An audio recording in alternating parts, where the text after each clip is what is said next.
All right, ladies and gentlemen, today is Wednesday, September 28th, 6:05. We are starting today's special meeting. Madam Clerk, will you call the roll, please? Yes, Mayor. Mayor Danziger. Present. Vice Mayor Rose. Present. Commissioner Landsman. Present. Commissioner Mashine. Present. Commissioner Velasquez. She's absent. Mayor, you have a quorum. All right. Senator Pizzo, will you please lead us in the Pledge of Allegiance?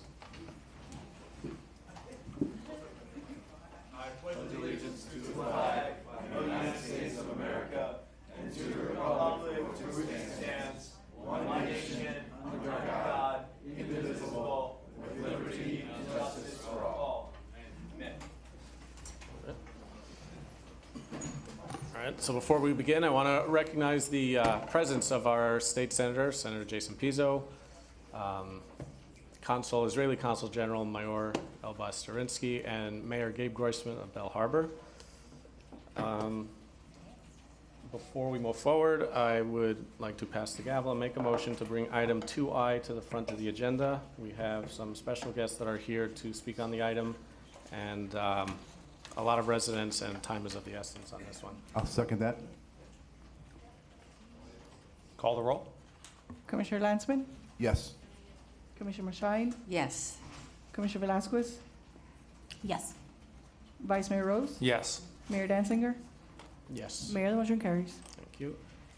All right, item 2A, Town of Surfside Sister City Resolution Approval and Key to the town request. Madam Clerk, will you read in the resolution title, please? Yes, Mayor. Just for clarification purposes, item 2I, a resolution of the Town Commission of the Town of Surfside, Florida, establishing a sister city relationship with the region of Shomron, Israel, to promote educational, informational, cultural, and economic exchanges, providing for implementation and providing for an effective date. Item 2I. All right, thank you. Being my item, I'd like to introduce it. June 24th, 2021 was not only the worst day in Surfside's history, but was a tragedy felt across the world. 98 precious souls were extinguished in the blink of an eye without warning. When news of the collapse spread across the globe, Israel immediately mobilized the IDF's Home Front Command Search and Rescue Unit, the ISR-1, and put them on standby as they reached out to the U.S. officials to offer their help. As soon as the green light was given, the Israeli team was put on a plane and work began back in Israel as they mapped out the building, creating 3D models which would provide vital intel for the rescue and recovery efforts. Unfortunately, Israel is all too familiar with building collapses, as they're frequent targets of terrorist and rocket attacks. Their experience brought new methods and technologies which dramatically changed the speed and precision of the rescue and recovery efforts here in Surfside. After the recovery efforts were complete, Israel and FEMA made arrangements for continuous interagency training and education. Miami-Dade County has also since drafted international and agency cooperation agreements and MOUs. Being home to the tragedy, it's important for us to show our appreciation and support to the people in the state of Israel, which continue to be our ally and have always stood with the United States. I'm proposing that the town of Surfside establish a sister city relationship with the region of Shomron. Shomron is located in Judea and Samaria, Israel, and while it's a region populated by a large diversity of cultures, it has historically been the target of many terror attacks. But through their tragedy and suffering, the region of Shomron has remained strong and continues to flourish even today. I've selected the region of Shomron because their suffering and resiliency is something that we can understand and something that we can continue to take courage from. As sister cities, we can support each other, learn from each other, and lean on each other in times of need. In this gesture, the town of Surfside can show its appreciation to Israel, who was here for us in our darkest hour. Establishing a sister city relationship with Shomron will benefit the residents of the town of Surfside by allowing us to promote educational, informational, and cultural and economic exchanges between our two cities. Before we move forward with public comment, we have some special guests who have come here to talk about the item. I'd like to start with Senator Jason Pizzo.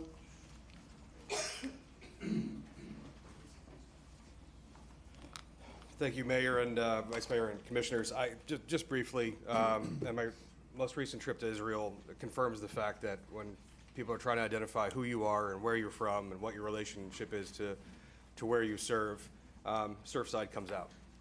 And I will never forget the relief of the pain and struggle that many a family had on their faces when they heard that IDF had finally arrived.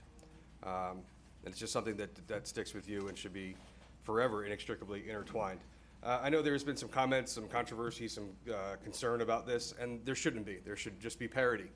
To your south, Miami Beach has a sister city program with 16 cities. One of them is Gaza.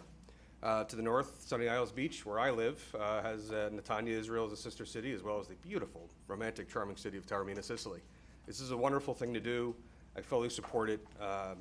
And just based on most recent experience and where we find ourselves in the time, place, and manner, it is most appropriate to do so, and I fully support it. Thank you. Thank you, Senator. I'd like to call up, we were supposed to have a representative for Senator Chevron Jones, who is going to be our new state senator as soon as the redistricting takes effect in November, but unfortunately the weather has kept him out. It has, Mr. Mayor. Senator Jones just returned from a trip to Israel not but a few weeks ago as well. Thank you. We have with us today the Israeli Consul General, who has come out to speak on this item. Appreciate it. If you can please help me present the item. Thank you, Mayor. Thank you, everybody, for having me. I'm privileged to Mayor? come here and speak. Mayor, can you Sorry? please state his name and address for the record? I don't know if he's going to state his address, but good luck with that.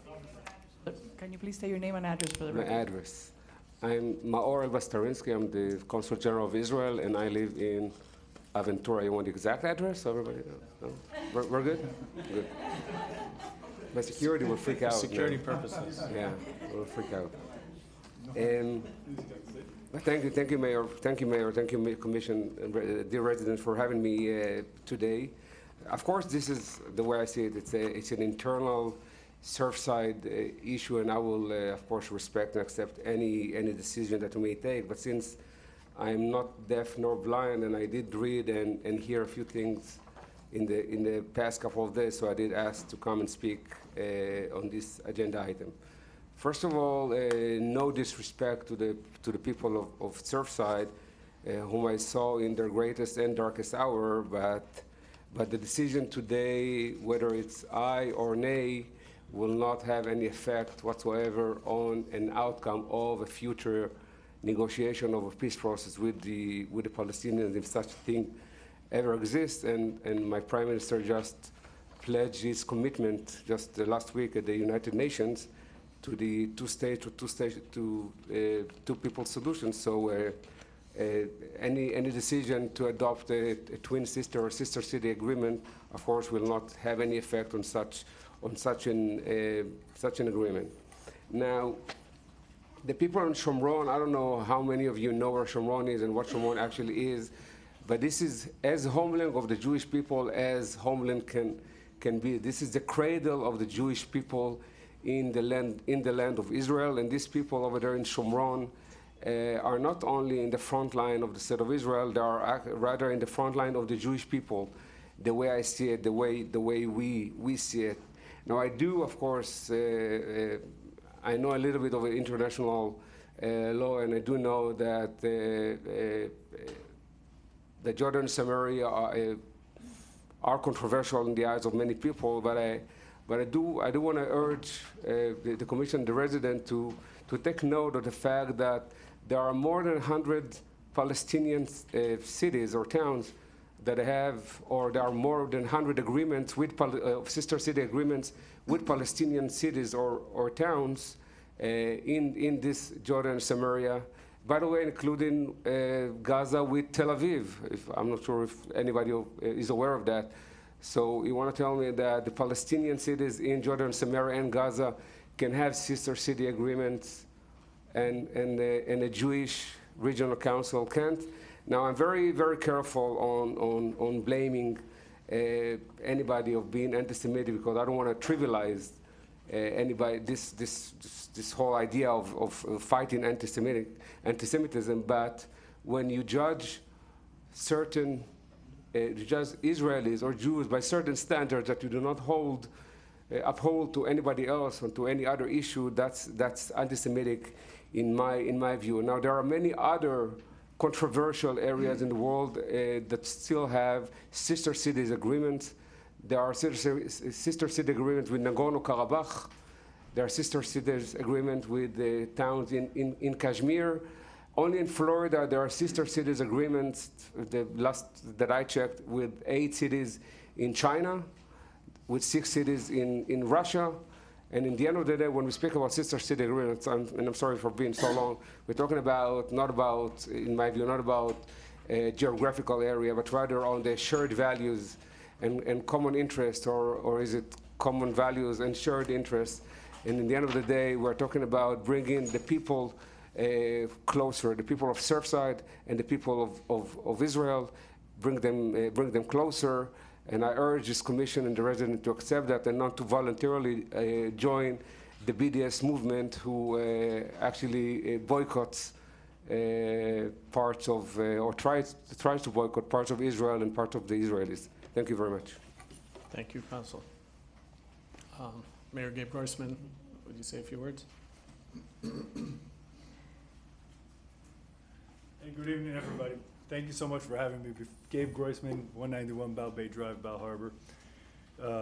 First of all, it's an honor to be here. I have to tell you, after 8 years of serving on the Bal Harbor City Council, at a month and a half, I'm completing my my second term of service. So thank you for everything you guys have done in the participation and cooperation between our cities, our municipalities has been amazing, and really the magic, part of the magic formula that makes 33154 so special. So thank you. I've only come to speak here on like 3 issues in the last 8 years. So this is super important to me. And I just want to say that I fully support this resolution. Sister city agreements, or twin city agreements as you're calling them, are incredibly important, really just to help be a catalyst to help connect people to people and help cultural exchanges and different opportunities between the municipalities and between the residents in those municipalities. And I think this is one that can be, you know, very fruitful for the Surfside community, respectfully. The region, Samaria region, is incredible. Judean Samaria has 500,000 Jews or so who live there, about 1.5 million people total who live in that area, if I'm not mistaken.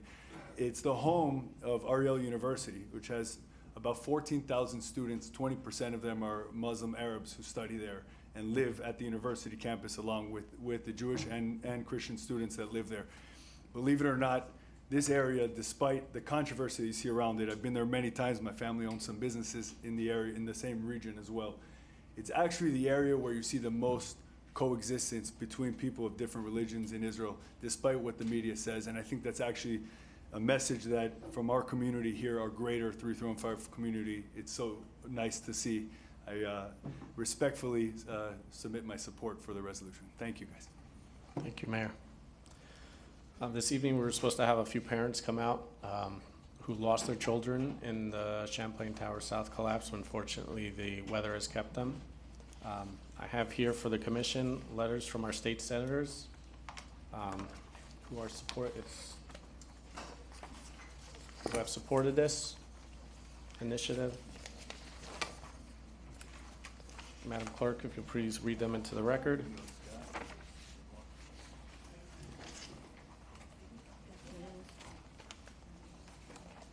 Here's another review. Mayor, you want me to read it into the record? Yeah, please. These will be available for the public in the front. Dear Mayor Danziger, I write to convey my strong support for your resolution for the town of Surfside to establish a sister city relationship with the region of Shomron, Israel. Establishing a sister city relationship with the city located in our strongest ally in the Middle East, Israel, would enhance our bilateral relations. Such a partnership would also demonstrate the people of Florida's deep appreciation for the assistance the Israeli Defense Forces, IDF, provided during the June 2021 Champlain Towers rescue mission. In an hour of need, in the midst of an unthinkable tragedy, the Israeli government did not hesitate to provide equipment and technical expertise.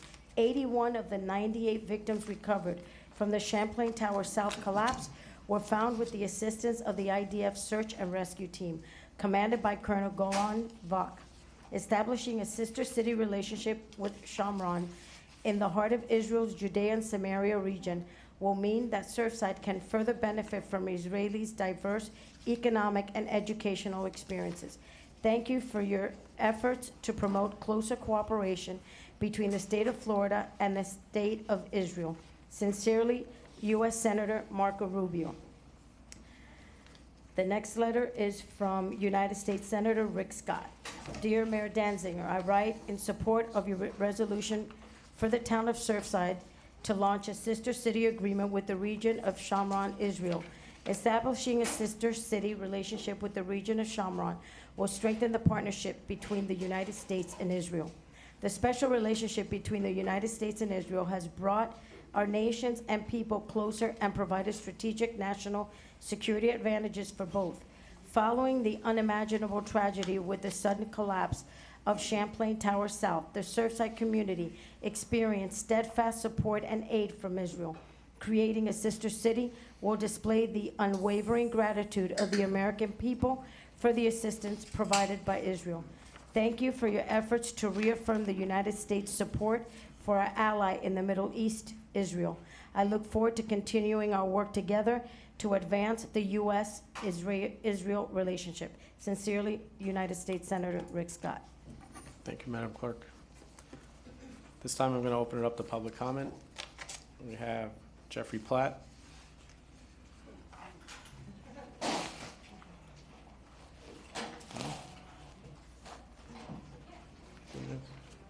Jeffrey Platt, 9225 Collins Avenue.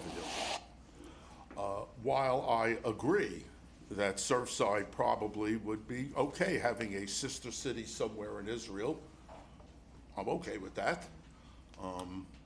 But I would rather a city that's more diversified. Oh, first of all, I would rather it be a city, not an illegal area of thrown together settlements.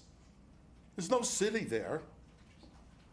And in a year or two, it might not even exist.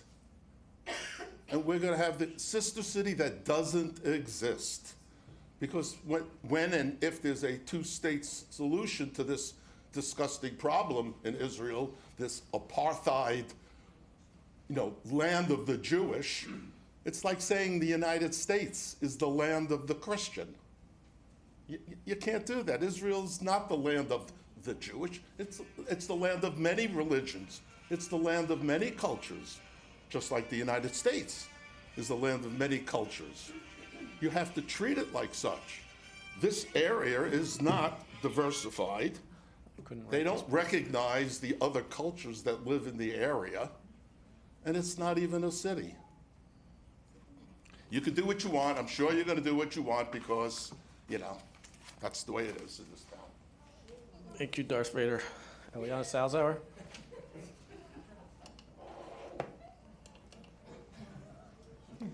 Eliana Salzauer, 9317 Bay Drive. I think it's interesting that I was one of the last people to turn my card in, but I'm always kind of one of the first. Thank you for reading those letters out loud. I think that really makes your point that this is a political statement. This is not a matter that is important to Surfside. This is a matter of flexing your political connections and trying to climb the political ladder. When this commission was elected, one of the first interviews that was given was, hey, we want to stay out of the news. We're all about a low profile. And 5 seconds later, there were announcements on LinkedIn and every social media about, I'm the new mayor, here I am.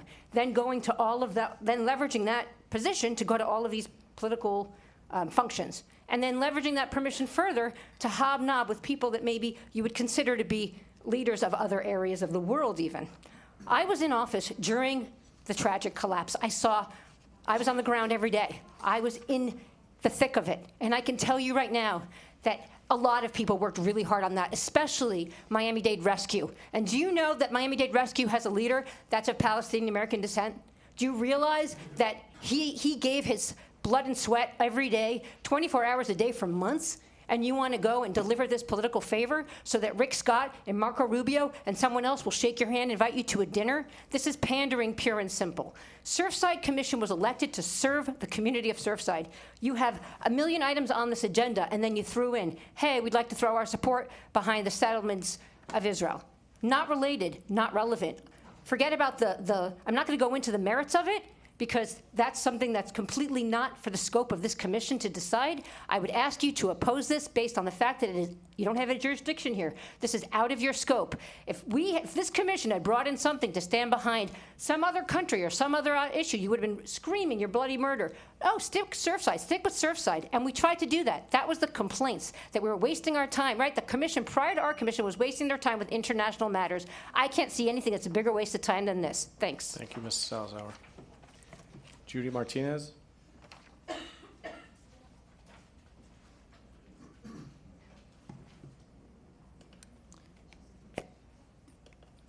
Good evening, everyone. My name is Judy Martinez, 9333 Byron Avenue. I'm gonna read a statement that comes from the Jewish Voice of Peace for South Florida.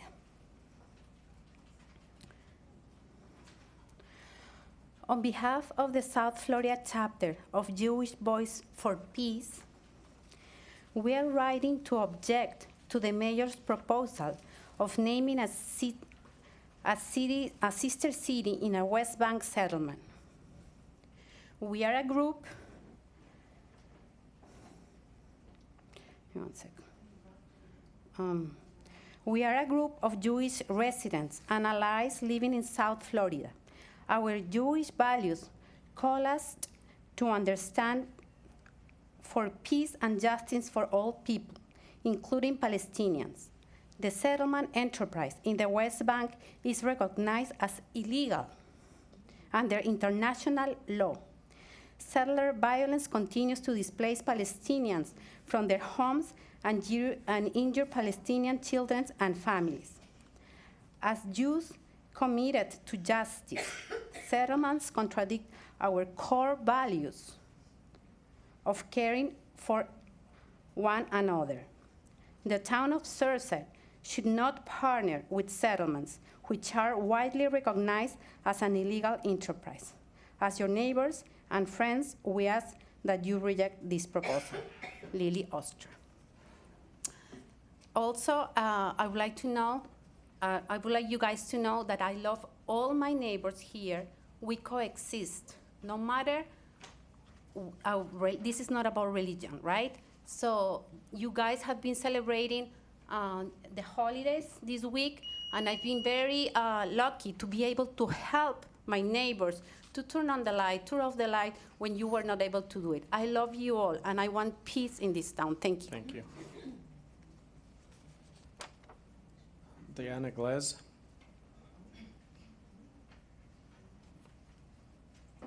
Diana Glez? Jen Hill?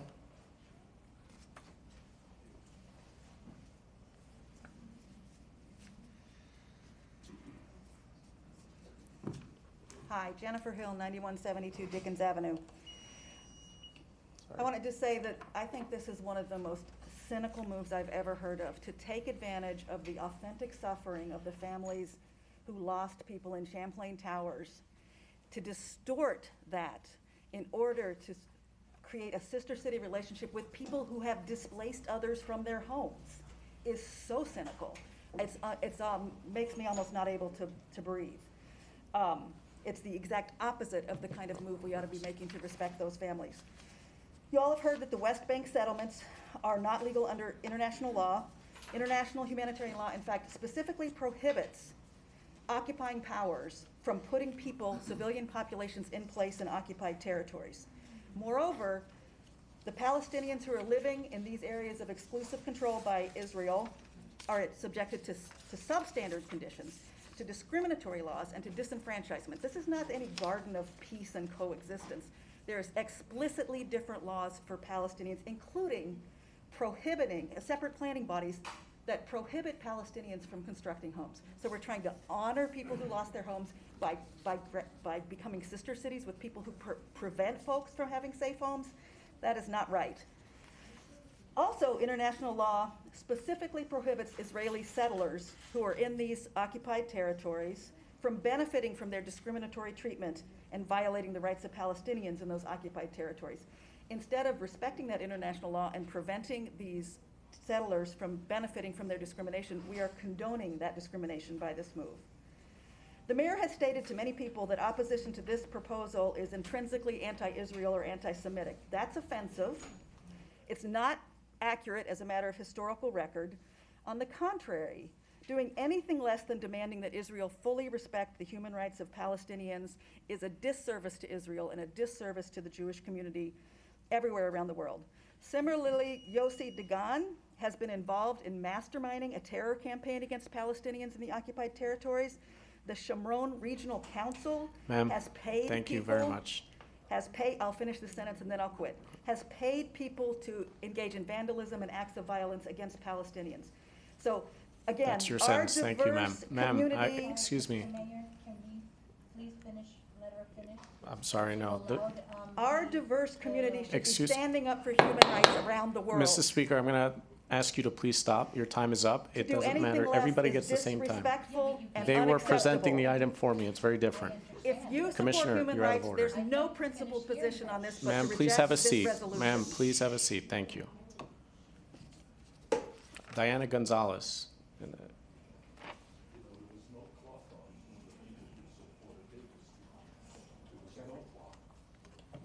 Hello, Diana Gonzalez, 9325 Dickens Avenue. I'm here just to speak about the 2.1. I think this resolution, please don't abuse of power. You are representing the whole town, not just the Jewish. That doesn't represent me, and many people is talking about the same. I think you cannot do whatever you want with a city. It's not part of your titles. Please consider what you are doing, because you can pick another city, but not a city in conflict. And there are many opinions, like the lady was trying to tell her own opinion. I think you should consider really why we need to be engaged with this country, why with Israel. Is casual, is not casual, and everyone is talking about that. Please consider that. I completely disagree with that proposition. Thank you. Thank you, Diana. Darren Arnold. Hi, my name is Daryl Arnold, and I live at 8836 Harding Avenue.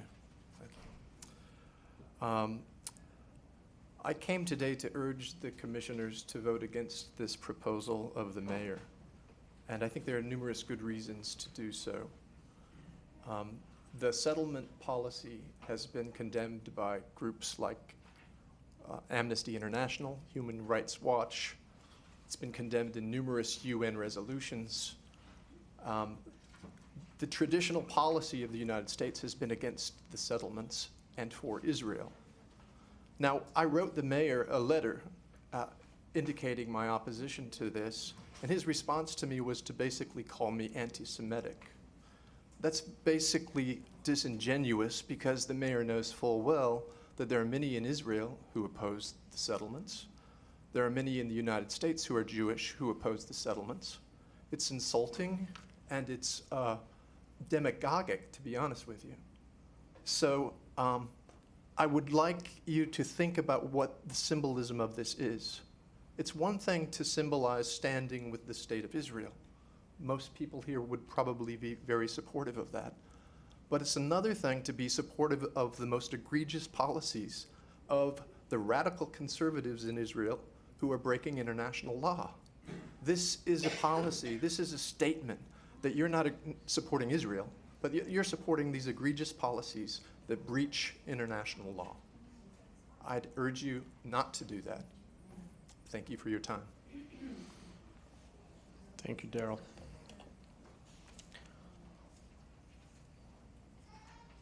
Sharana Whistler.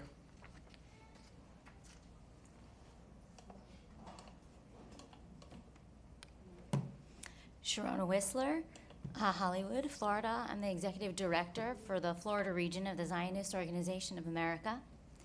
I have several personal connections to the communities in the Shomron Regional Council, the regional area, and the closest of which is that my triplet sister lives there. But the Jewish connection to the land in the Shomron Regional Council is much more than that. It is where biblical Jewish history is alive and tangible. I can tell that some of the speakers here tonight have never visited these communities.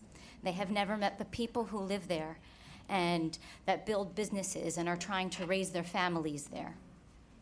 There are no better examples of coexistence than there are in the industrial zones and at Ariel University in the Shomron. The communities and local businesses in the Shomron have been negatively impacted by the anti-Semitic boycott, divestment, and sanctions efforts against Israel simply because Jews are living there. With such a strong Jewish presence and community in Surfside, I know that this must be something that, along with me, you must find abhorrent. There is incredible potential for educational and economic opportunities in establishing a sister city connection between Surfside and the biblical heartland of Israel, and I look forward to seeing it, and it would be an honor to be a part of that happening.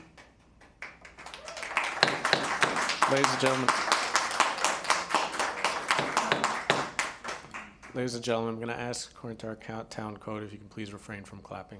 Appreciate it. Thank you, Sharona. Rose Reinfeld. Hi, guys. How are you today? Thank you for having me up here. I'm Rose Reinfeld, 9372 Harding Avenue. I think you guys are doing a great job in what you're doing. I think you're doing an excellent job, but I really don't think that this whole Israel thing should be part of what we're doing in the city of Surfside. There's so many other things wrong with the city of Surfside. Like, what are you going to do about theft? What are you going to do about the homelessness that's all over Surfside? All over. There's homeless people everywhere. And we're worried about Israel. Right now, we shouldn't be worried about Israel and all the other countries. We should be worried about what's going on in our city. And I think that should be number one, and not worrying about Israel and making connections with Israel. Why not do it with Switzerland? Why not do it with Spain? Why not do it with France? Why are we picking Israel in particular? We're not a total Jewish community. There's Jewish people, non-Jewish people, Africans, Asians, all different types of people in this community. Brazilians, Argentinians, we have a lot of people in this community. I think you guys need to worry about that before you worry about doing connections with the Israel community. That's just the opinion, and I think there's many opinions here on that. So leave it up to you guys on your judgment. Thank you. Thank you, Rose. Andy Bayless. I'm Andy Bayless, 9165 Proud Avenue. There's a lot of opinions here, you know. It's a shame that we couldn't do this in Israel, you know, because over there you see Arabs and Jews and Christians, Druze working together every day in a shuk or in a hospital or wherever. But that's not really the issue. I mean, the issue is what we want to do in our town, and I respect the commission being forward-thinking in regards to making a relationship, and I just answered the last person who was up here. The reason why Israel is because Israel came here, it was ready to come here in a day because of local politics or whatever it was. It took, I think, 2 days for them to get here. But they brought a team, and they really got to the bottom of the collapse, and I think it's a wonderful thing to do something with Israel. And I think the Sister City program is a way that we can actually get rid of some of these tropes that are out there about Israel, about you know, the apartheid, which is total nonsense. I lived in Israel 5 years. I work now. One of my business partner was born in Gaza City. He's a Muslim, or he doesn't follow Islam anymore. I think he was turned off as a child, and you know, he was many times threatened to be killed over there if he didn't stand in a building or something like that that they knew was going to be bombed. And I mean, he can tell the story. I wish he was here to do it. He's in Sao Paulo right now. But at the end of the day, it's not the case. I brought a picture for anybody that would like to see. There's no pictures like this coming into Israel, but this is a picture going into one of the PA areas. It says this road leads to Area A under the Palestinian Authority. The entrance for Israeli citizens is forbidden, dangerous to your lives, and is against the Israeli law. So thank you, Mr. Anybody Bass. would like to see that. Thank you. Joshua Epstein.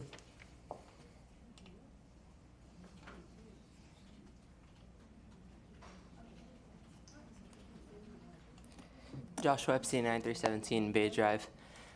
First, I want to start out that I honestly could not care less if this was a city. in Mexico, anywhere else. If it wasn't illegal under international law, under international law, I would say the same exact thing.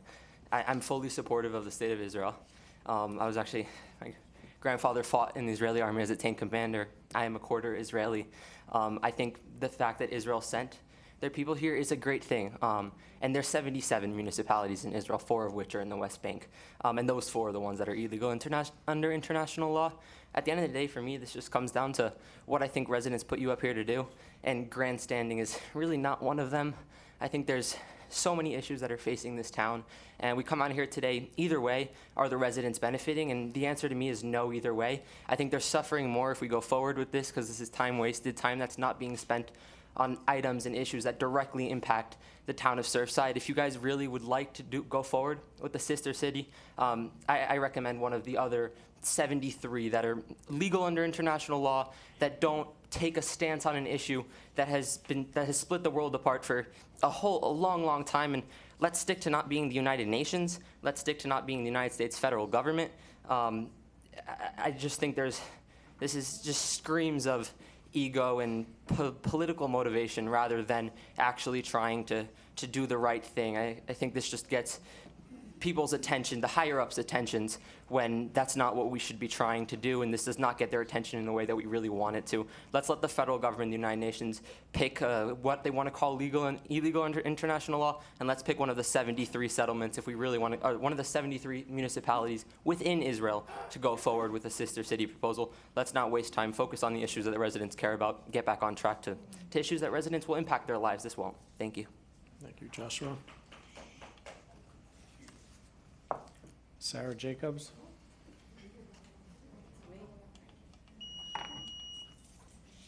Okay, thank you very much to all the Surfside city officials, Mayor Danziger, commissioners for representing the residents of Surfside, and thank you for 3 minutes of what I hope will be uninterrupted argument. Me, can you please say your name and address for the Oh, record? sorry, Sarah Jacob, 8836 Harding Avenue.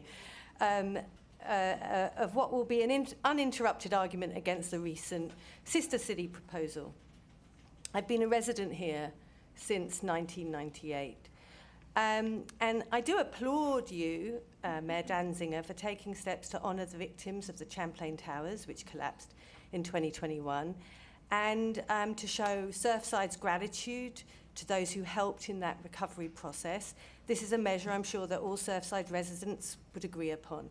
However, to propose that the region of Shomron in the West Bank is named as this sister city is problematic.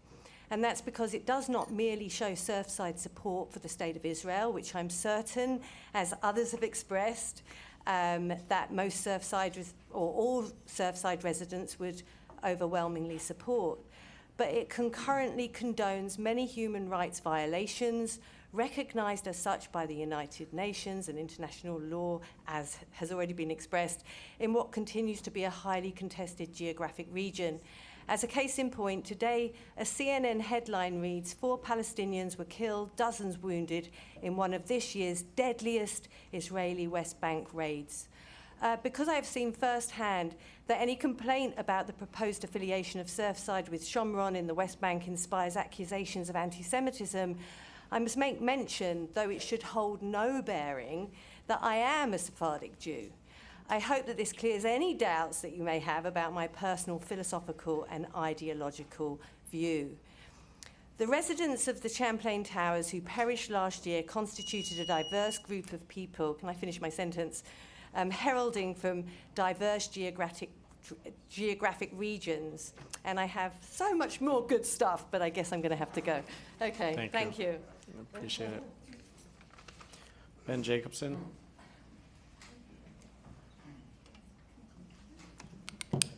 Ben Jacobson, Town Fixer, 9455 Collins Avenue. You know, you've heard a lot in this room today, a lot of favor, a lot of pro, but what really brings together, as you've seen here, politicians, both Democrats and Republicans, come forward to support this issue. Anybody who's been higher up in public office or spent time on this understands the importance of Israel, and he towards the importance of the small geographical area of which Israel is. Israel, you know, with the people living there, they've survived the Holocaust. It is the ancestral homeland of the Jewish people, and Judaism is a religion. It is also a it is a tribe. It is a group of people that have been attacked and killed and slaughtered in every single organization in the world, starting from the biblical times all the way till the most recent. You know, you see the anti-Semitism that comes in front of this council, in front of this commission, and it's appalling. The fact that people are saying that some people are having too many children, too many going on around here. I mean, it shows that the United States, the First Amendment is strong, but it shows complete disgust for the rest. So many people here have quoted the UN, yet the UN has North Korea and Laos and all kinds of interesting places around the world serving on their human rights commissions. It's just China, I think they're on that one as well. Places that, you know, they'll just slaughter anyone and no one seems to care. SodaStream used to be in the West Bank. Unfortunately, they had this terrible thing called they were hiring Arabs. So 80% or so of the factory was Arabs, and BDS went after them. That how dare you have a location in the West Bank, boycott, divest. What did they have to do? They had to shut down the thing, fire the 80% of the employees, and bring it into Israel proper, so that therefore they would only hire Jews. You know, people are trying to help the Arabs. They're trying to help them build their areas. These are poor people. They're not there to kill people. There are always going to be terrorism. There's always going to be bad people out there, but they need to be able to coexist and have peace. It would have been easy for you guys to sign a thing with a beach town where you could go there and surf and have a great time, but I applaud you for taking this effort and working hard for the city of Surfside and for Israel. Thank you. Thank you, Ben.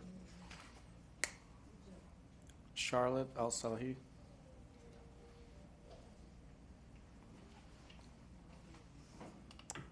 My name is Charlotte El-Sahli. My nickname is Sharu. I live at 320 88th Street. I sent you all an email earlier, but rather than get into all of the divisiveness, let me just tell you, my husband is Palestinian. We've lived here since 2008. I met my husband in a refugee camp. We moved here so we can live peacefully. We have raised our babies here. My kids, I brought them into our house when they were born. We've had the majority of our experiences here in Surfside have been beautiful, okay? My kids are Muslim. I shared with you a little bit in the email, but to give you a specific example, my 11-year-old daughter goes to a magnet school. She's Muslim. The other kids in her carpool, her best friend is Jewish, her other friend is Christian, and the other girl is Baha'i. And they go off together every morning, listening to Feiruz, going to school together, and that is why I love Surfside, okay? That sort of diversity, that sort of cultural exchange. What I would like to know, I'm sorry, this is like so personal, and it's been actually a scary situation for us, but how would my Palestinian family be treated in this sister city, okay? How would my Muslim children be treated there? We were in the West Bank this summer, we were visiting family, and I think that we drove through this region, and it's scary, okay? This is not the values that represent me and my family as Surfside residents. And I hope you consider that. Thank you, Charlotte. Daniel Siegel.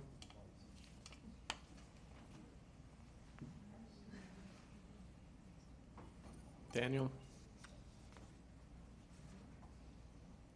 Joseph Spaluni. Honorable City Commission, Mr. Mayor, town residents, we have the police here. I want to acknowledge all of you. Thank you for your hard work for the city. My name is Joe Zavaloni, Broward County resident, and I'm the founder of Strong for Surfside. If anybody remembers, we were the bunch of folks here, mostly Israeli Americans, that started it, and then everybody joined. Some of you I actually personally fed. You came to our tent. We welcomed everyone. We love everyone. I still do, no matter what your opinions are. But I'm here to make a very, very strong position. I want the commission to hear it. I just heard Charlotte, and I know it's heartfelt, what you just said. And you mentioned you were very scared driving through some areas. I can tell you that I, as an Israeli or as a Jew, or as an American Jew even, forget Israeli, I can't even drive through some areas. I can't be scared because I can't drive there. I can't go in, because if I go in, I get lynched and I get murdered. Another lady here mentioned today that 4 Palestinians got killed. I have the video. I can actually share it with you afterwards, where the Palestinian that you call is a terrorist. Excuse me, aiming his Commissioner, you're gun. out of line. Aiming, Excuse me. If you don't mind, just keep your comments directed towards the commission. Appreciate it. I'm sorry. A lady here mentioned 4 Palestinians got killed today. Actually, terrorists got killed today. We have videos showing the actual terrorists shooting at an Israeli soldier and getting killed in response. And thank God for that. I want to mention, another gentleman here mentioned SodaStream. SodaStream employed Arabs. 200 Arabs or 250 Arab families lost their jobs because of same ideology that's being presented here in front of the commission. They lost their jobs. The Israeli businessman put his business somewhere else, but those Palestinians lost their jobs. They go to Israel because they get better pay wages. They go to Israel because they could be an LGBT community in Israel. In Gaza, they would be thrown off the top of a building. Nobody mentions that here. Everybody talks about human rights, but there's a double standard when it applies to Israel. One standard for the world and another whole standard for the state of Israel. And that is, my friends, anti-Semitic. That is the new anti-Semitism that we are facing, unfortunately. I'm very passionate about it because I grew up here in the States since I was 14 years old. I faced anti-Semitism firsthand. I saw what it was like only because of my Israeli heritage. And I want to promise everyone here, we've been here 3,500 years. We're not going anywhere. Thank you, Joe. Ethan Bazak.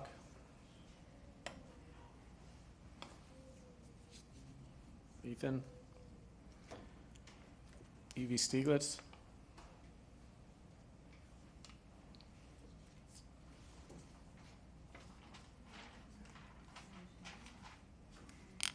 Thank you all for giving us the opportunity to speak. Eve Stieglitz, 9499 Collins Avenue. So there was a comment about the Shomron not being around in 1 or 2 years. The entire land of Israel isn't going anywhere. I also just wanted to make 2 quick points. The mountain of Gerizim was actually a mountain of strategic importance and was mentioned in the Bible, where God was to pronounce a blessing upon the Jewish people.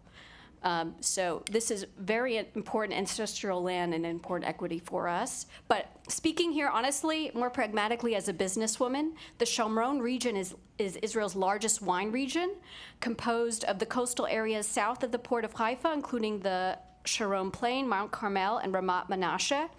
A lot of these wineries, which I've also visited personally, employ Arabs as well. So supporting those wineries support the Arabs and Muslims who live in those areas. And as you know, Surfside is comprised and known for our wonderful restaurants, many of them kosher, as you could see on Harding Avenue, as well as our over handful of luxury hotels. Wouldn't it be great to feature specific wine from the Shomron, the sister city area of Surfside, in all of these hotels and at the restaurants, which would bring more tourism, not only from Israel, but Jewish people from around the world, as well as the United States. So honestly, from an economic opportunity, when people are deciding where to stay in the Miami Beach area, let them enjoy the sister city's exclusive wines in Surfside. Thank you so much. Thank you, Evie. Nadav.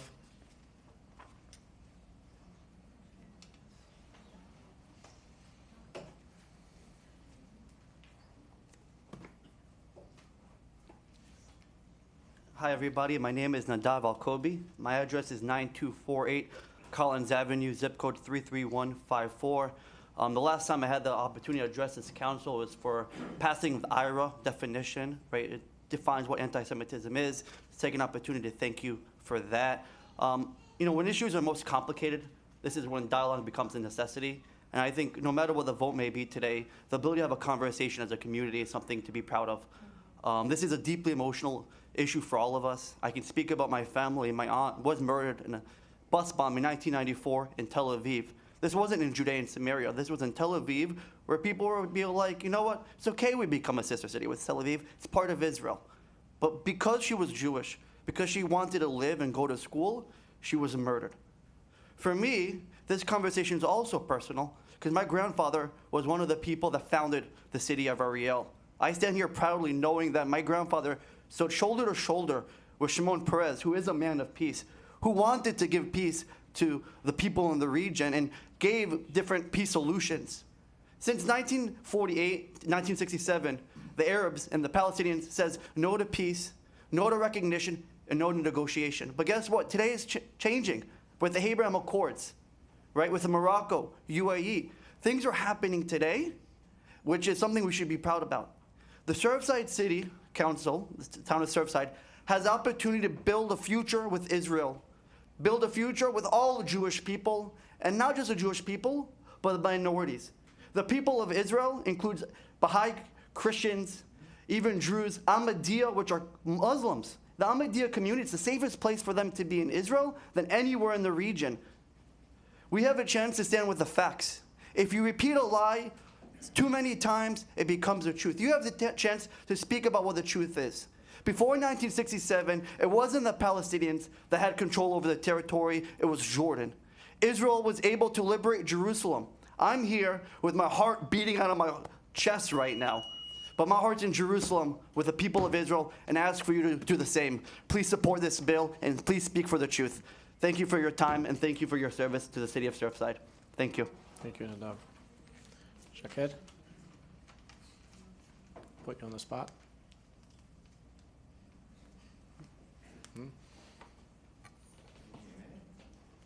2 minutes. I'm sorry, ma'am. If you're going to keep calling out, I'm going to have to ask you to leave. We have here a resident that actually moved here from the region, so I would love to hear a few words from him.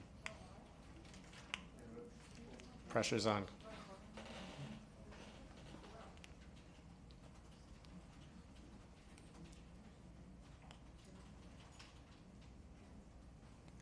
Good evening, everyone.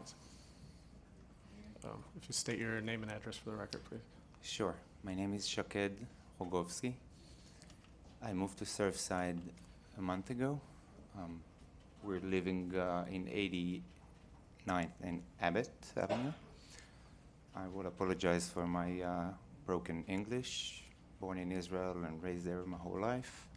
Served for the state of Israel and his, sorry? Military Army. As for the military as well, for 24 years, just retired. Most of my background is classified, but I'm standing here as a proud citizen now of Surfside with my family here, just relocated and still acclimating. So first, thank you, Mayor and the whole citizen for welcoming us. We're very happy to be here, and thank you for that. I will try not to take a political side, especially not knowing all of you, and I'm sure it's sensitive, so I'll try to be very clear about my opinion, not about the conflict, but my perspective that I think we can all approach. And I guess I just crushed the meeting, and I'm sorry if I'm not using the right word, and if I'm someone might be insulted, I'm really sorry. For 24 years, I dedicated my life, not just for the people of Israel. I dedicated my life to build a safer environment for my kids, but for the kids of the Arab neighborhood or village that I lived next to me. I grew up in a small yishuv called El-Kana. It's next to Tel Aviv area, 20 minutes east from Tel Aviv. And I grew up without a fence, without any security fence. We had a very open neighborship with our neighbors. And Okay, I'm sorry. We got 2 minutes. Okay. Sorry. Thank you. So I would just say one word, which I think most important. I'm sorry I didn't know about the 2 minutes block, but I'm learning. I think the word is stability, and we're trying to build regional stability. For the last 24 years, from my point of view, regional stability is the story, and this is what we're building now in Israel. We're trying to make a difference, and even without picking a side, I can guarantee that from the... Sorry. Again, if you're going to keep speaking out from the public, I'm going to have to ask you to leave. All right. Are there any other speakers on this item? All right. At this time, I'm closing public comment. Before I move forward on this item, I just want to say a few words on it. Immediately after the collapse, Champlain Towers South, I spent the first 3 days at the community center with my wife, distributing food and supplies, organizing piles and piles of donations that were flooding in. Once things got organized, I spent the next few weeks volunteering at the site. I saw some terrible things, but the memories that have stayed with me the most are the inspiring moments of camaraderie, respect, and purpose. When people talk about the Israelis coming to Surfside to help, they really don't understand the extent of the impact Israel had on the search and rescue efforts and to all future American search and rescue operations. When American search and rescue responded to the collapse, the efforts initially were very slow. They used dogs and listening equipment, searching for signs of life. Since they didn't know where anyone was, they could not use heavy equipment. Everything was done by hand. The process was very slow, and in these unfortunate scenarios, time is your enemy. Israel brought technology and methods unseen before. While the team was on the plane to Miami, a team in Israel built a 3D rendering of the building. They deployed intelligence officers to gather more intel from the family members.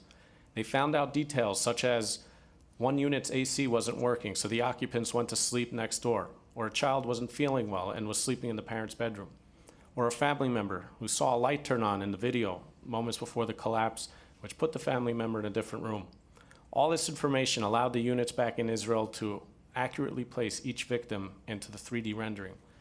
Based on the photos of the collapse, and ultimately, the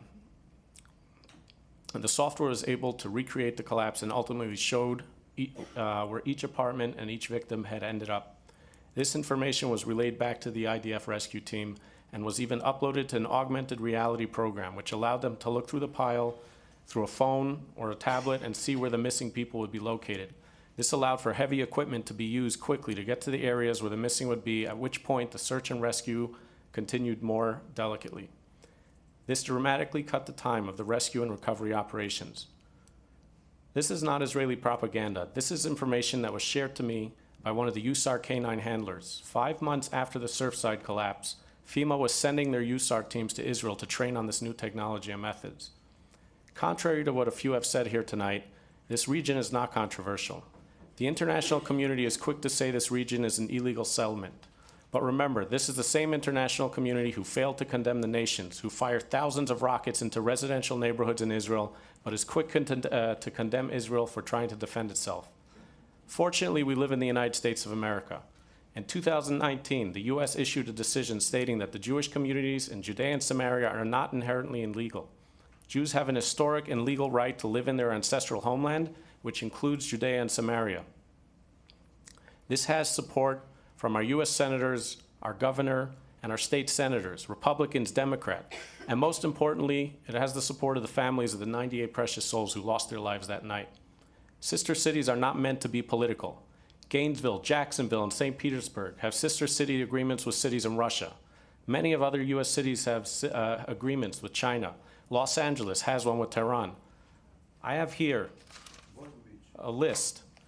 Many of them are with countries from the state of Florida. Many of them are in countries which may be involved in controversial global issues.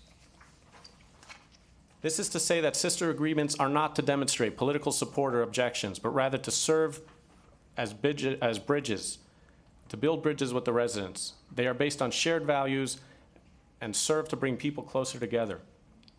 Creating a sister city will enable us to learn about the people in the nation who contributed so much to our town and to our country. In closing, I would like to let the commission know. Colonel Golan Vach, who commanded the search and rescue unit here in Surfside, was originally from the town of Eli, which is located in Judea and Samaria. With that, I'd pass the gavel and make the motion to pass this resolution and approve the key to the city.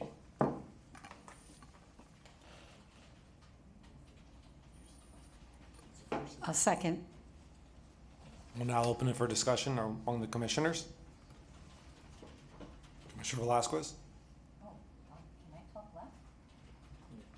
You're to my right. We're going to start with you. Well, I prefer to talk last. Okay. You can talk now, or we'll see if we're going to go around again. No, I will talk last. Okay. So we're skipping you. Commissioner You're Landsman? not skipping me. You're going to put me at the end. Commissioner Landsman? Thank you, Mr. Mayor, Mr. Vice Mayor, Acting Mayor, with the gavel. And I'll try to keep my comments limited. I will be straightforward and say when I saw this agenda item, that was the first I realized there was this request. That was back Wednesday of last week. Did some research on this area, really didn't know much about Shamron. Checked it online, found out more about the region. It said, Wikipedia said there were 2 other cities in New York that have sister relationships with Shamron. There may be more. I'm not sure how up-to-date Wikipedia is. So I did some research, and as I try to always do, listen. And I've listened to a lot of people in our community. Had some spirited conversations with people in our community, including my family. Pros and cons, one way or the other. And I listened to everyone, even when perhaps they were a little bit over-emotional, but I listened.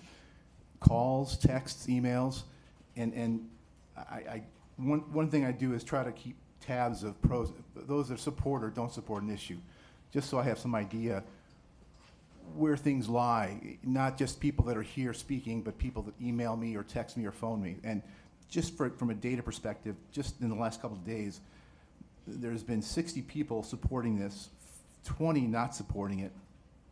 Some of both are here today.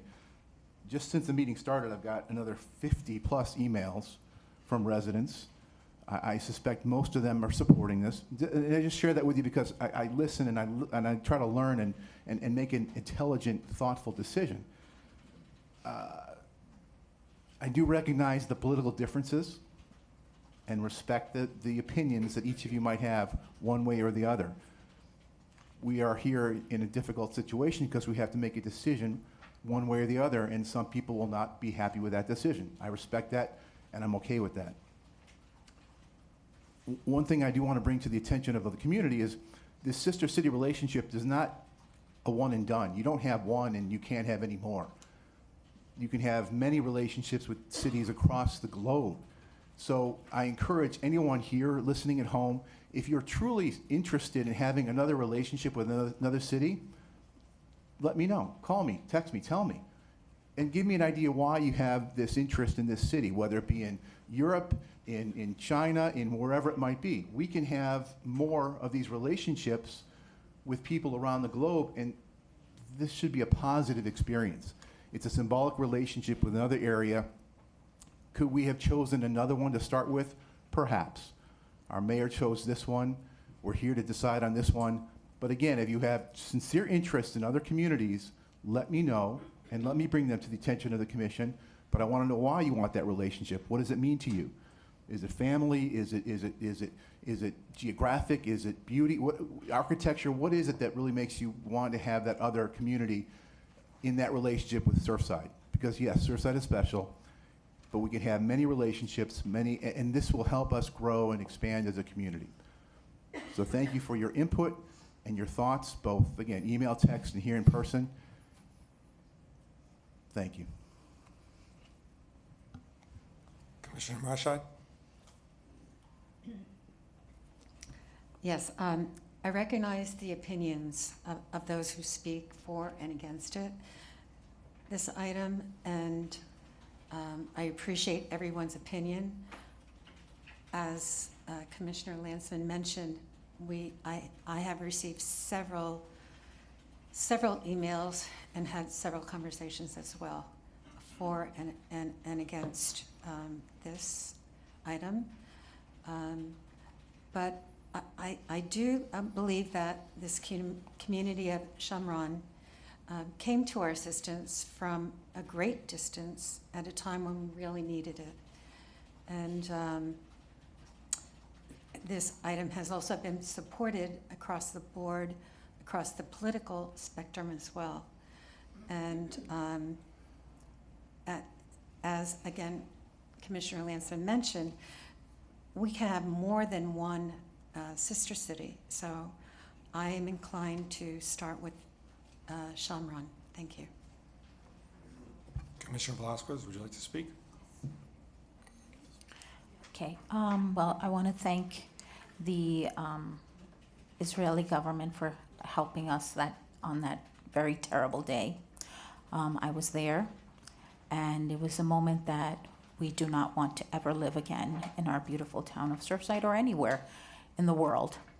I know that this is a controversial item because of the fact that you're picking a city where it might have, you know, terrorist issues and stuff like that. I completely support the state of Israel. I have no issues with any of this. It's just the location that you're picking that seems to be controversial with many residents, as it's also in agreement with a lot of residents. I'm just going by what I've heard here tonight and by the emails that I've received. I've never been to Israel. I would love to go there. I have a couple of questions regarding this sister city pact. And one of them is, does this, and I don't know who would answer this, would this be you, Mr. Mayor? I don't know what the question is. Okay, so, well, I want to know who I address this to. Well, through actually, sorry, through the chair. Through the chair, yeah, Through okay. the chair. Yeah. Well, my biggest question here is, what exactly, I've never seen one of these packs before. But anyway, how does this benefit the town of Surfside? And will this have any financial implication on our town? Are we going to be providing financing for anything? Are we going to be bringing people here paid by from our taxpayers' money? Are we sending our own staff, like any member from our commission, to Israel, paid for by our taxpayers? That's one of the questions I have, and I'd like that answered. If I may, through the Yes. chair. You may. There is no financial implication for this right now. It's written down, there's no budgetary item for it. The only thing we may need is a binder or two to sign something, but that would be about it. Okay, so if there was anything in the future, would this It would have to come before the commission as would an have expense, to- but there's nothing planned. Okay, is there anything in this resolution that states that if there was any monies to be distributed or anything, would that be, So I've seen other resolutions that are written out for these items. The spending is written in there as part of the requirements. There's nothing in our resolution that covers that. okay, so should we, I think that that's something that we should put in here because, I mean, at some. You would put in if you want to approve expenses. Right now, no expenses have been approved. Okay, but then there's something that, like the town manager, he can approve up to $25,000. So I feel that there should be, if we're gonna approve this here tonight, there should be some kind of financial amount placed inside here to so that the commission is informed if any financial situation is gonna take place in the future. For example, if you're gonna spend more than $500 or $1,000 on anything, it should be in this resolution, so this way it comes before the commission, so we know where the town's money is being spent. All right. Again, through the chair, there's no money being planned on spent. If you want to add money to the resolution, I'm more than happy to take it. Okay. I mean, I would say if you're gonna spend more than $500 or something like that, that should be brought to the commission, so this way we take also that responsibility from the town manager's hands in case there's this ever comes up, and other than that, I'm okay with this. I mean, can I also ask why this particular city and not another city in Israel? I mean, like I said, I completely support Israel, and I have no problems with this. I just want to know why this one in particular. So again, through the chair. I kind of mentioned it in the introduction, but maybe I read through it quickly, right? We could have easily gone through Tel Aviv or Haifa or something, a beach town, but there was nothing to that. This is a city that, like I said, suffers a lot of terror attacks. There are people that suffer there, and I felt that is something that binds us and something we can learn from each other. Mm-hmm. The commander, Golan Vach, came from this region. This is very symbolic in many different ways. But ultimately, it bridges the gap, and it creates, a better chance for learning and understanding of each other's cultures. But okay, there's so many other cities that we can learn from. I mean, this one in particular has terrorist attacks and stuff like that. I Exactly. mean, what can we teach our children from that? I don't think that. Resiliency. Hmm? Resiliency. Okay, I'm done. if I may be recognized. Yes. I just wanted to add to what some of the other commissioners said. In the last week, I've gotten, as of today, 5 emails opposing to this. As of now, I'm at 128 emails from the residents pushing for this item. Again, this is not supposed to be controversial. It's not political. This is supposed to be an agreement between the residents of understanding, of learning. This is not us, and like we said, there are many other cities, many other countries, and I sent you the list. You'll see some of the countries that they are tied to as sister cities. That doesn't mean they stand for China's invasion of Taiwan or many of the other, Russia's invasion of Ukraine. It means that they're trying to connect with that city for whatever purpose they found a connection, and they're creating a cultural bridge. As the other commissioner had mentioned, Hempstead, Nassau County, these are 2 American cities that just recently put in for the region of Shomron. So we're not starting, we're not controversial, we're not creating anything that hasn't been done before. As many of the residents, this is the state of Florida. You can go and catch the entire United States, it's much more. I plan on reaching out to the city of Mexico. Again, I don't know much about the team. They came in, they weren't allowed in because of COVID, and we never saw them. So I don't know who they are. I will find out. I will be reaching out to them. Of course, it's a symbolic gesture to reach out and do that. I think Frank and myself are working on the Maldives. That's something we want to do as well. I don't know if that'll get approved, but but this is something, like the commissioner said, this is just the beginning. This is a chance for us to reach out to different parts of the world to learn from them. It doesn't have to start, but I think this is a good starting point, considering what we went through a year ago. Thank you, Mr. Mayor. Thank you, all the residents, for coming out tonight. All the emails, I haven't been able to respond to them all. I think since we've been sitting here, we got about another 70 or 80 emails in support of this. I did not know about this region until this was on the agenda. I definitely learned a lot by researching it, learned through the mayor's memo, learned as well from people talking here. So thank you, everyone. I think this was a city, like you said, that people wouldn't expect you to pick. It was a tough choice, and I'm glad you did it. And we will get back to some Surfside stuff after this, but I think we can all agree on one thing. We'd rather be on the news for supporting this than giving anyone middle fingers. So at least all 5 of us can probably agree on that tonight. Thank you. Ready to call the vote. Excuse me, hold on. Are we gonna put the $500 limit and take it away from the hands of the town manager? You approve that, right? Again, there's no money requested for this item. If you want to add money to it, Yes, I would like that's to put fine. a cap that it needs to come before the commission. Is that okay, Lily? It's up to the motion I mean, if makers, that's okay with the first and the seconders, if they'd like to add that or not. Is that okay with you, Mr. Mayor, as the motion maker? That's fine. But again, currently, any dollar amount, $5 will have to come before the commission. But if you want to give me 500 without asking, I'll take it, yes. How about Commissioner Mashide as a seconder? I'll second. All right. Thank you. May I call the question, Vice Mayor? Yes. Commissioner Mashide? Yes. Commissioner Velasquez? Yes. Commissioner Lansman? Yes. Vice Mayor Rose? Yes. Mayor Danziger? Yes. Mayor, motion carried. Guys, Commissioner, I know how to run a meeting, please. All right, Commissioner, thank you. Ladies and gentlemen, I've asked before. Can you give me a second to manage my meeting, please? Thank you. All right, moving on to item 2A, which is now 2B. Ratification of collective bargaining agreement with the American Federation of State and County Municipal Employees. Madam Clerk, if you'll read the resolution. Yes, Mayor.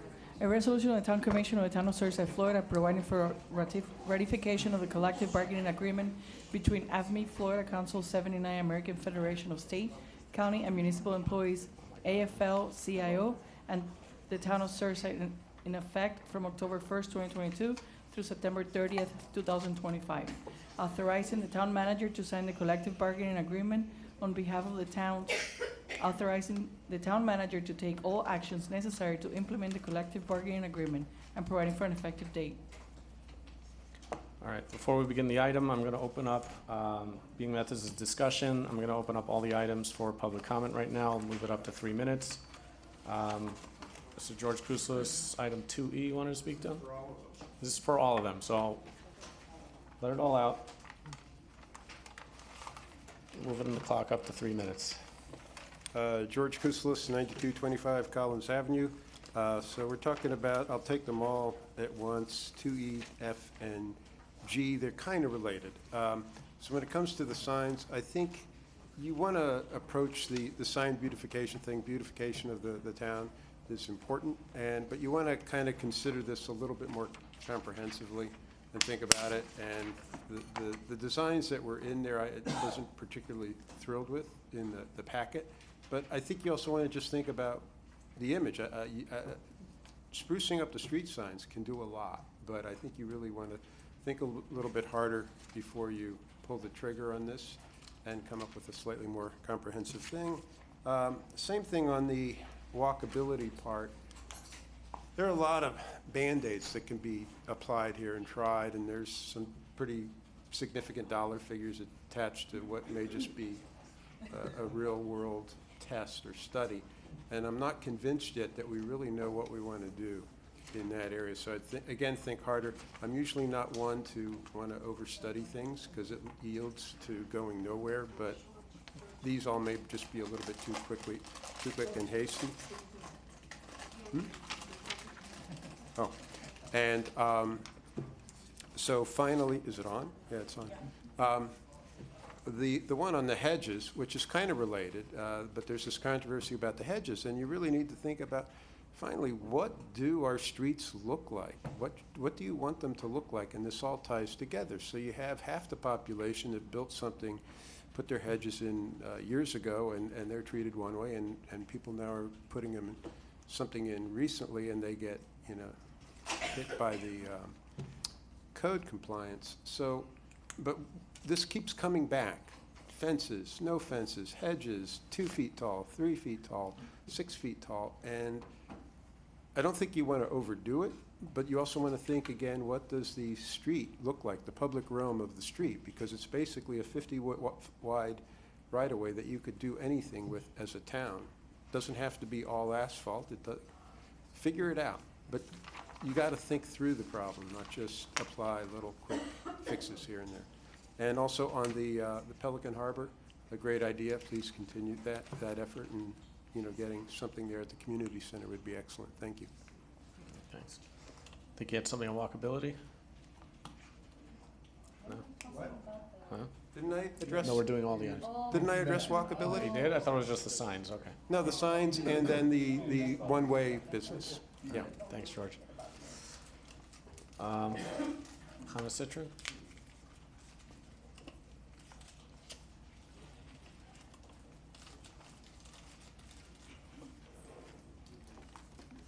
Citron, 8910 Carlisle Avenue. I just wanted to say about the walkability. I do watch these town meetings a lot at home. I don't have the opportunity to come in that often, especially the timing for a mother of young children is actually basically impossible to get here. That might be something to think about. Making meetings at 5 and 6 in the evening is even more impossible than 7. But I do think that the issue of walkability, when I clicked on the agenda that came out, and seeing that we're talking about the one-way street, which I know was discussed in the meetings beforehand, but we're at the point where it feels like ramming it on the residents again. I have not received any emails asking me, as a resident who will be directly affected by it, what my opinion is. I did notice in the study that was done, it did say something about 2/3 of the voting residents having to be on board with this. I don't remember even being asked my opinion. I know that the commission it could be the 2/3 of the residents, or the commission can make a resolution. But I think that as a commission, I don't know who voted for who, and you don't know who voted for you necessarily, or maybe you do because you have conversations with those people. But once you're sitting up there as a commission, your responsibility is to the entire town, to all the residents, and I think that all the residents need to be asked their opinions. I think this is too large an issue to take and decide this is what we're going to do, especially since we have all vocally spoken against it in the past, and I think that, we live in a democracy. Let everybody have their say. I think also in terms of walkability, there are a lot of issues that are not being addressed. We have a tremendous amount of traffic going through the town that should not be cutting through our town. Since the Champlain collapse, when the traffic was redirected through Surfside, it's almost like this world was open to people. You can cut through Surfside, and I know because my block is directly affected by that. I'm living in Surfside for 21 years. I've been raising children all that time and have kids playing on my front lawn. I never had the problem or the issue with safety that I have now on my block. And a lot of it is not going to be solved by one-way streets. One-way streets does not solve the problem of people who are distracted drivers, people who are speeding and blowing through the stop signs, which I see it happening all the time. We had on our block a car that was the only car on the street, so one way or not would not have helped. A middle-aged woman who jumped up the curb and her car flipped, took the telephone pole down with her, or whatever it was disastrous and extremely dangerous, and the one-way issue would not have solved that. So I think when we're addressing walkability, and I know that somebody here had said, well, we spoke about that when we ran on the commission. I don't remember anybody coming to me and saying, we want one-way streets. I know the word walkability was tossed around, but obviously that means different things to different people. So maybe we need to have a conversation with the residents of the town. What does walkability mean to you? What does that look like? And certainly for me, it means let's cut down the traffic to begin with. Then let's talk about what we're going to do with the streets, but certainly not to ram through. When I saw the cost for this walkability study, that the cheapest option was $173,000, ranging up to $493,000. I don't think that you can justify spending that kind of taxpayer money unless you know that everybody's on board. Thank you. Thank you. Eliana Salzauer. Eliana Salzauer, 9317 Bay Drive. I want to echo what the Robinsons have said, and I also think it's important that you listen, that you understand that there is no one opinion coming from the community on any of these issues. So anyone who smugly sits up there thinking that they have the backing of the entire community based on calling a dog whistle on an item or calling anyone who disagrees with them as anti-Semitic is in for a big surprise in 2024. I want to say about these issues that are on the agenda, this is exhausting, playing whack-a-mole with every dumb idea that comes up again that we've seen. I've been in town for 17 years already, and everyone up here seems to think they've just reinvented the wheel. These are issues that we've tackled and tried to tackle for years. These are solutions that we've already tried and that have failed. You want to keep trying the same failed solutions. I can't stand up here and yell that the sky is falling. I have a new approach, and my new approach is go for it. Do whatever stupid thing that comes to your mind and see what the residents think. You wait and see what the repercussions are going to be. You think you want a commercial beach chair operation behind the community center? Go for it. You think you want sidewalks, you want one-way streets? One-way streets are proven to increase speeding. It's a proven fact that people speed on one-way streets because they're not even concerned that someone's going to come from the other side. So without doing any scientific data, you guys like to just make opinions.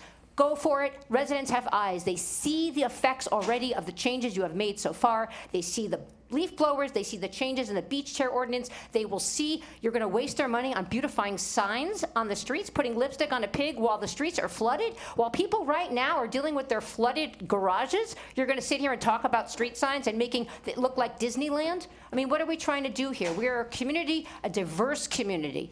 A very diverse community. So you can sit up here and put your personal agenda items on here that are going to curry favor with Tallahassee, or you can actually do right by residents. And doing right by residents means not listening to the 20 or 30 friends of yours that sent emails on either side. That means genuinely taking the temperature of the community. You guys did a study on walkability in the downtown area, and it overwhelmingly said we don't want wider sidewalks. And yet you sat up here and discussed wider sidewalk options. Why? Because you're pretending to listen. You're not listening. You have your own agenda. So go for it. Just do whatever you want. I won't object, and then the residents will stand back, and you're making it so easy. I could just make a list here. What did they do for you? Oh, they got rid of the beach. They brought more beach chairs. Oh, they brought back ass leaf blowers. They put on a third floor without bending the charter. What else have they done? Oh, well, they signed a sister agreement that would curry favor with Tallahassee, irrespective of the diversity of the community. Keep going. The list goes on, and you guys have just got started. So good luck to you. Thank you, Mrs. Salzauer. Any other public comments? Yep. Nope. All right, we are closing public comment, moving on to the item. Madam Clerk, you read in the resolution, right? Can I get a motion to pass the resolution ratifying the collective bargaining agreement? I'd like to make a motion to ratify the collective bargaining agreement. I'll second that. Is there a need for discussion, or we can call a vote? Call the vote. All right. Commissioner Velasquez? Yes. Commissioner Lansman? Yes. Commissioner Mashai? Yes. Vice Mayor Rose? Yes. Commissioner Danziger? Oh, sorry, Excuse Mayor me? Danziger? Excuse me?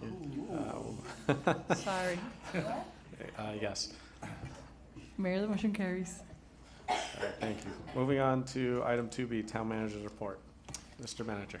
Thank you, Mayor. What time is it? 8? 7:30. Okay. Buckle up. Over the last, I guess, as most of you know, but Commissioner Velasquez can speak to it more than any of you, was the 96th Street Park was supported and approved by the previous commission by designating money. I know there'd been a discussion for years, but prior to me coming here, I wasn't part of those, but the previous commission put up, I believe it's $3 million, could have been $4 million, that's right.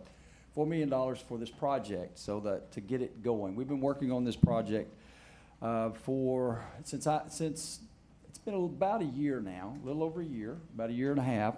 We did not receive any proposals in July. We put out a second RFP in August 12th, 2022. We had a pre-bid conference and a site visit on August 31st, and it was well attended by potential contractors. The deadline for bidder questions was September 16th, and construction proposals are due October 14th, 2022. We are anticipating bringing the proposal for you to select a contractor no later than a meeting in November. So we're rapidly moving on that. I'm not going in any particular order. It's just this. I'm not saying that's number one. Okay, so just because I did it first doesn't mean it's number one. The other thing, since you've been seated, the Hawthorne Tot Lot was put on the front burner, and what we've done, we've completed a site survey, which was required.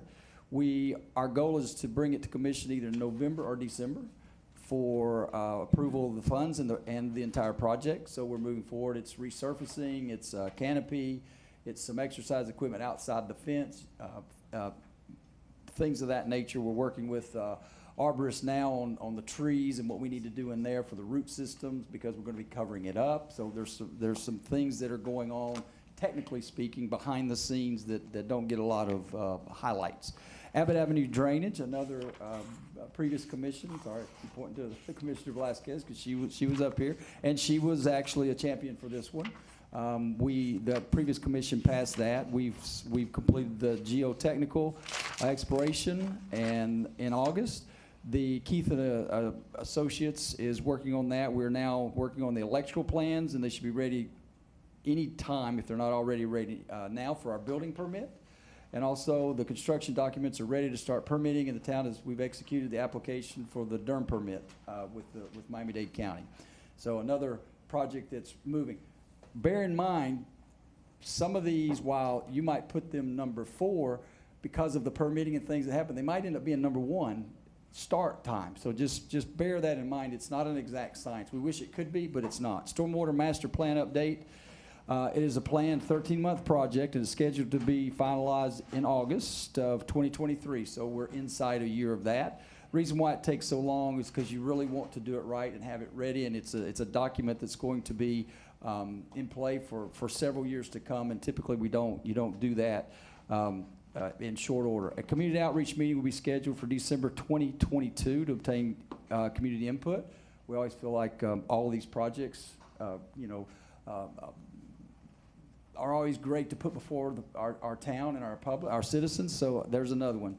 The townwide traffic study, the Corradino Group is implementing this study, and during the month of September, and we got emails about the tape in the street and things like that. We've hopefully have taken care of that to send them back out to take off the ugly tape that was left behind. Thank you for your emails. Also, that data collection has been completed. It was about a week's time, about a little over a week ago it was finished. It's a 15-month project schedule, and the last traffic study I think was done in 2012, if I remember correctly. So it's really time to update that. And the traffic calming and memorandum reports should be provided to the town by November of next year, so right at a year of 2023. I'm sorry, Andy. Yes, ma'am. Sorry to interrupt. You mentioned that the traffic study is going to take 15 months. Correct. But those tapes were only put for 1 week. Why is that? That's the traffic counts that they took at the time. They needed a real-time study to be able to implement that, and then they'll go into more projects. We'll talk more about that in a little bit. Hector will be up in one of the other items. Again, another project that I believe in March of 2020, right before I got here, there was a referendum for the residents to, basically, do you want undergrounding or not? It was yes. So that's where that project, they gave authority to go forward with the project. Fast forward to March of 2022, they gave authorization, which is a charter requirement, to borrow the money or to sell bonds, basically, to do this project. So that's where we are now. But we're in the planning process. So there's a lot going on there because you work with FPL, you work with AT&T, you work with, I believe it's Breeze Line, the cable company.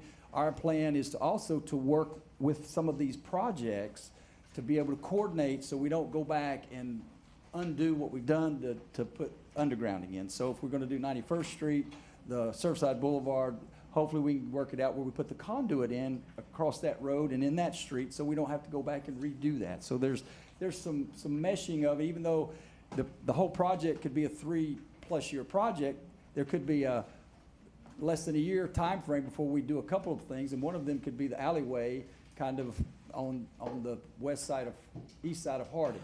The alleyway burying those lines first because there's some money that's been provided by the shul. So we would want to utilize that to get that project going. Catch my place. The significant occurrence this month was the receipt of formal design agreements from AT&T. That's a big deal. Usually when you do any projects related to utility lines, power lines, AT&T owns the majority of the poles, and they're usually the last one to do their part of the project. Anybody that works on a road project, and Jason's going to shake his head, yes, AT&T is always, you see they do stuff, they cut the poles. Everything below that is AT&T's allowed you to cut those poles, so you could, it's just not a big pole sticking up there, you just have that shorter part. That's why usually you see those cut. You're waiting on AT&T to come finish their part of the project. So an agreement should be brought next month on the AT&T project to you. So we continue to take those steps. Again, very important. That would probably be number one, but it's going to take the longest to get it accomplished. So even though it might not seem so, once we get going, though, everybody's going to know we're undergrounding. So it's not going to be a surprise. The 91st Street Improvement and Beautification Project, it's about $1 million project, $250,000 from the state in a grant.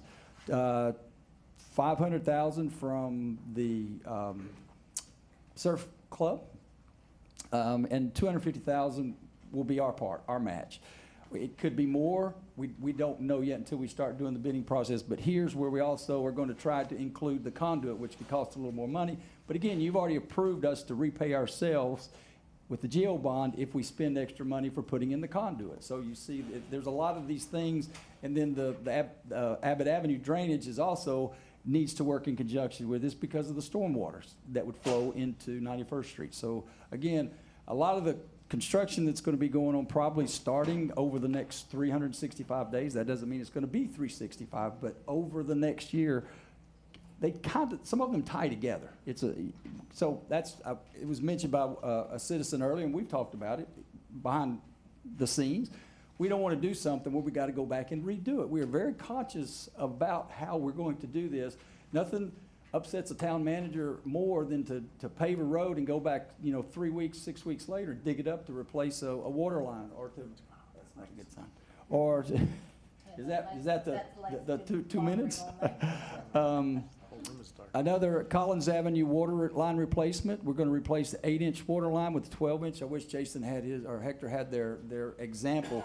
But if you look at the what's currently out there, an 8-inch line now is about a 2-inch line because of the corrosion and the buildup of everything in there. So actually the flow in the condos, those who live in condos, you will experience a different kind of flow when we put a 12-inch line in there. It might knock you out of the shower. I mean, it's really going to be a big you're going to notice the difference. But what we're doing is we're working with all the projects behind the scenes with staff to have them install the upgrade in front of their project. For instance, we're working at again, I can't remember the name of it. Jason, the most. No, the other one down here. Is it 90?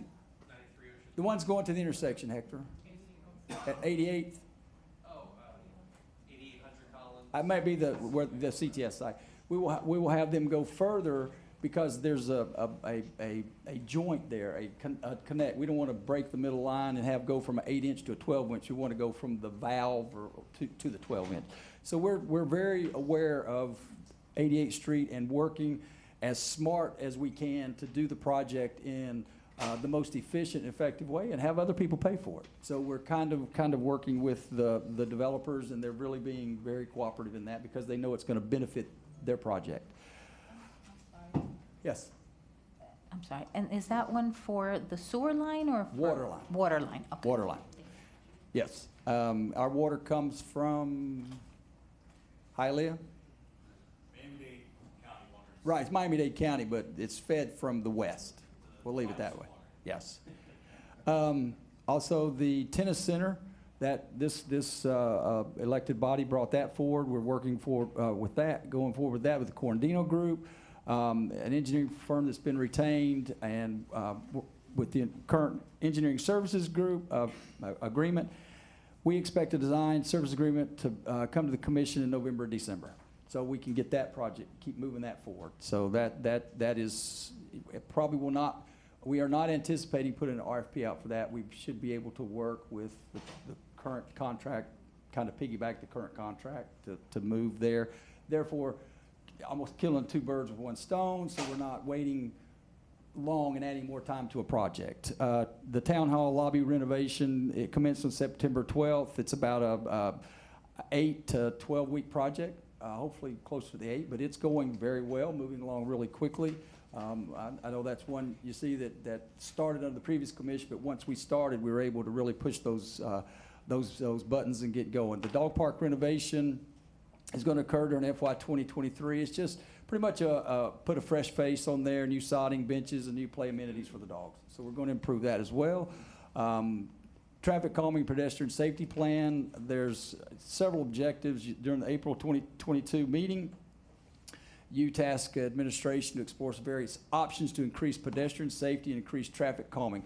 We have not, I repeat, we have not determined anything. We have not determined how much money. We have not determined. What we put out there was just some, it's like the street signs. That was just a mock-up. We think, if we did something, here's what you did. There's plenty of options. So just because we put a sign, or, a sample in here doesn't mean that's the one. What we want to do is come back with maybe more options, get a design group or somebody to design some options that you like and the community likes. But the objective is create a project bank of proposed and working projects. In other words, several things that can work, and then you will decide with public input what we will do. For instance, 300 block of 95th Street crosswalk and sidewalk improvements. Just stop signs with line sight issues. There's some stop signs that are back here, but you still have another 8 to 10 feet before you get up into the cross lane, so you really stop 2 times before, or it looks like a car has run the stop sign. Signal shielding at 96th Street and Byron Avenue intersection. What that does is it puts like a louver, like a shield over it, so you can't see if it's green or red or yellow until you get really close. So if you come off of 95th, you don't accelerate and try to race to the light because you don't know if it's red. So you really get closer. So that I've used that in other towns, and it proves to calm traffic a little bit. The Bay Drive street closure, obviously that end will be closed when we do the construction. So there'll be some things to discuss about that. Byron Avenue traffic calming, there's more things there with that. So there's a couple of things. We're also looking at some speed tables and multiple speed tables to replace those speed humps that are like going over the telephone. You really don't notice it. Nobody slows down. Community workshop and resident survey. As part of the update of the 2012 traffic study, community workshop and resident survey will be used to gather feedback for incorporation into projects. So we still have more than one speaker spoke. We're coming to the public. Nothing's finalized. A lot of these discussion items are merely that, discussion items, and we got to give you information because you asked for it. This is what we think it'll cost. So nothing has been finalized, and it's not all one way. It's not, take parking out, not add parking lifts or anything of that nature. And we're working on truck deterrent strategies at Byron Avenue and Abbott Avenue along 95th Street. These things are at the top of our list and what we've discussed and heard from our from the public. So we're trying to incorporate those in this. And so with that, we have staff here to answer any questions or to hear your priority list or however you want to proceed next, or bring information back to the next meeting or a future meeting. This time we'll open up for the commissioners. Sure. When you mentioned the part about the one-way streets and all this, are you going to do outreach to residents and get their opinions, or we're just going to be like, this is it, and we want one-way streets and No, that's absolutely. There will be charrettes and things of that nature, so we get it's surveys and a lot will be driven by you, but there's a lot more involved with that than just, here, let's just do this. That's not gonna happen. Okay, so the commission is okay with doing outreach to residents and making sure that everybody gets involved and that we're not just popping these one-way streets on people? And there's, if I may, and there's a long process going through the getting permitting and things of that nature. There's a lot to that. So I think this commission's idea was to push forth a trial version of it, so that people will either see and appreciate the value it brings, or to go backwards without spending the full amount. Ultimately, we've heard tonight a lot about community input. Everybody needs to have input. The downtown walkability project had 160 people out of 6,000 people that responded to it. We have 20 people that show up to our meetings maybe every month. Look at our room today. Where are we getting this input? Nobody responds to these email blasts or any of these charrettes or any of these things. I know for myself, when I walked around, yes, I walked around and talked about walkability. I talked about giving the kids a place to ride their bikes to school, to allow people to walk their dogs on the street without going in and out of parked cars and getting hit by cars, allowing people to walk through it. And we're here for that. That was the biggest thing that I wanted to push. This commission already said that we want to see the trial implemented in town. We want to see the walkability in town. If it's a disaster, it's easy to pull back, and it didn't cost us that much. But if you think we're going to get residential input and go through that, I think we've seen time after time that that's not the case. May I? Well, I kind of disagree, because we already did the 90th Street, and that was a total disaster. It wasn't a disaster. So I actually was on that street when it happened. Most of us came out for it. All my neighbors loved it. They got to walk their dogs peacefully. I loved it. My street suddenly went from this highway that was crazy, because remember, it was a westbound, 90th Street was westbound then, and there's no visibility. So cars would come flying over at 50 miles an hour. There was an accident every week on that corner. When they did this project, it was a sigh of relief. One or two people came out against it. None of them lived on the street, screaming and yelling, because they didn't want it to spread to the rest of the town, because they felt that they get to park their car in front of their house. But again, the people that I've spoke with on this item, everybody, I don't want to have to, I'm going to have to either park my car across the street also, or around the corner. It's not going to be convenient. But everybody that I spoke to when I was campaigning said that the trade-off is just, it's worth it. If they have to park their car across the street. It's No, I good understand, that and residents do give their input. we keep even hearing, if this it's- is the theme that we hear from one or two people that come to this meeting. You need to get residential input on everything. Well- First of all, First of all, this is the way the elected body works, right? Hopefully you found out what it is that your candidate wanted, and it wasn't just off 3 posts on Nextdoor, and you elect them in to push these priorities. Hopefully they were upfront about them. But it's not every item goes up for a vote. That is what democracy is about. If they don't like these projects that we're going in, guess what? We won't be here next year, but I'm confident, and I would like to push some of these through. And if the people don't like them, I won't be here in a year and a half. That's the way the process works. But again, it does not seem to be any response from the residents that come towards these meetings, that respond to these emails, and to base our decisions off the same 20 that have the input it's not indicative to what this community wants. I think it's the silent majority, but it's really the vocal minority, but it's the silent majority that get ignored because they don't come to the meeting. I think in general people like what's going on and what we're pushing, because you don't see them here complaining, right? You'll see 10 people complaining, 15 people complaining, 20, but you're not going to see 5,000 people walking in, or even 100 people walking and complaining. And the reason for that is I think the most people like the way where this is going. No, and I respect your thoughts. I'm just, basing it on, for example, when we did the 96th Street Park, there was a lot of people that responded to that survey, and it was good to get their input, to know what exactly the community wanted.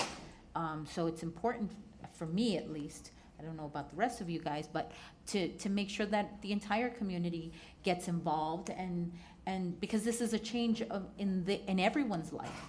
I mean, I personally didn't like the 90th Street thing, and specifically that particular street, because it's the one that pretty much you always turn to go down to Carlisle to get to the end. If it was probably the street before, it might have not been that much of an issue. But that's kind of like the end of Byron, the end of Carlisle, the end before you have to make that right turn because you can't keep going straight. So that, I think that was the main issue with that particular street versus any other street.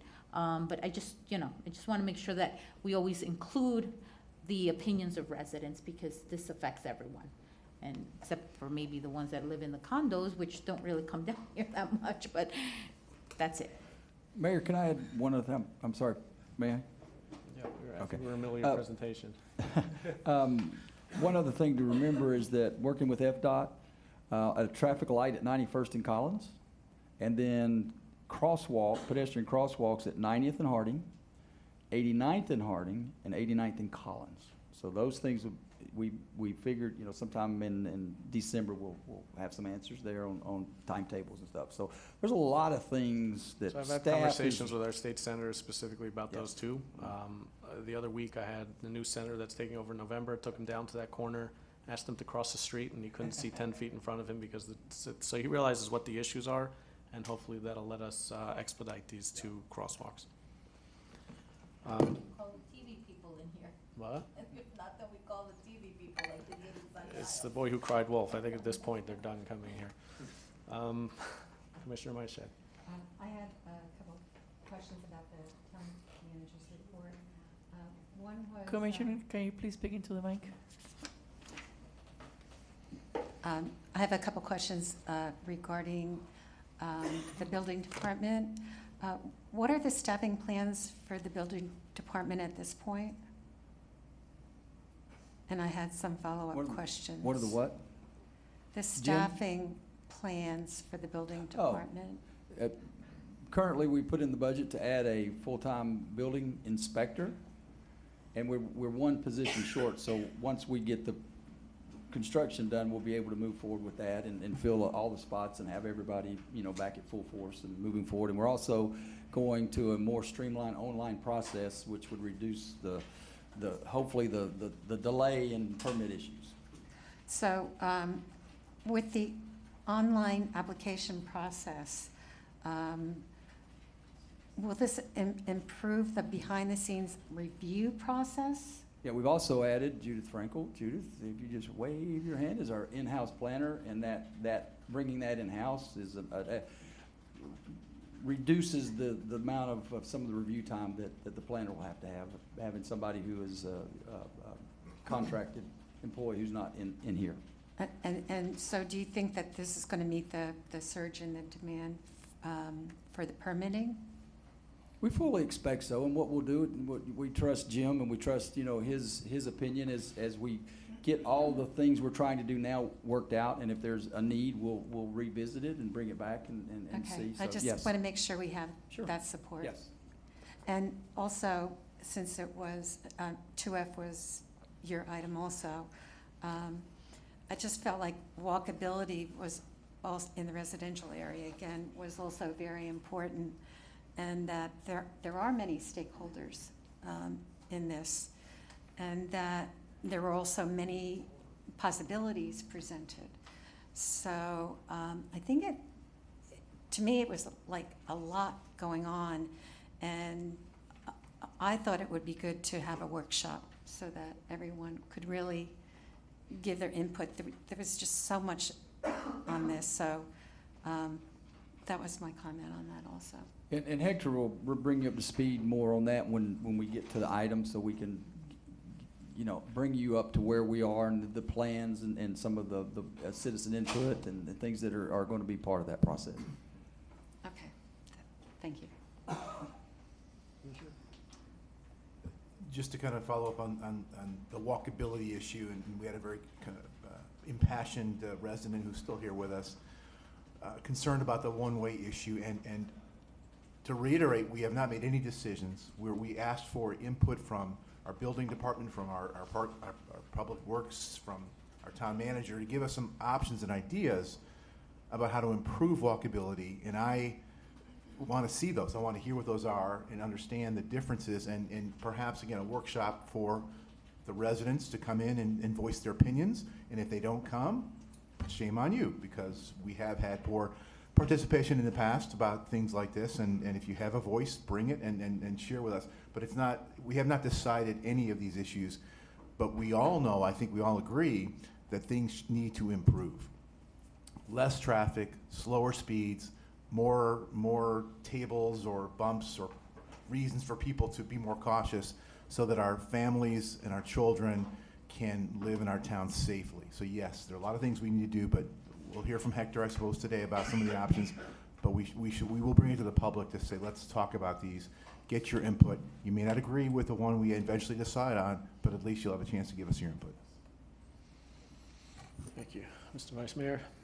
So I got actually a lot of notes here and a few things to cover. So for me, I guess we even missed out on some projects. So for example, I'm just going through a list I have. Where are we with the beach chairs? We approved that 5 months ago. I still don't see a beach chair on the beach. The tot lot, same thing. Tennis center, downtown walkability, Surfside Boulevard, or walkability, the workout equipment on potentially street ends. We started the town hall lobby. So I guess what I'm getting at, and I'll just use this one as an example, Mr. Town Manager. If we had like a start date or of when we would actually see shovel in the ground and like a completion date. And what I mean by that is we have to be able to hold somebody accountable on if something gets delayed. Here's one example. We were supposed to see the downtown walkability study in June. It got pushed back to September. I'd like to be able to ream somebody out, whether that's through you or somebody else. We just lost 3 months.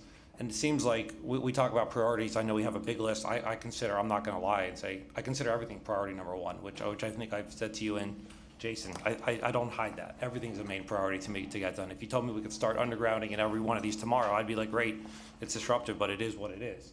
So I think that the problem we get frustrated is we've been sitting here for 6.5 months now, and we'd like to see some shovel in the ground somewhere versus things that we keep saying, what's gonna happen, it's gonna happen, it's gonna happen.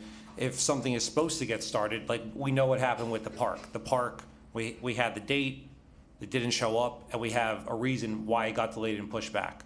But we don't really have a reason why the downtown study got pushed back to June or September.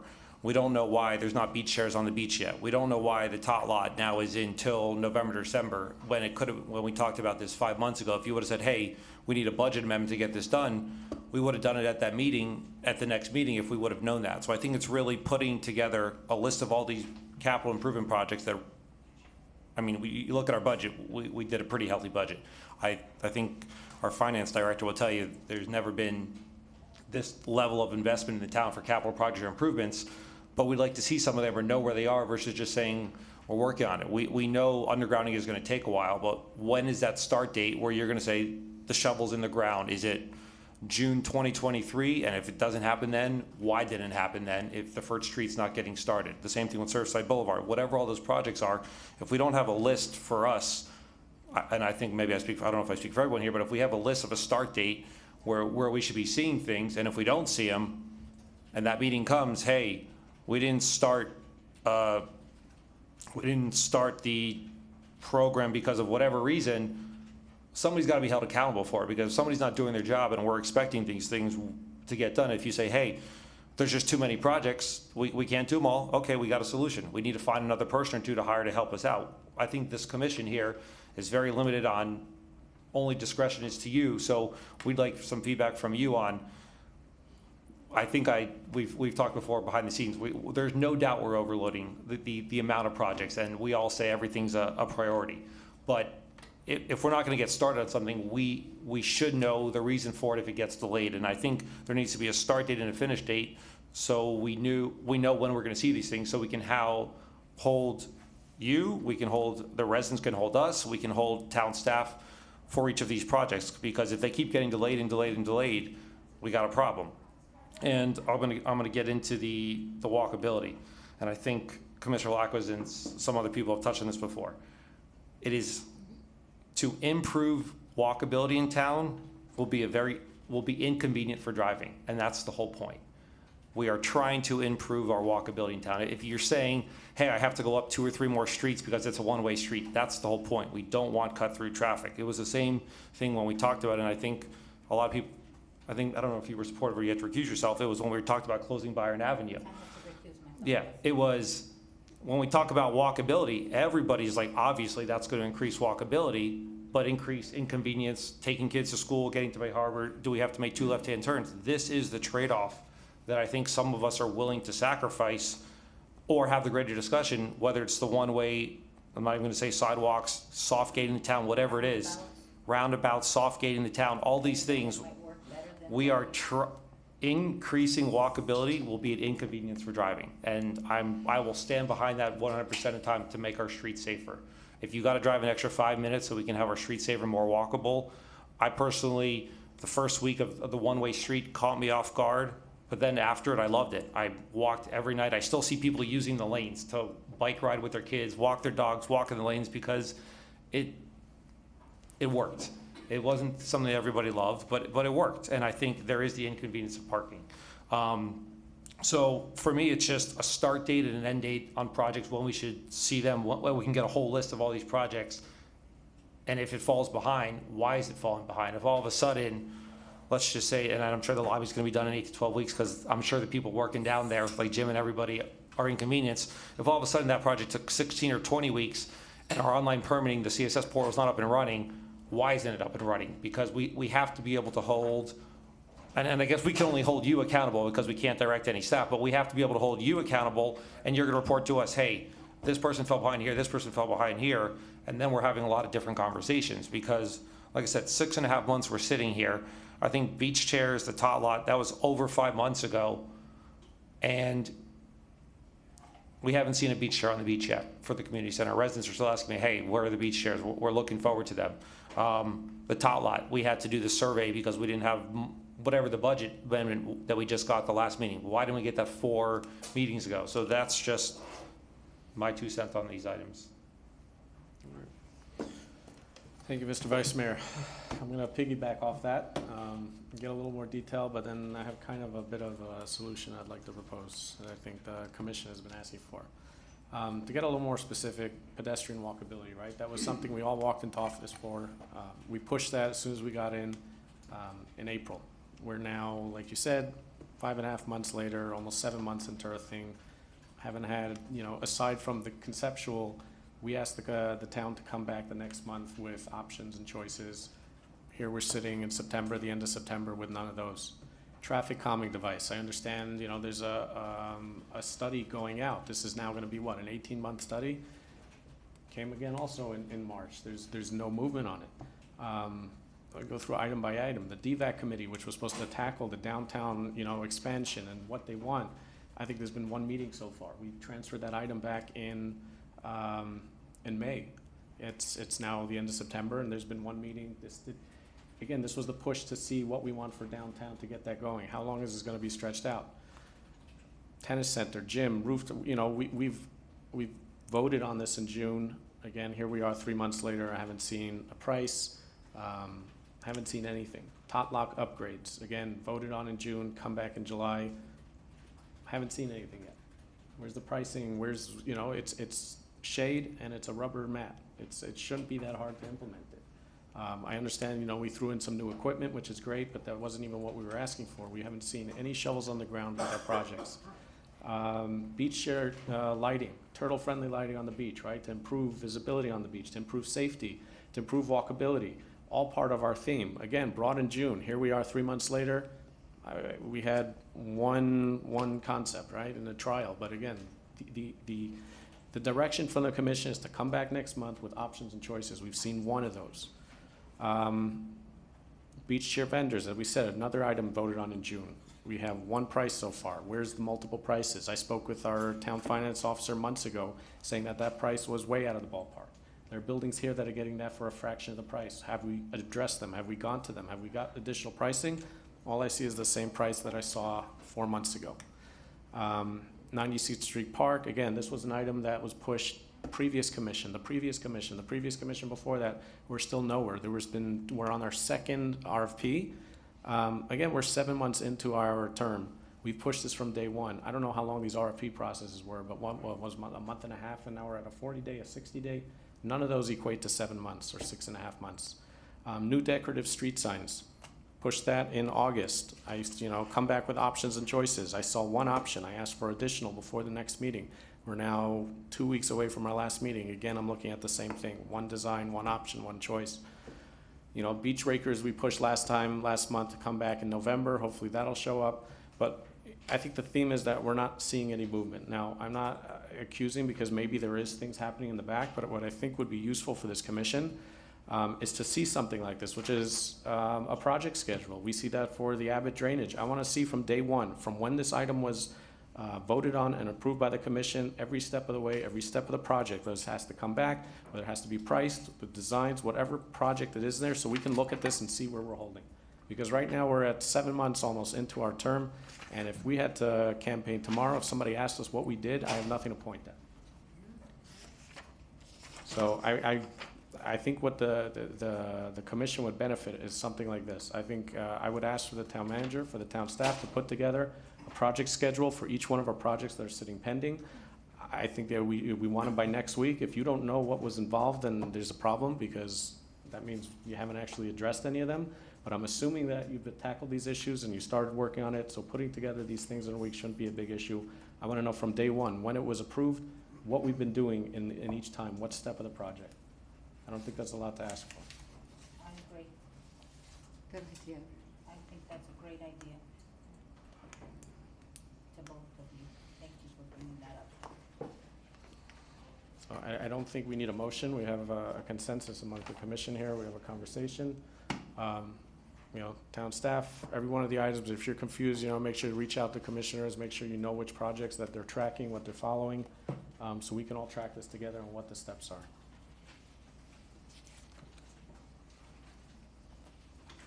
Any other comments on this item? No, I just wanted to, can I say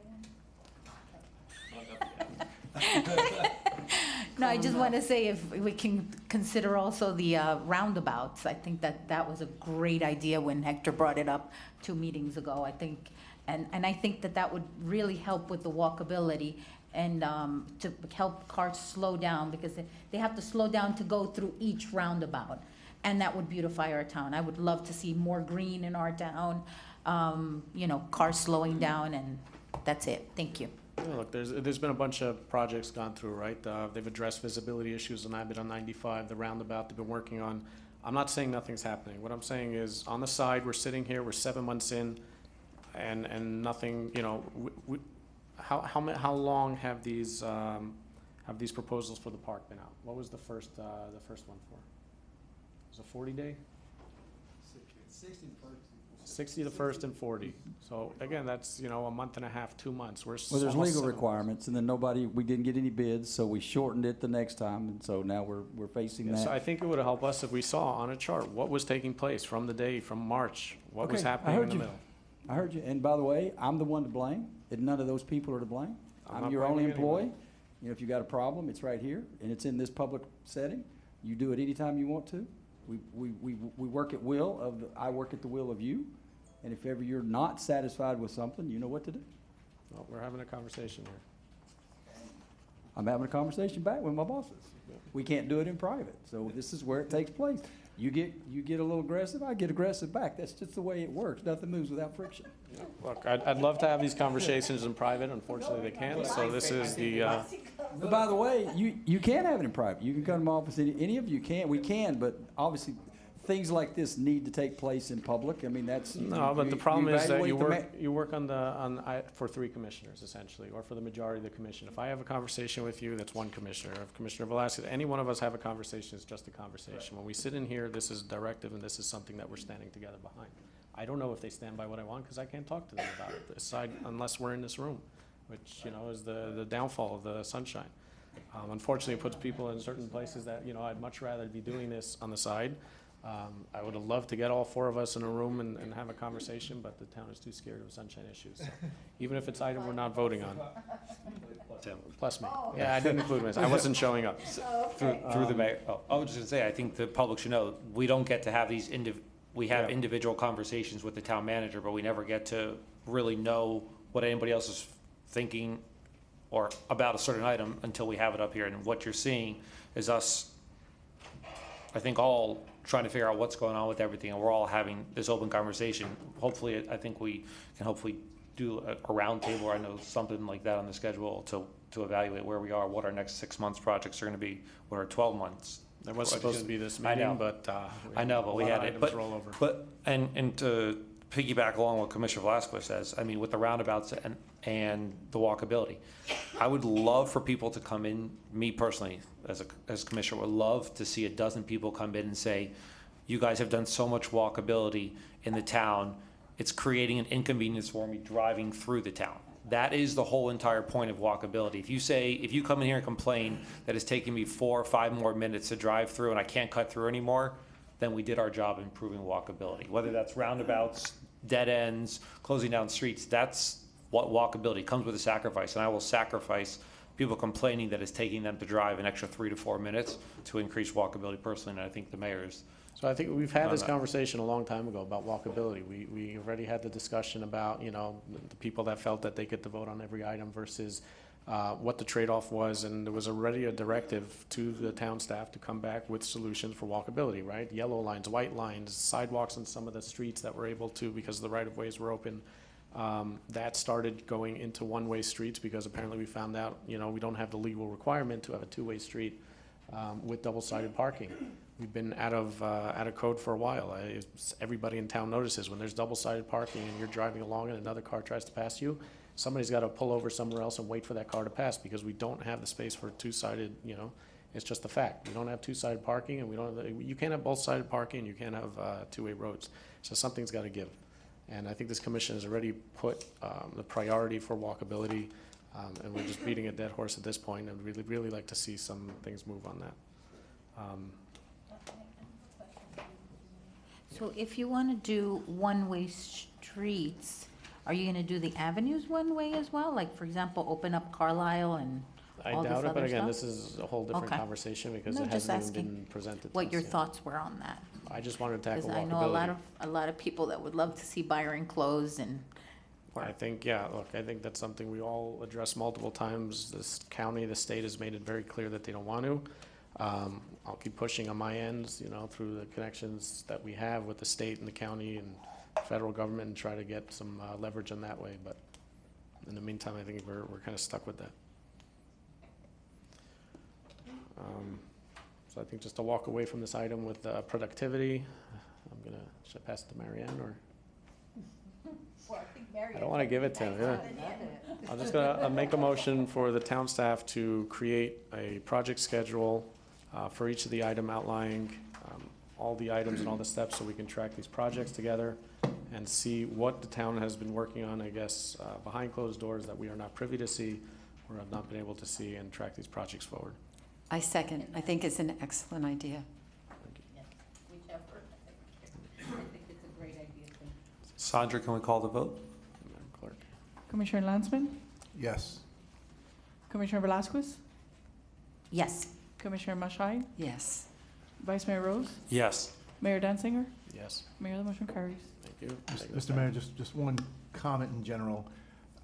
You made a comment saying, if we had to run for re-election now, people would ask us what we've done, and you'd say there's nothing done. I disagree. What I said is we can't point to anything. There's a big difference. We've done a lot here. But I can't point to anything in the street. When we ran on certain promises, and I'd like you to point at one of them out in the street right now. I'd point to downstairs right now. We have.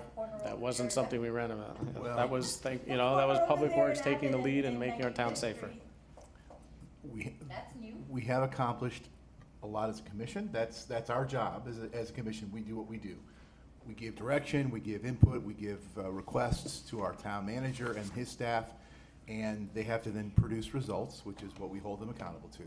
But I do think we have more than we have roundabouts, we have additional sidewalks, we have a lot of things that Public Works has done that we can take a warm level of accomplishment from, and there will be more. And yes, to the mayor, to the manager, we just want to see tangible results so the residents can say, hey, I see that work downstairs being started, and it's going to improve our town hall.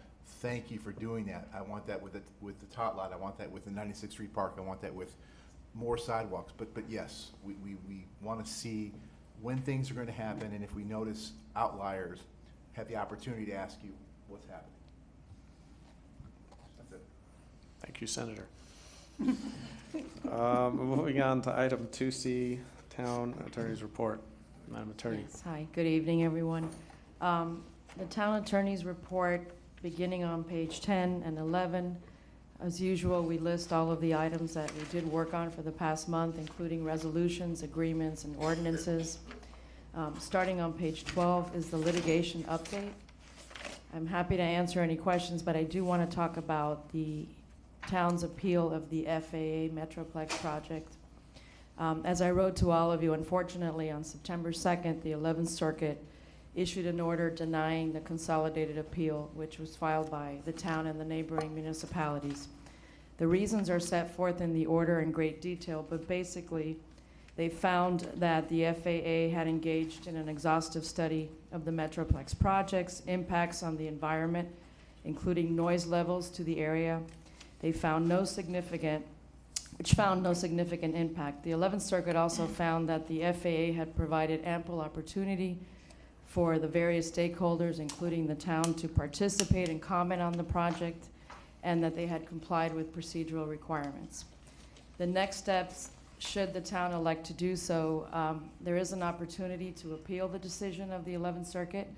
You basically have 60 days to file a motion for rehearing with the 11th Circuit, and there are two options.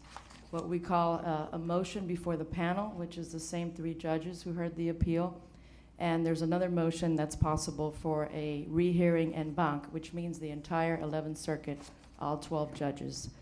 I've been in contact with our special counsel, Mr. Tabor.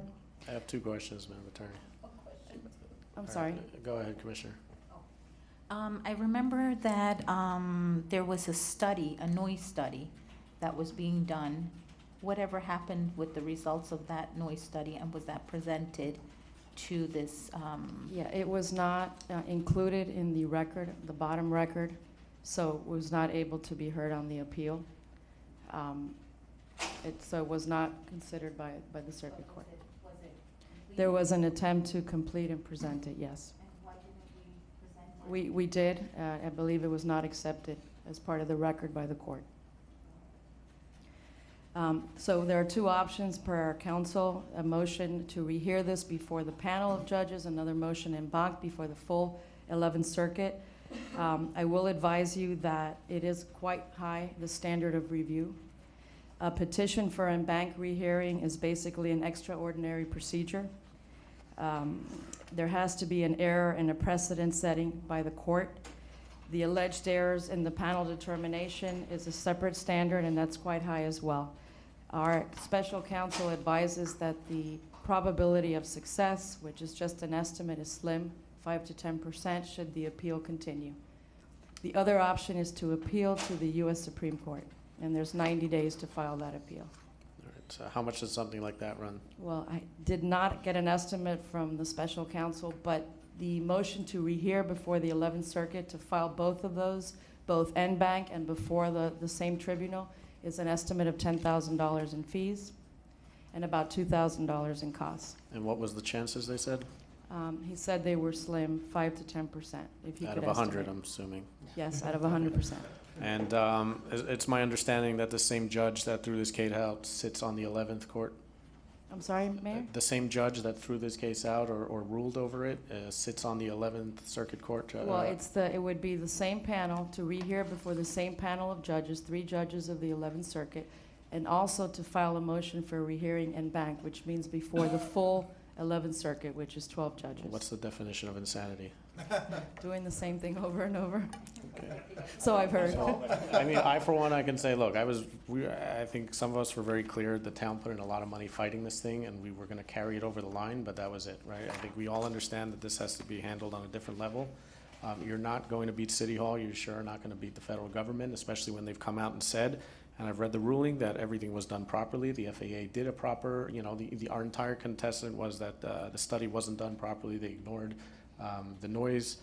They didn't give ample warning, and it seems like the court ruled against that and said that everything was kosher. So I can only speak for myself and say that I have no intention on continuing. I have no drive to continue this fight and throw money down the toilet. It's unfortunate, but How many other cities are still fighting this?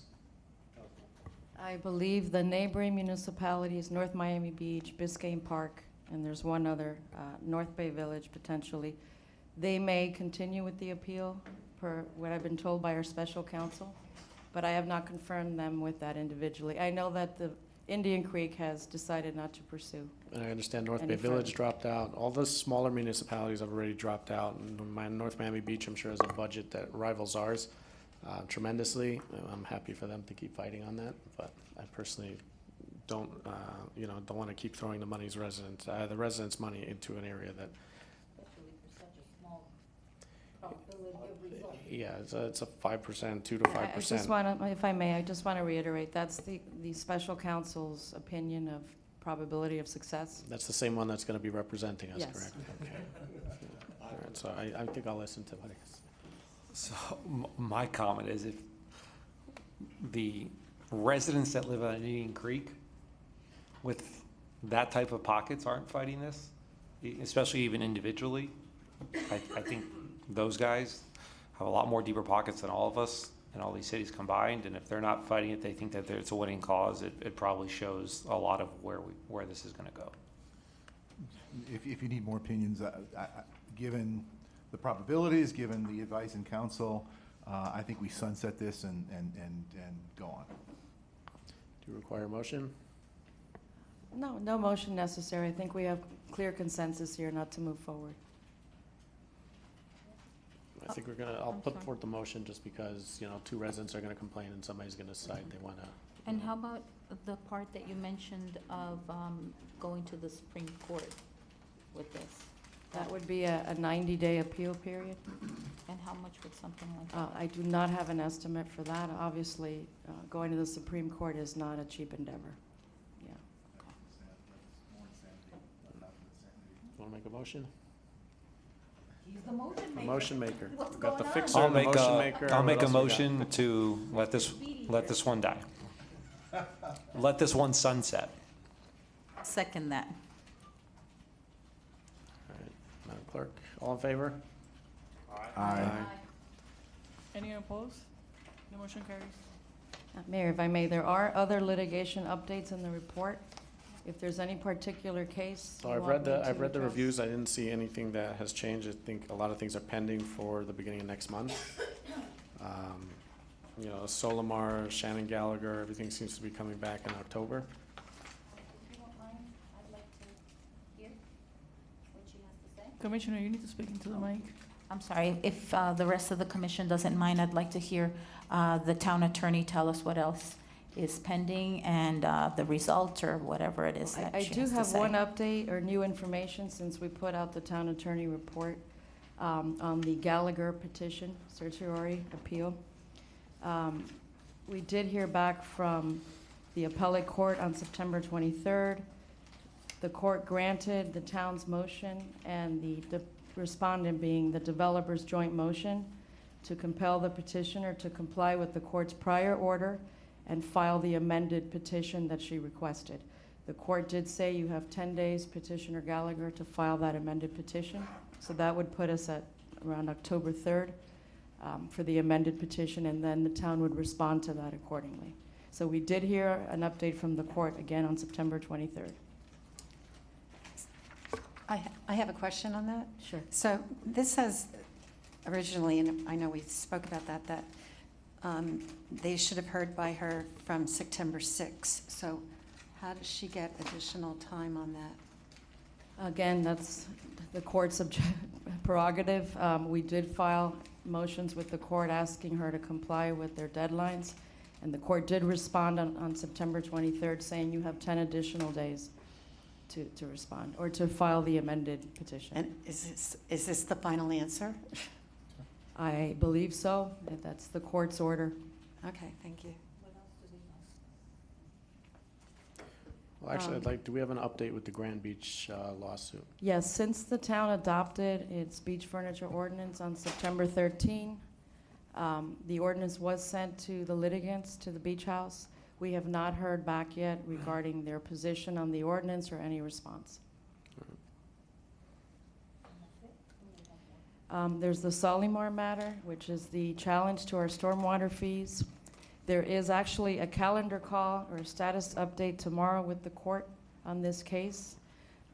It was supposed to be set for trial starting the week of October, 3-week period of October 3rd. So I guess the judge will decide tomorrow if, in fact, it will hear the summary judgment motions of the parties that have been pending before the court for some time, and if, in fact, the matter proceeds to trial. So I can have further updates after tomorrow. All right, I believe that ends all the open lawsuits. Any other comments? Nobody else is Yet, I should say. These are the big ones. Not yet. Okay, thank you very much. All right, thank you, Madam Attorney.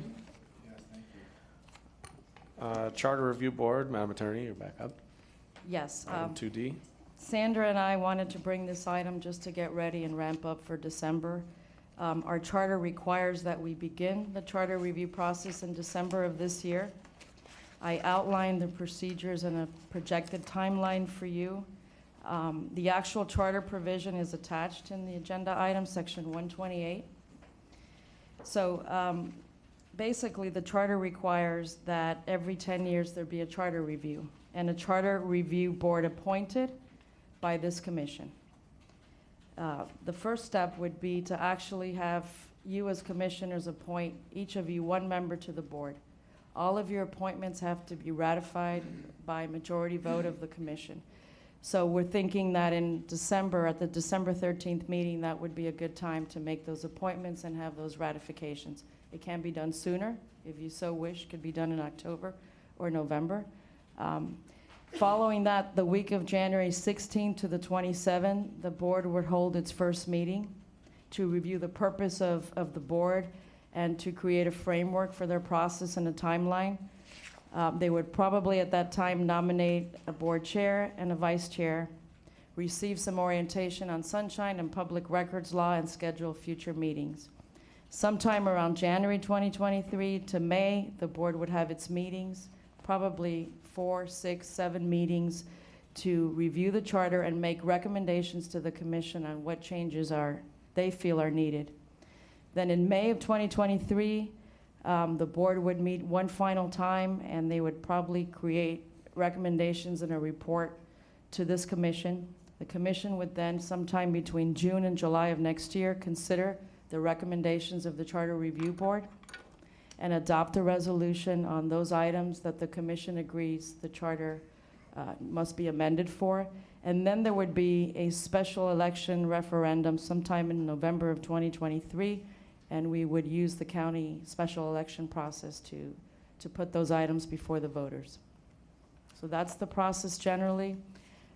One more thing, even though the section 128 of your charter does not say that the members need to be residents of the town, other provisions in your charter and code require that all board and committee members be town residents and registered electors of Miami-Dade. And I have found, and I was asked this question, I found no prohibition on having other board members potentially serve on the Charter Review Board. Because these boards are advisory in their nature, they're not considered office holders under the Constitution of Florida, so they could potentially hold 2 positions in 2 different boards without creating a legal process, or a legal problem, rather.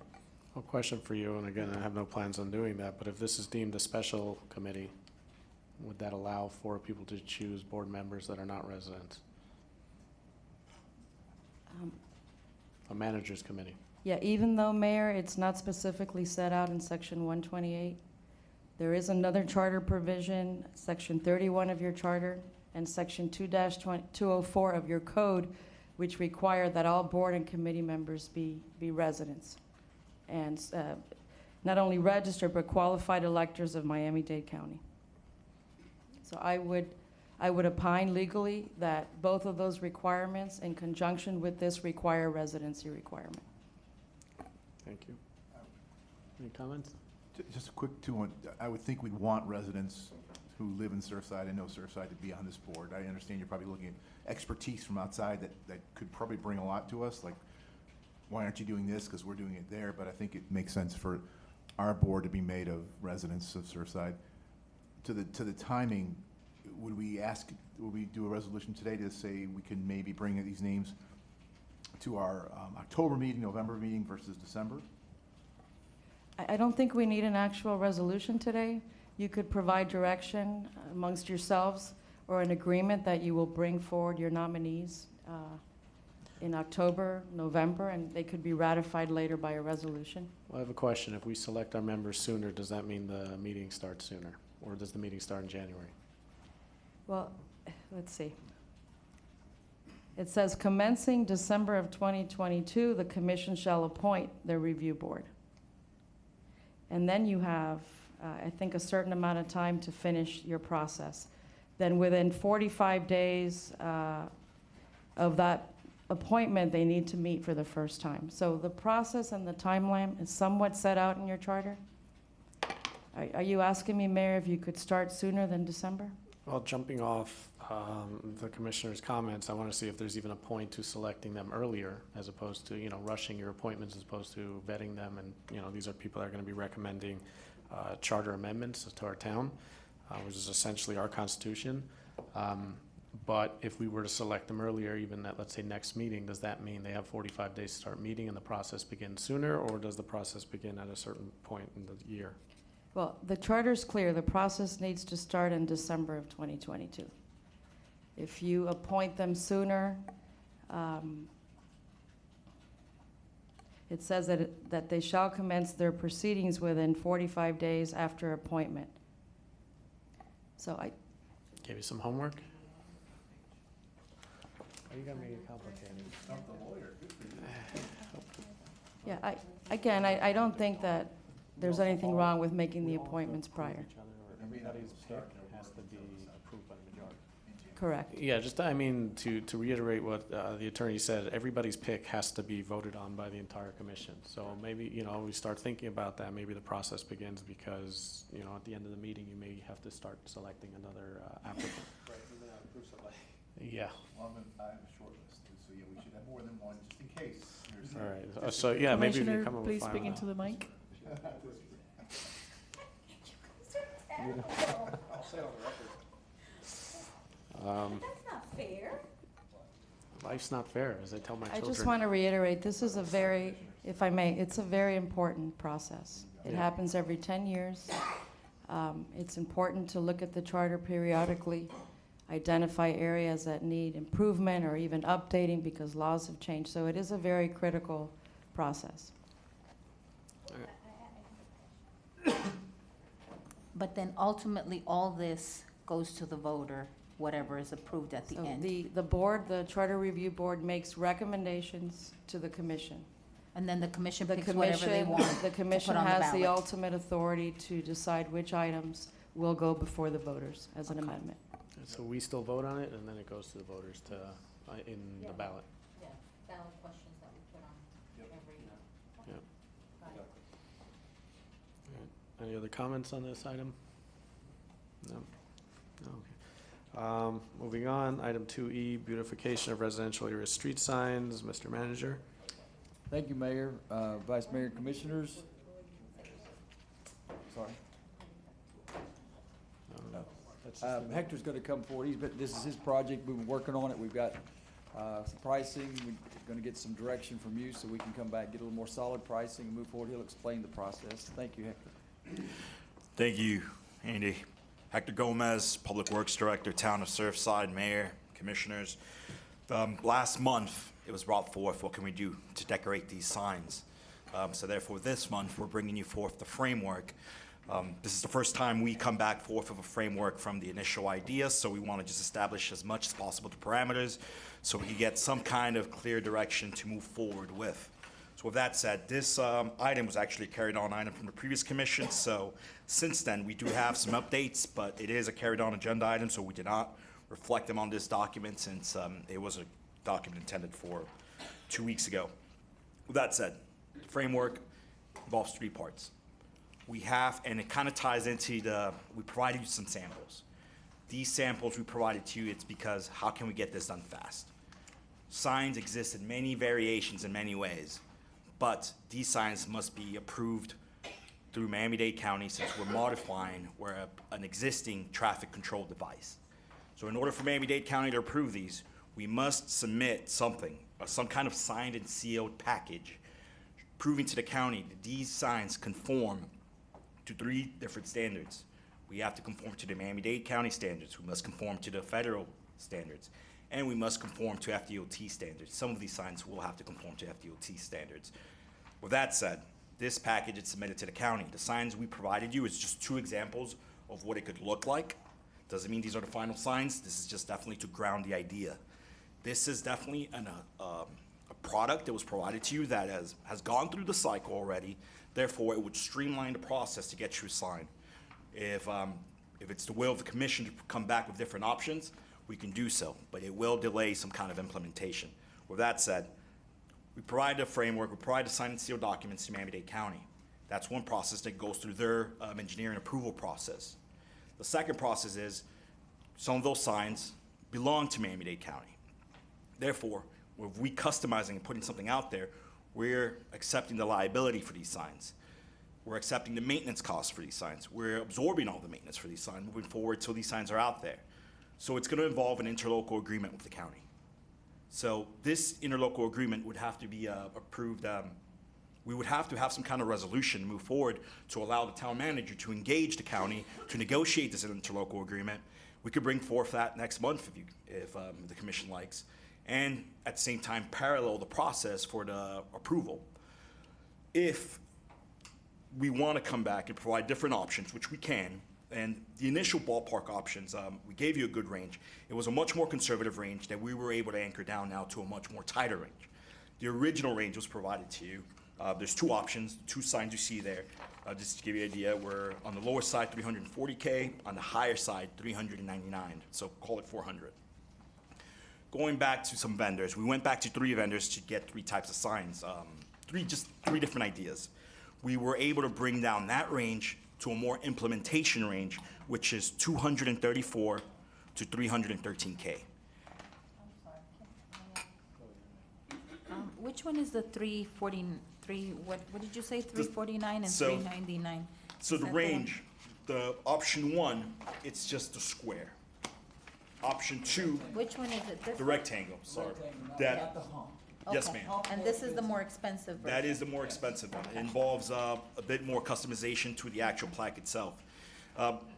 We don't have a lot of options. We have options with the poles. We have options to really just the poles and to a certain extent the design, the artwork on it.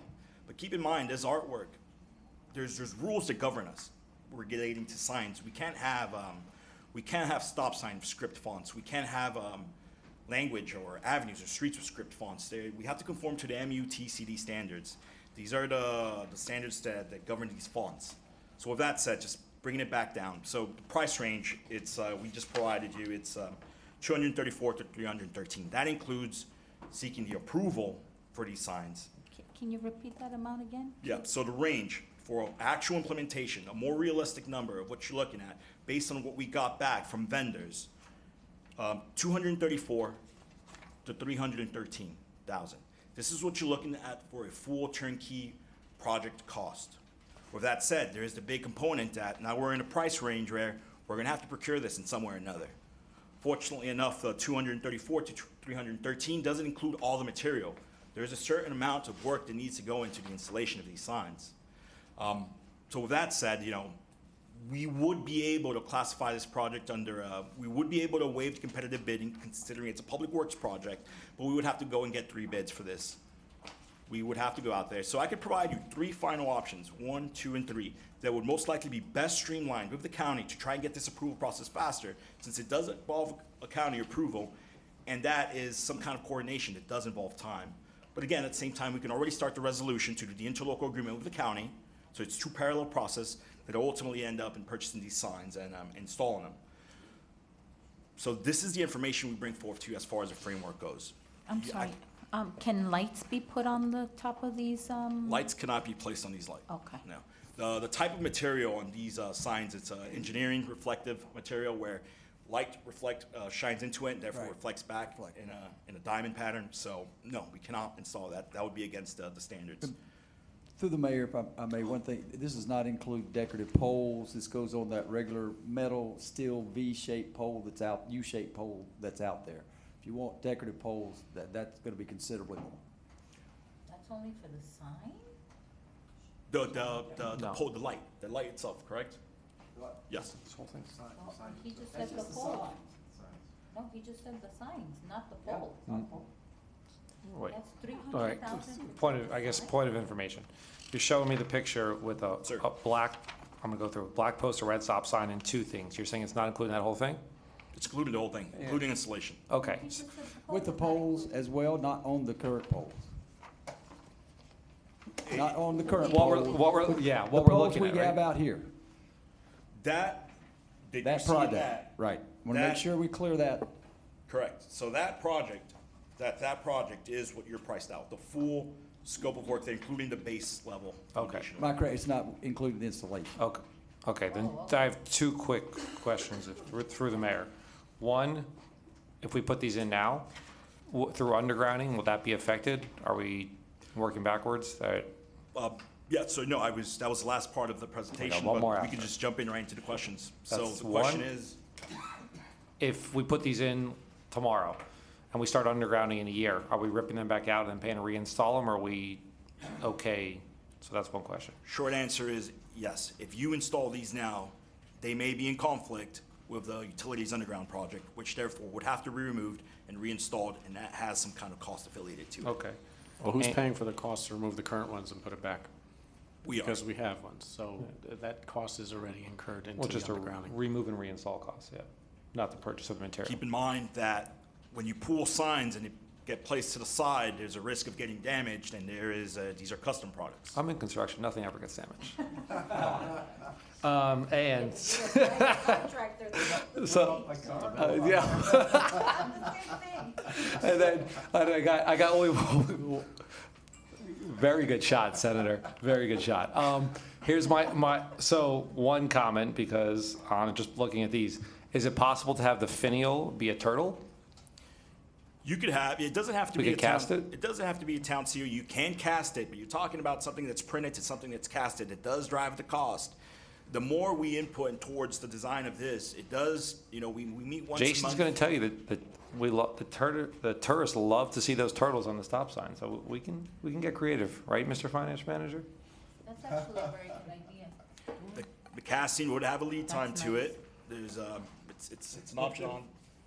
You know, like in Washington. You could definitely cast a turtle. It's all possible. That doesn't impact the sign itself, but there's a lead time and cost to it. Well, thank you. Well, All right, how much? if I may, through the mayor? Through the mayor? Just Yes. a couple. Two things. One is, to me, it sounds like if you have to go to the county for approval, that's like 10 years from now. I mean, if let's say we pick one of these simple designs and we want to move forward, what kind of time frame? Because I don't think it's going to be tomorrow. I think it's going to take a long time. What do you think, estimate to get these in the ground? Well, the reason we picked these is because City of Doral and Palmetto Bay implemented something similar. We provided the interlocal agreement. This is something that's already been approved somewhere else. It should streamline the process. Start to finish, I believe the bigger lead time would be getting the material. With that said, you're talking about probably a 3-month start to finish, with 3 to 4 months start to finish with the county, considering we're using a streamlined, if we use this streamlined product.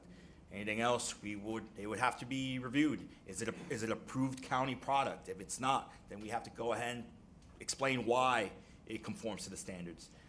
There's breakaway standards. If there's liability issues if the sign doesn't break away and it gets hit. So, assuming we go with something, it's already approved by the county. To answer your question, you're looking at 4 months. Including the approval from the county? Yeah. And the material acquisition and the installation? No. This is assuming we come forth next month requesting a resolution for the interlocal agreement. That gets enacted. That allows us to start to engage the conversation of the county. That's what we're looking at, 4 months. Once we get the product blessed, we get the product procured, then there is a lead time for the manufacturer to provide us the product. We'll get one of these so you can So follow I along. think, And again, this is as much as I want to go out there and install these signs, I cannot control that. I'm not a and welder. that's, What are you doing after midnight tonight? Again, that becomes our frustration because it seems so simple and yet it's not. And we understand that it's not, but we get frustrated when it's not doable in a reasonable amount of time, just street signs. And this is not undergrounding, oh my God, that's years and years. So I'll step off that horse. Not too many years and years. It's probably gonna be years and years, but that's. You possibly could start undergrounding before you actually got your street signs put in place. There you go. You really I'll give could. You could be June with your undergrounding. I think through the mayor, that's the whole point. It's to manage our expectations and residents as well. Like you said, if all of a sudden we say, we're having this conversation and somebody's like, oh, well, Hector said 4 months, and it's like, the residents are just gonna hear Hector said 4 months. No, it's the process. So we wanna be able to say, hey, listen, I would love it to be tomorrow, all these things, but we know it's not. To say, hey, if it doesn't go through the county, why isn't it there? And then if we drop the ball somewhere, why do we drop the ball? And I think that's the whole thing with what we talked about earlier. So we're all on the same page that we're following that, hey, it's really a year until it's in the ground, it's 18 months, whatever, when that first sign is the ground, we want to know if it goes forward, when it would be. Through the mayor, just to comment to that, we mocked up this project. We mocked it up in 93rd Street. Gives you a feel. The poles don't have to be black, for the record. They could be any color. But we mocked the project up there. This was something we were able to execute through the town manager spending authority. We ordered these signs sometime in June. We just got them as soon as you just saw them installed. There's a lead time of a lot of these products. This is raw products. There's raw material being converted to a finished product.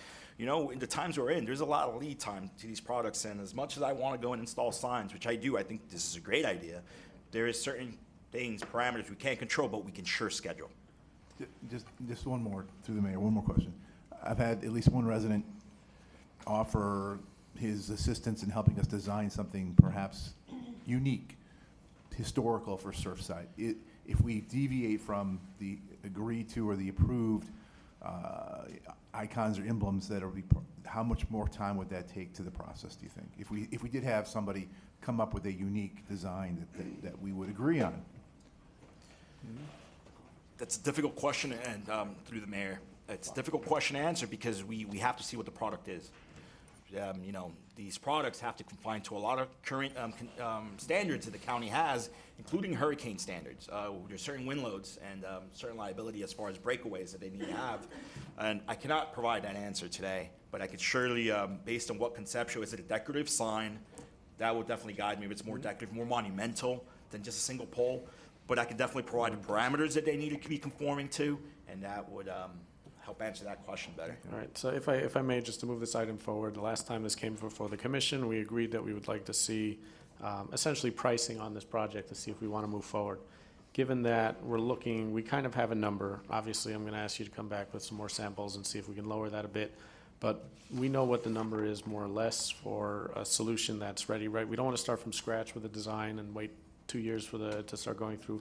We want a turnkey solution. Maybe there's more than just this one, and hopefully if this goes through, you know, we would ask that comes back next month.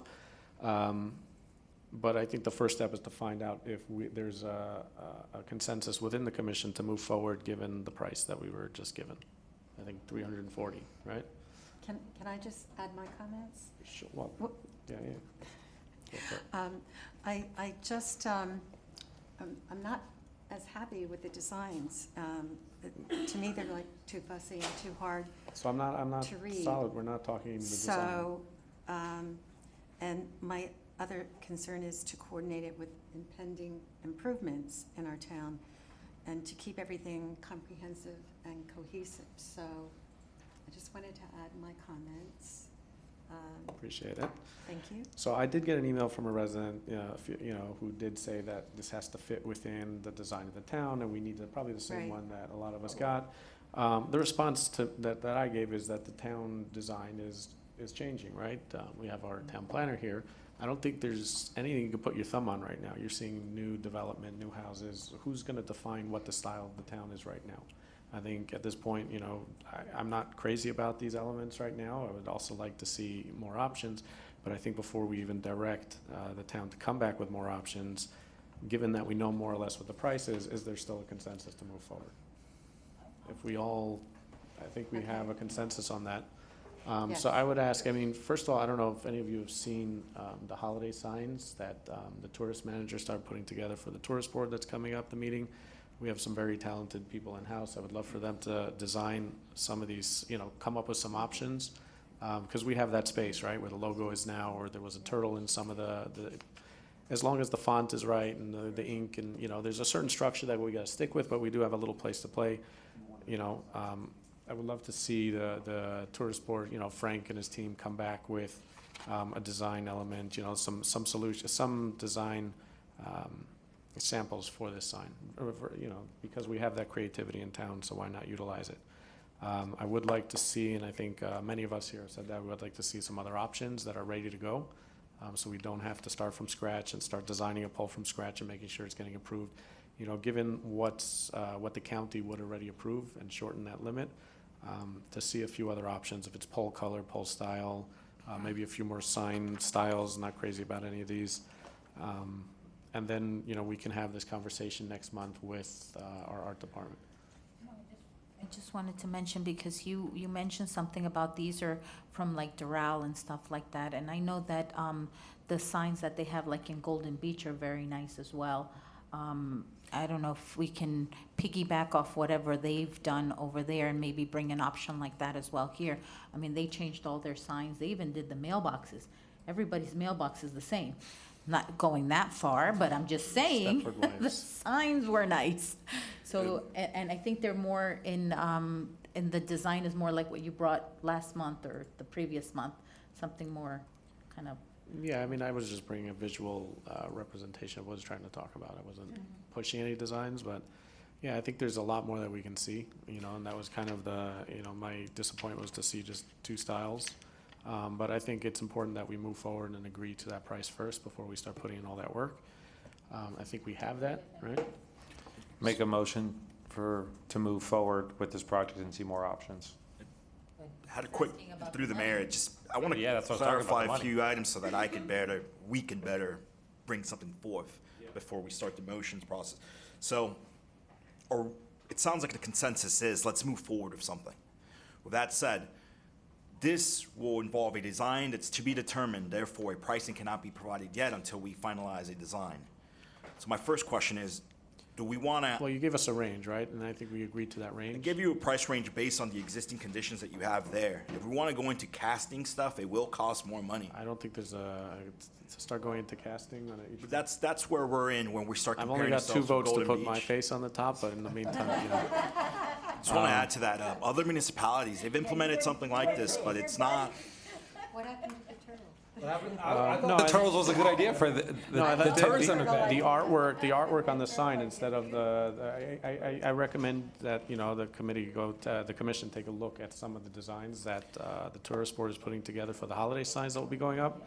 There's a lot of creativity there that we can utilize. We can brand, you know, with the town branding that'll match. We have, you know, personnel that have put extensive work into that. So if we can continue that on that end, we have the space on the sign. But I don't think we need to go into custom casting of the poles. Again, we're looking for something turnkey solution that's been approved, but, you know, there may be some other options out there. And Mayor, I was specifically talking about the sign itself. So just to be clear, and I don't want to blast any other municipalities, but just because the signs are out there doesn't mean they got them approved. So I want to be, there's neighboring municipalities really close to us that have signs that are not approved. And I could point to the east and just two to the north. Should everybody email ethics on that or no? That's not my business.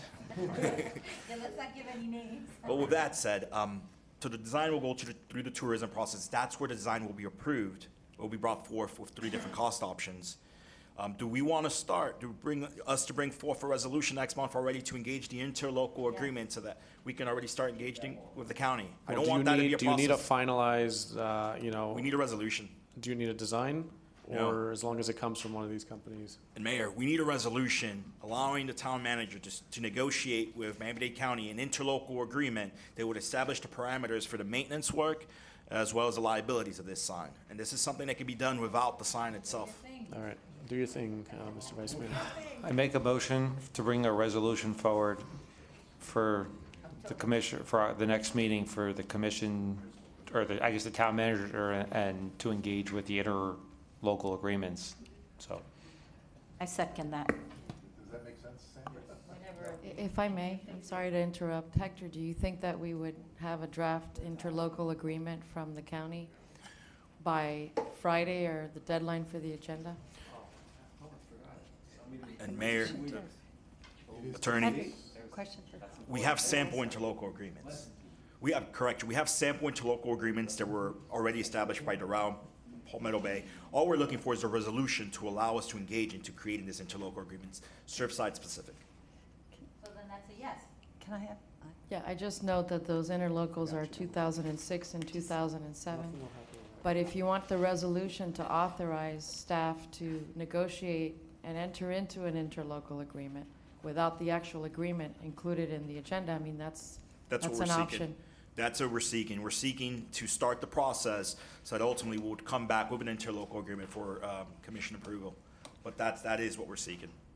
And this, again, this is a separate parallel process from the county approval products process. We got a question from the commissioner. Doesn't that currently exist with the existing signs? The maintenance? Through the mayor, it exists for the existing type of signs, which is a typical U-channel sign, not for these custom signs, decorative poles. When we say sign, we refer to the whole assembly, decorative pole and signage. All right, do we have our motions? We're good? Yeah, I second it, yeah. Second? But may I have a Sure. question? So is this a yes that you can bring this resolution back for the October 12th meeting? Is it October 12th? That's the Oh, yes. Ken?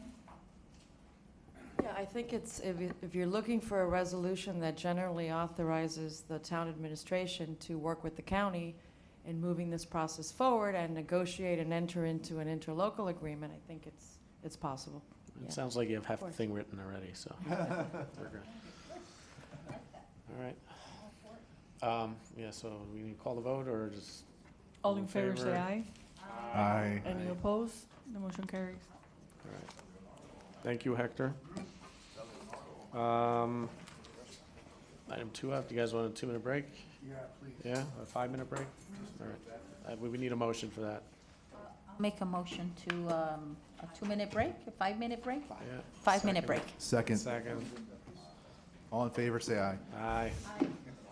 Bathroom run? Oh.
All right, ladies and gentlemen, more specifically, Mrs. Salzauer, if you'd please have a seat.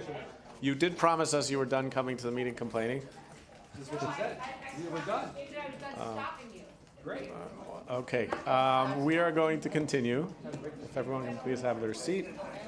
Mayor, can I call the roll? Yes, please. Commissioner Velasquez? Occupied. I'm calling the roll. Commissioner Velasquez? Here. Commissioner Mashai? Present. Commissioner Lansman? Present. Vice Mayor Rose? Present. Mayor Danziger? Present. Mayor, you have a quorum. Thank you. Moving on to item 2F. Just to make sure I don't miss anything. Update on improving walkability and pedestrian safety within the residential area. Mr. Town Manager. Thank you, Mayor. Mayor, Vice Mayor, Commissioners, our beloved Hector is going to come back, and another project that falls under his responsibility, but he's done some work, and there's a report, and he wants to just, get some more direction and go from there. Hector? Thank you, Town Manager Andy, Mayor, Vice Mayor, Commissioners, Hector Gomez, Public Works Director. We do this trying to update you, trying to show some progress forward on some of the walkability, traffic safety items we've embarked in. So I will touch base on the core ones and where we're at, and then I'll drop some of the miscellaneous items that we are doing now, engaged in, and that you will probably see in the next month or two. So the big one we have going on right now is the town-wide traffic study. During September, you saw there was a big engagement with data collection. There was all types of equipment set up, and fortunately, we started that sooner than later. We gathered as much information as possible. We're going to start reviewing the data collection, and the idea is to try and shrink this 15-month window so that the commission has as much time as possible with this document so that we can go ahead and prioritize certain projects.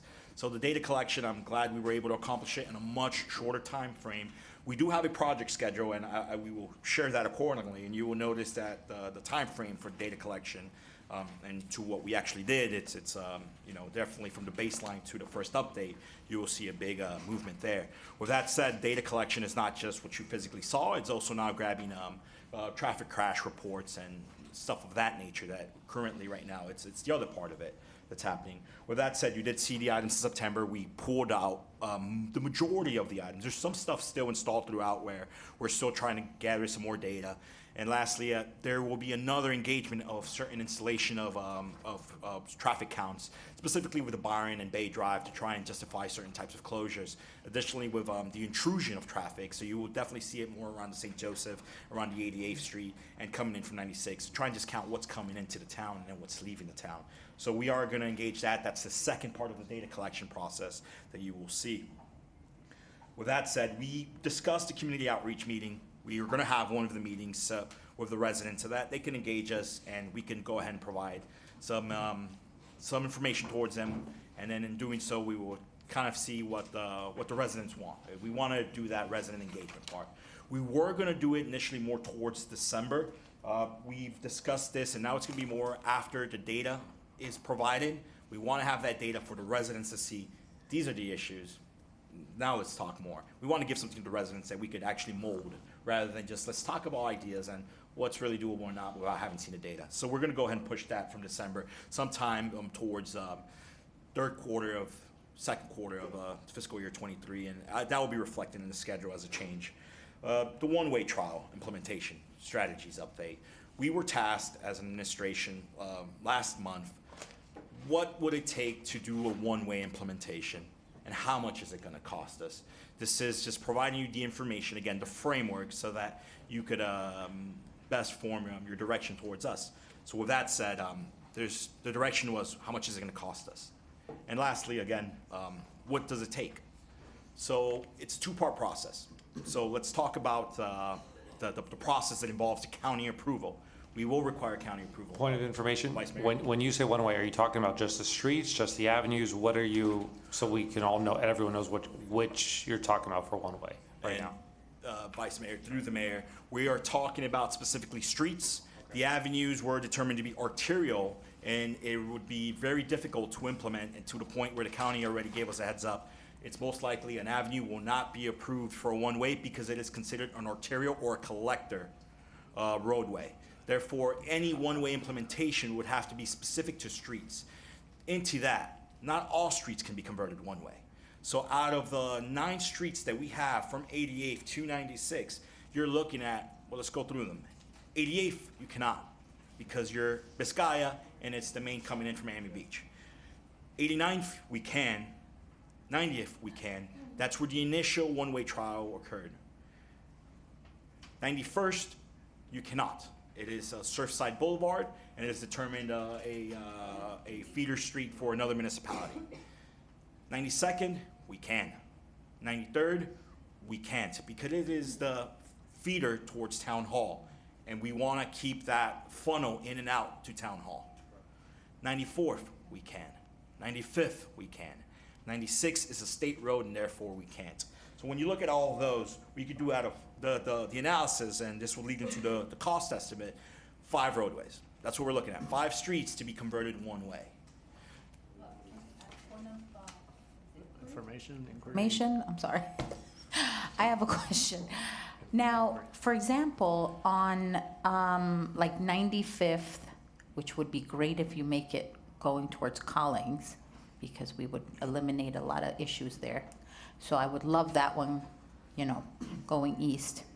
Now, my biggest concern is the following street, which is 94th. And, you know, I've discussed this with Lily to bring a resolution maybe for next month to see if we can open up Abbott and 94th Street where the Publix is. You know, that little corner is one way. You go on this side of 94th Street and it's a 2-way. You go on the other side of that corner and it's a 2-way. It's just the corner itself. And apparently it was something with when they did the Publix, they required them not to be able to cross there, which I think that would be important to open that up so that we can have better flow in the town, and maybe that there's no roundabout there, or that it's closer to Publix. Maybe let's let the truck vehicles come in through there instead of 96th Street, which is much narrow. 95th Street, I'm sorry. So. And Mayor, through the mayor, I'll continue with the presentation and I'll include some more information on that, but it has not been determined which streets will go which way. That is something to be determined. Right now, we've just determined the streets that can be and should be, if this was to go, and what streets shouldn't and why they shouldn't. So that's all we're at right now. This is really raw as far as in its stages. So it could go each way, but it hasn't been determined, and the public street should be evaluated to see how that would work. Point of information through the mayor.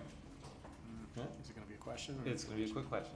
It's an inquiry. Inquiry. See, I got to follow her. Point of inquiry. It's instead of the one-way ones, would those be allowed to be closed off like what Miami Shores and Bay Harbor did? So basically you would only keep the 2-way streets open? Is that an option? Forget about one-way, we make them dead-end streets. Would that be allowed? I know I'm reaching you. No, the streets, like, so we said there's only 5 out of the 9 that could be one-way. So could 89th, 90th, 92nd, 93rd, 94th, and 95th be closed off and then just have those 2-way streets? Is that a separate study? How do we ask those questions without saying, oh, we could have done that, but now you got to do 18 more months? I guess, how do we ask that in the same time since we're doing this study? Same thing like I said with soft gating. How do we get those answers if at the end of this result, I don't want to leave anything open-ended? Through the mayor, if it's a signalized intersection coming off Harding Avenue, you're most likely not going to be able to touch it. So that puts us in, where can we touch something? And the answer may be in Abbott Avenue. I know you're... 89 and 90 don't have lights on them. Correct. 89th and 90 are part of the one-way, and through the mayor. 89th and 90 if you're correct. But the question was specific to the streets that will remain 2 ways. Right. Those are signalized. Right, so the one-ways could potentially be shut down? If there is a signalization... If there's no signalization there. If there is a signalization, it would be a harder course of action to get it converted to a one-way. If there isn't, there may be a chance, but we must go through the process. Correct. So I guess through the mayor, the question is 89th and 90th, I don't believe have lights on them off of Harding Avenue, and they potentially were one-way before. Could those be shut down as dead-end streets? You mean dead end like Harding? Yeah, at Harding. again, and through the mayor, Walkability. there's a so Everybody's pushing for this gated community. I think this is the first step to. the gated community. This is the first step to close it down. So that's like the gated community? Of course we love it. soft, not about, wait, not about Harbor Gate, but like a soft gate, like a Okay, Keyshawn. but then what are we talking about putting one-way streets? Why that's don't what- we just talk about gating That's what I'm asking this? about, closing down some of the streets. I would love that. Ooh, now we're talking Okay, now we're walkability. talking. Big steps, looks like we got 3. I see 2 over there that are getting. Right here, I'm all for that. I think we're taking big bites and we're not gonna be able to swallow it. That's been discussed for eons probably, but I would support it as well if it was feasible and possible. And there's 4. But if we already have 4, and I don't know how Mary Ann feels, Well, my I mean, question. that's Hector, all we I have need. to- If I I'm may, not we- even sure, you know. What we're talking It about. may not be up to Exactly, us. because you know where I live. We have a traffic study being done currently, right? Mayor, Or that is being correct. implemented. We have a traffic study, and I do want to. I mean, it was The goal of the traffic study was to allow us to start engaging the county with solutions. the goal of the traffic study is to engage, to gather the information needed to warrant certain solutions, as well as to justify a lot of the installations that have been done at Hawk that the county has deemed unwarranted, and now we have to justify. 20 miles an hour and the additional stop signs. But the goal of this commission when we got in wasn't to come here to the town hall and say, put a stop sign here, put a bump here, was to engage and get a comprehensive plan across the town. And that was the direction that we gave. So who is coming up with that comprehensive plan? That comprehensive plan is a task within the traffic study. And it will be provided through the schedule. The schedule is outlined, is established, and it's just an easy send over to the commission. But it does establish the task, which is called traffic calming plan. All right, That so no, task- that's what I want to know, because we're sitting here and we're, throwing different things to the town, telling them to do this and do that. We've already implemented something. Let's find out what they're coming back with as solutions. And if we really want something else, we can push forward, but let's get what we paid for already. And Mayor, as a disclaimer, any ideas are welcome, but they will deviate the proposal and the scope of works of the. Everybody on board, let's go for it. So why are we waiting? Well, I guess that was my question is about, so, and that's what I think, if, let's just say we were gonna do the gating. I'm not saying we are, let's put that on the record, not that we're doing it tonight, but let's just say, are we leaving that out of the scope? Can we, can that be implemented, or like, all of a sudden, 6 months from now, we're like, hey, we, all 5 of us unanimously said we want gates. And we're gonna come, are you gonna come back and be like, oh, that's not part of the study, we gotta do another study? So I guess that's the question, are we leaving anything out? Through the mayor, it is not part of the study. The raw data that would warrant that closure, if it meets the criteria, is part of the study. Does that mean that we're then eventually gonna have to go to the county and apply to get it closed? Yes. Does that mean we have the raw data, the warrant study, to try and submit this more streamlined? Yes. But we cannot just go ahead and do it now without the proper data that would be considered the warrant study, that would need to go through an approved methodology that the county would have to approve, and then they would need to go through the county process, which I will outline to you shortly.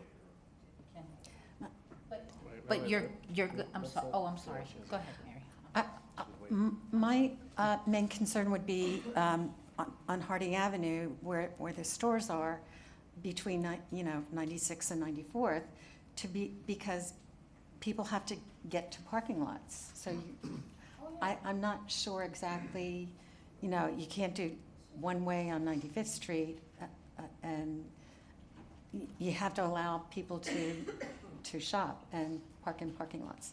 That's one of my concerns. Thanks. I don't know if this is included in that.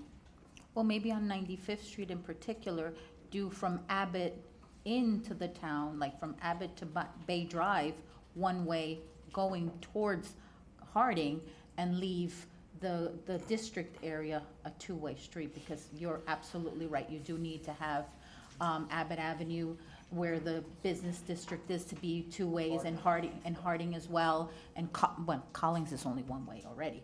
But my biggest thing here is I just want to, if we can implement the asking for, in this study, for the gating of our town, or soft gating, or whatever you want to call it, I would be all for that. I don't know how you guys feel about that, but I think that if we're going to spend money on this already, I would like to see that as well. And do we need a motion or something? Mr. Motion. Mayor, through the mayor, just to be clear, The methodology used for the traffic study was approved by Miami-Dade County. We're doing an approved methodology study. If we go ahead and deviate from that study, I cannot speak for the consequences or what the county would say back, and so I cannot speak. So I guess what we could do is ask the county if this could be incorporated somehow into the whole methodology. But that is a conversation to be determined, the answer, you know. Can you get that answer by next meeting? Okay. I have a list of answers to get, so we will work on some answers. Put that one in your list. And to do the mayor, it's If the mayor's okay. it's a priority one project. Priority two? Just to continue, just to give you the quick, and I'll give you the abridged version of the county approval process for a pilot. This isn't for, and because again, the direction was for a pilot. We must submit an application to the county of what we want to do. There's two processes. This is the application submittal engineering process. Then there's a resolution process that needs to go. The first process is you submit the application, with the application what we want to do, with a methodology of how we plan to do it or collect the data so that we have the end game of what we're going to use this data for. Then the methodology is approved, and then we go ahead and proceed to do the warrant study. That methodology becomes the warrant study. We do the data collection. That's actually what we're doing now. We're doing the warrant study. We gather the data. Then we submit the package to the county. This warrant study meets your criteria or doesn't meet your criteria, therefore we pursue this avenue or not, but we ultimately submit the package to the county. The county engineering will review, deem if what the town is proposing is adequate, then finally would have the final say. Is it approved or denied, or is it a revision, come back with us for some data? And that decision ultimately lies in the hands of the Miami-Dade County Transportation Public Works Director. So just want to establish that. It's doable, but it's a process that needs to occur. Fortunately, the traffic study we're not doing the application, but we are getting that raw data. The good thing about this traffic study, it's a comprehensive raw data. That's why it was throughout town. We're getting this information so that when we go back to the county and try and get these roundabouts approved and these unwarranted items approved, we have the data. Therefore, it's just submitting these applications to the county. So it kind of seems like a front heavy as far as this, but ultimately the end goal would be streamlining implementations. And I think that's long-term planning, comprehensive capital planning. That is the responsible way of doing it. With that said, that's the process of the county approval. On the other side, there's a process that involves residential, community, local government input, which is a resolution needs to be passed by the town commission of what we want to accomplish. If that doesn't occur, we have to get 2/3 votes of the immediately impacted residents adjacent to where the changes are occurring. Ideally, we want both to support the case, provide with the application, and enforce our want. And that's where we tell the county we want to do it. It came from the political side, it came from the residential side, one or the other, ideally both, and it just helps reinforce that application process. So these are the two processes. That's what we wanted to present to you. If there's any questions in regards to that, I would be more than glad to answer, and then I could go into the monies involved with this. We did do some probable cost estimates.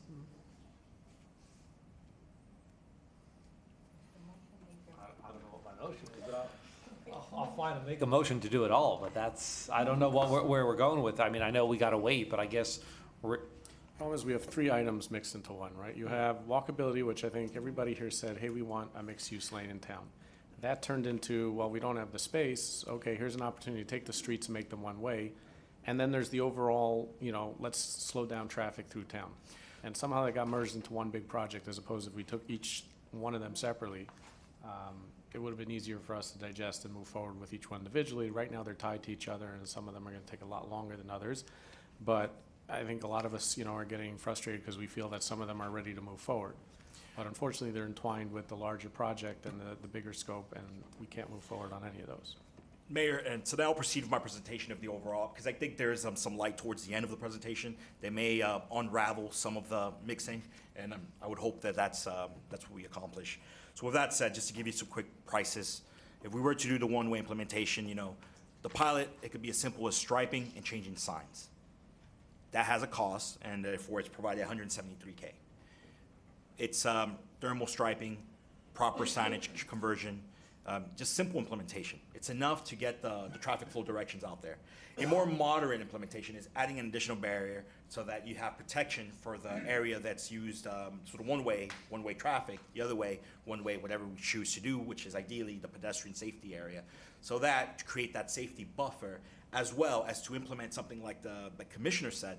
So what we have on Publix and 94th Street is a closure of one side so that it emphasizes one way going in.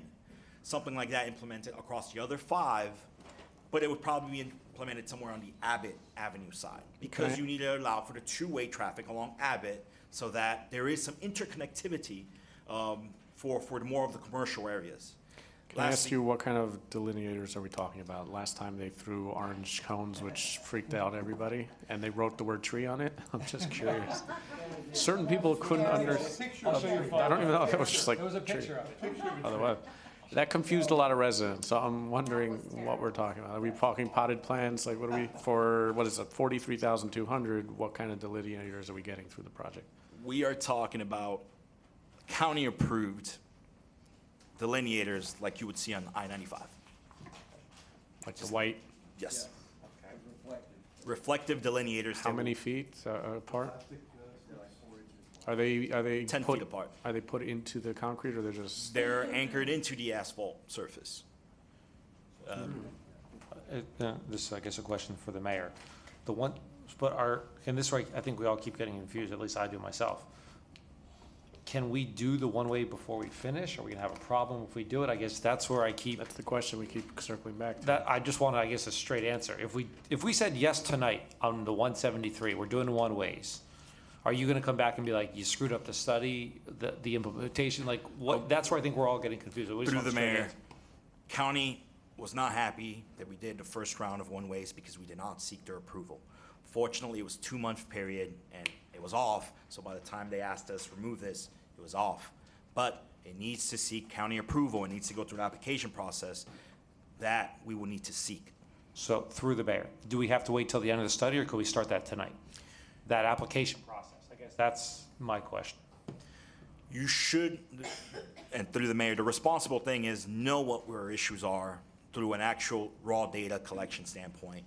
Right now, we know them through our perceived, through what we perceive. So the correct, unless you want to get the application denied, because we did not provide the information, it's we want to do it the right way. So that's, I hope that answers that question. Yeah. I'm sorry, Hector, but can you give us more like I understand what you're saying, but I kind of want more of a specific answer, like, do you have to wait for the study or not? I mean, really, that's, I understand that you're saying implementing and all this, but in reality, I just, it's yes or no to the study to be able to do this pilot of the 173. I think that's simple question that we really need, like, it's a yes or no answer. Well, I think he did say we can go ahead and do it, but then it's gonna get rejected and pulled back, so that's kind of our answer. If you wanna do it right and keep it in town, then. Which gives us the answer that we were looking for. So you can't spend the 173 yet, you've gotta wait for the. Which leads to Mayor, the. illegally, yes. Right. You threw that word out. But I think this is, let's say, backtrack, but to the town manager, this is, I think, what we're talking about. When all of a sudden we're like, hey, why don't we have one-way streets? We could all say, no, we have to go through this whole process. It's still 12 months out till we finish, so that we actually have that answer and aren't like, why don't we do this on the chart? Because we actually have to do it, because I don't want to come back next month and have the same conversation. I thought we could do it. There's, no, we clearly said we have to do this. So I think by having this, we all get that clear answer of what can and can't be done. Yeah, this is, we can break it into here. We can all follow along, and this way we can tell people this is where we're holding on the project. Mayor, Yes, sir. if you wish for me to continue, there is light in all of this, There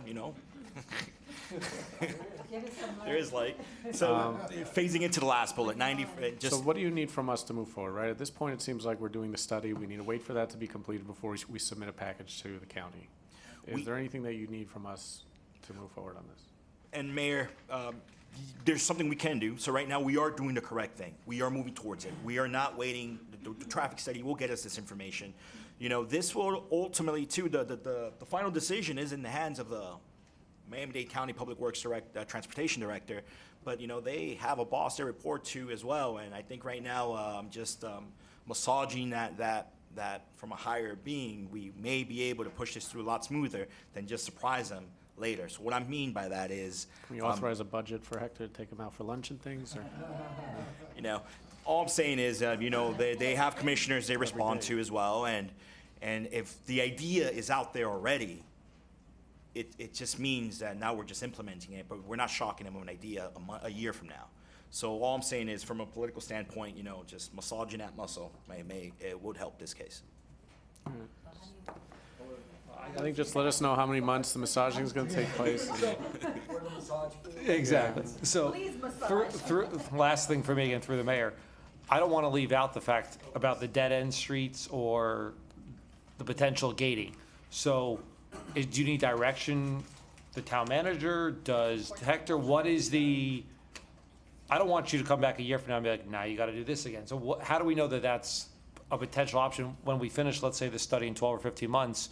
You can be like, yeah, go to the county, you're allowed to do gating the town because we did the study. I don't want a different study to have to be done. Correct. Through the mayor, the point is noted and understood, and we're ensuring that the data is collected so that we could warrant studies through the application process at that time. Right now, you know, gating, it's that in itself. We need to determine which ones can be gated and should be gated, and that's part of the data we're collecting of where this intrusion is coming in from. So I believe the responsible thing to do is see what the data tells us, and that's how we should proceed. With that said, we are collecting data towards this. I'm sorry, but you like to ensure that the directive is on paper and clear. I think a motion Well, we should already be- did the motion for all the projects. I know, They're- but to add the part of the gating into the whole study, so we are clear exactly what all of us want in terms of, to see also in the study. And so I think a motion would be very important, don't you think? Just to make sure that you know, that our voice has been. Trust them a little bit, come on. No, but I mean, I think we've we just- done this several times tonight, and I agree with your practice on that. So we can make a motion to basically include the dead ends, the passive gating as part of, you know, the solutions that we would like to see presented to us or contemplated by this company when they're, you know, studying through all the data that they get. Is that something that's going to destroy the entire study, or is that something that once they get their data of where the traffic's coming from, we can see what a dead end, how that would affect the town, correct? Mayor, it doesn't impact the study because ultimately it gets placed through the same criteria machine as every other traffic calming installation. So therefore, these additional implementations will be placed in that machine. It will be evaluated through the criteria process, and then we'll see what the outcome comes out of this criteria machine. All right. So, Mr. Vice Mayor, motion maker, you want to jump on that and add these two items to our? Make a motion to add the dead-end streets and the passive gating to the motion-making machine to be included I in that second study. As an that. option, yes. And the passive gating, right? Okay, beautiful. All right, Madam Clerk? Commissioner Mashine?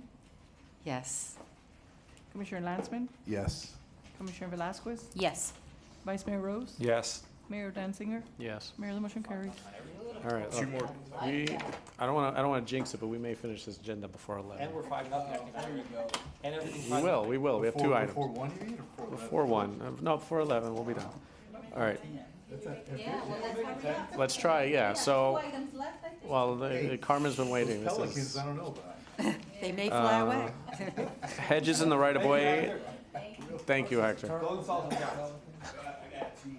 Great job, Hector. You still wanted to finish? No? You know what's going to happen if you read it. Item 2G, hedges in the right of way. So being that's my item, let me introduce that. What do you mean, oh God, I heard that. I heard that. I said it. Background analysis. Rather than read it, let me try to explain in my own words why this item came. So this item came to me because of a couple of residents that were complaining that they were getting citations or whatever the method is from code about new hedges being in the right of way. Obviously, they were upset because all their neighbors have their hedges within the 5 feet. Additionally, if you look at what the town is going to be doing with the undergrounding, we're essentially going to be digging up at some properties, some of the hedges, and essentially putting them back in, which if you look at anything in town code right now that is out of code, so for example, if you have a fence that's been grandfathered in and it starts falling apart, you can't just replace it with something. That has to be removed, and you have to put something there that fits code. What we're doing with the bushes, we're telling residents that you, me, and everybody else, we're going to be paying $40 million, and part of that money is to take out your neighbor's bush, which is out of code, put it back in when the project is done, and by the way, you planted a bush out of code, so you're getting violations. So there seems to be a lot of, kind of grandfathering in the people that were there. New people are getting citations. There's a lot of mixed messaging here in town. Years ago, I think one of the town managers tried to go after everybody and have their bushes pulled back. There was almost a riot. So that died down, and since then, there's kind of been an unspoken, rule where, people were just left alone because what are you gonna do, pick on 10 houses when, 1,000 of them have them that are out of code? But with what's happening now, I think, our code compliance officers, a town manager, they're looking for direction of the commission, how they should proceed. Because, they see something that's out of code, they give a citation, but at the same time, all their neighbors are sitting there left alone. My idea, and again, this is, a discussion here, I don't know if I have bushes, and if they are, no, they're not even out of code, so it's not personally affecting me, but the idea is possibly to modify the existing ordinance to basically tell people, look, you can put your bushes there because everybody's doing that, but understand that if the town needs to access that area, your bushes, your gates, whatever you have in that area will be dug up, and that's your responsibility to fix it. I don't know how that affects what we've already agreed to with FPL, with the project, because we already told people and residents that we will be putting their things back. But moving forward, we can start keeping track, and there should be something in town that lets people know that the town has the right of way within the first 7 feet, 5 feet, whatever it is, within the easement. As been the history, and within town, you can plant your bushes there, but again, if we need to get there, we're digging it up. Like a permit process or something like that for the people, I'm sorry. Well, the permit, right now, they're not allowed to have it there. No, but I mean, maybe through a permit process, so you can track who are new that are putting those hedges there, so that if we need to remove them during the process of the undergrounding, that they are responsible for that portion, unless you want to just grandfather everybody. I think that's fair. Everybody who's I'm been all there for until hedges. now is kind of grandfathered in, and the town has agreed to replace those. What? Point of inquiry? Better be- This is the point of inquiry. I think I got it right. This is All right. question one. This is either for Hector or Lily, or maybe the town manager. So usually you stop me to ask me a question. sorry. If you want to ask somebody else, you got to wait your turn. Oh, because it was about what something you Well, said. remember, you're asking through the mayor. I may call him up. Oh, through the mayor. Yeah. Through the mayor. Yeah. And I guess I just want clarification. If we do the undergrounding, and maybe this is be the Hector question, and they rip up some of these hedges or something, are they going to put them back on the property line, or is he going to move them back? So I think I want. So I was at the meetings where they told them they're putting everything back. But where they're putting it back, because you would have been grandfathered in at that point. I They're don't putting believe. back everything the way that was taken out. That's what's been sold to the residents. Yes, that is correct. So. Hector Gomez, Public Works Director. Mayor, your question, is everything being put back? Landscaping within the right-of-way is not part of the cost estimate. Driveways and permanent structures are. Landscape is not deemed a permanent structure. Well, I'll go back in the minutes. I specifically inquired about this when we spoke about FPL in one of the first meetings, and I was told that they're going back. I'm happy to go through the videos and bring it forward. Right, but- so Maybe we have to get Paul. So the question is, if it's not going back, Paul Abbott. Paul Abbott, he's our, he's Right. engineer. So that's what, I'm good with it going there, but obviously code's gonna say we need line of sight for corner houses in certain heights, if you're gonna put it on the right of way, and that's a whole other question, if the town's even gonna let us put it in the right of way there. But, because I also think we should have the basketball hoops there so they don't stop the flow of water, but we can get into that in a second. But I guess the question is, if you're ripping up people's hedges, which now you're saying something different, it's not gonna be going back in the right of way, it's going back to the property line. And Mayor, Or through the not. mayor, the key there is, are the hedges within the right-of-way or not? If they're not in the right-of-way, if they're on private property and we impact them, it is landscaping that is on private property and would be replaced. If it is hedges within, if you're talking about an example, if you have one curb and right behind the curb, you have a hedge that's in conflict, we cannot put back something that was already illegal to begin with. You correct, the issue at that point.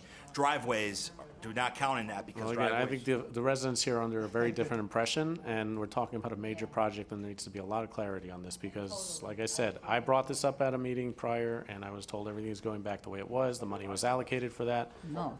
There needs to be a lot more clarity into that to the residents. Just to add, most likely, the contractor, whoever was answering the question, didn't have any concept of right-of-way versus private property. They just said, there's a hedge, if we take down your hedge, and I guess we're liable to replace it. Well, the mistake is on it for not asking. The point is the residents were told something. And now we're gonna go backwards and say, oh, wait, we meant the ones that are not in the right-of-way. But I think the point of your resolution here is. Yeah, we're going a little off topic on it, but yeah. Yeah, the resolution is to address, there are people that have had hedges on their homes for years and decades, however long. My suspicion is they were planted originally within the 5 feet, and they grew towards the curb, and no one stopped them, they didn't trim them back, and now they're at the curb in the right-of-way. I don't know that they were ever grandfathered, quote-unquote. I think they were perhaps let lie. Code has a lot of things they look at. I don't know that they enforce everything equally.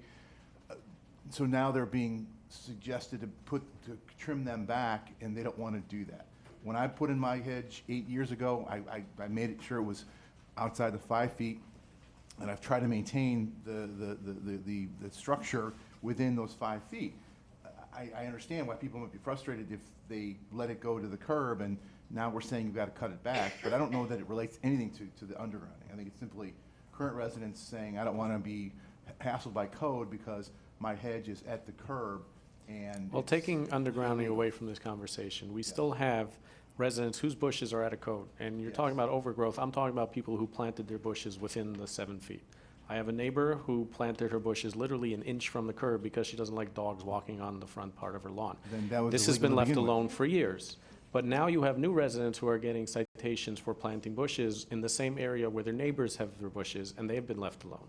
So there needs to be some sort of, some sort of process which everybody is judged. You can't just take new Well, there should be people. consistency, I agree. Exactly. I totally, through the mayor, I totally agree. There needs to be a sensible and coherent policy. Yep. And if they want to plant, with the understanding that they can be removed at any time if they're in the right of way. I mean, it has to be a consistent and coherent policy, and plant at your own risk. No, I think, I'm sure our code will mention something. Maybe we leave something in the code for cornered lots because, we're really running into issues with visibility. So that would, Jeff, you have a corner house? What happened? No, but I don't have a corner house. But I was going to say, I'm a full, and I guess I'm going to open up a can of worms, I know, by saying this. And code's going to probably say it right, though. So if you put it on the property line, we basically said you could have your hedges 10, 12, 20 feet in the air because you actually have space now to pull out your car safely and look both ways. If you're going to let people do it on the property line, which I'm okay with, you're probably going to want actually a height limit in place because you're not going to want a 12-foot hedge at the property line where nobody actually has that space to pull onto the street because they're going to be pulling onto the street blindly. I know our town planner is going to probably agree with me on this one, or the code. First of all, you have plenty of houses where the bushes are 6 feet tall. You're sitting in a car, you're maybe 3.5 feet, 4 feet from the ground. You can't see out of there right now. You can't. It makes no difference. Nowadays, most cars have that blind spot monitoring, so it starts beeping when somebody comes behind. Commissioner, you need to speak into the mic. Sorry. No, that I'm saying that most cars nowadays have that blind spot monitoring, and it starts beeping. Well, mine does. A fancy car. Gas guzzling vans, minivans. I have an old gas guzzling minivan. Yeah, look, I think there's already, I see the neighbors, they pulling out, which is why we're working on walkability and safety. There's an issue when they pull out. They can't see. There's parked cars right outside. They have hedges that go up 6 feet. You're not seeing when you pull out. Some people put mirrors. Some people put mirrors, yeah. I think there's a house over here on, right here. I open my window so I can hear a scream if something happens. Question We'll for have Ms. our- Point of inquiry. Are you suggesting that we change code to allow hedges to be planted within the right-of-way? So that is my suggestion, to make things uniform. I'm open to suggestions to allow, again, to allow people to plant within the right-of-way, given the notion that they may have to, if it gets torn up, that's their responsibility. They know it's not their property. And leave corner lots, kind of, they still have to maintain that for the safety of everyone. But again, that's just my suggestion. Could we hear from either our code compliance officer and/or our town planner on their particular input, perhaps? Oh, I think they want to. Good evening, everyone. Carmen Santos Alborna, for co-compliance manager for the town. If you do add that provision in the code, it'll make our lives so much easier. However, yes, we must keep something clearance for side visibility, especially on corner houses. And if they're going to be within the right-of-way, do not exceed the 6 feet that's already in the charter, maybe, or maybe even lower. Well, they can't, that's in the charter. The height doesn't. If you're not in the right-of-way, I'm sorry. they can be taller. That's what I'm saying. If I may, I don't think that the height of the hedge itself has anything to do with it. I think it's more that you have that, because even if the hedge is 2 feet tall, you can't see, or 3 feet tall, or 4 feet tall, so that the height itself really shouldn't, you know. I think, like you said, if you prefer- leave a clearance from the driveway itself, a couple of feet. Correct. So if they're right on, like by the curb, it makes a difference if a hedge is 2 feet than if it's 10 feet. You know, you are able to see a pedestrian on the street if you're pulling out of your driveway. Okay, that's fair. If you have a hedge that's 10 feet, you're not going to be able to see if it's within the right-of-way. And that's the main reason why hedges or any vegetation should have clearance for safety. Are you talking about clearance in the height or clearance from the driveway? Both. So now we're going to remove that provision in the I code. can't believe this commission is talking about hedge height again, I swear. I know. I can't believe, You put it on the agenda. I was not talking about height, okay? This is, I won't be dragged into this conversation, I refuse. One more thing after that. to throw in. Tell me. Sorry. One more curveball. Just, if I may, Yes. Judith Frankel, town planner.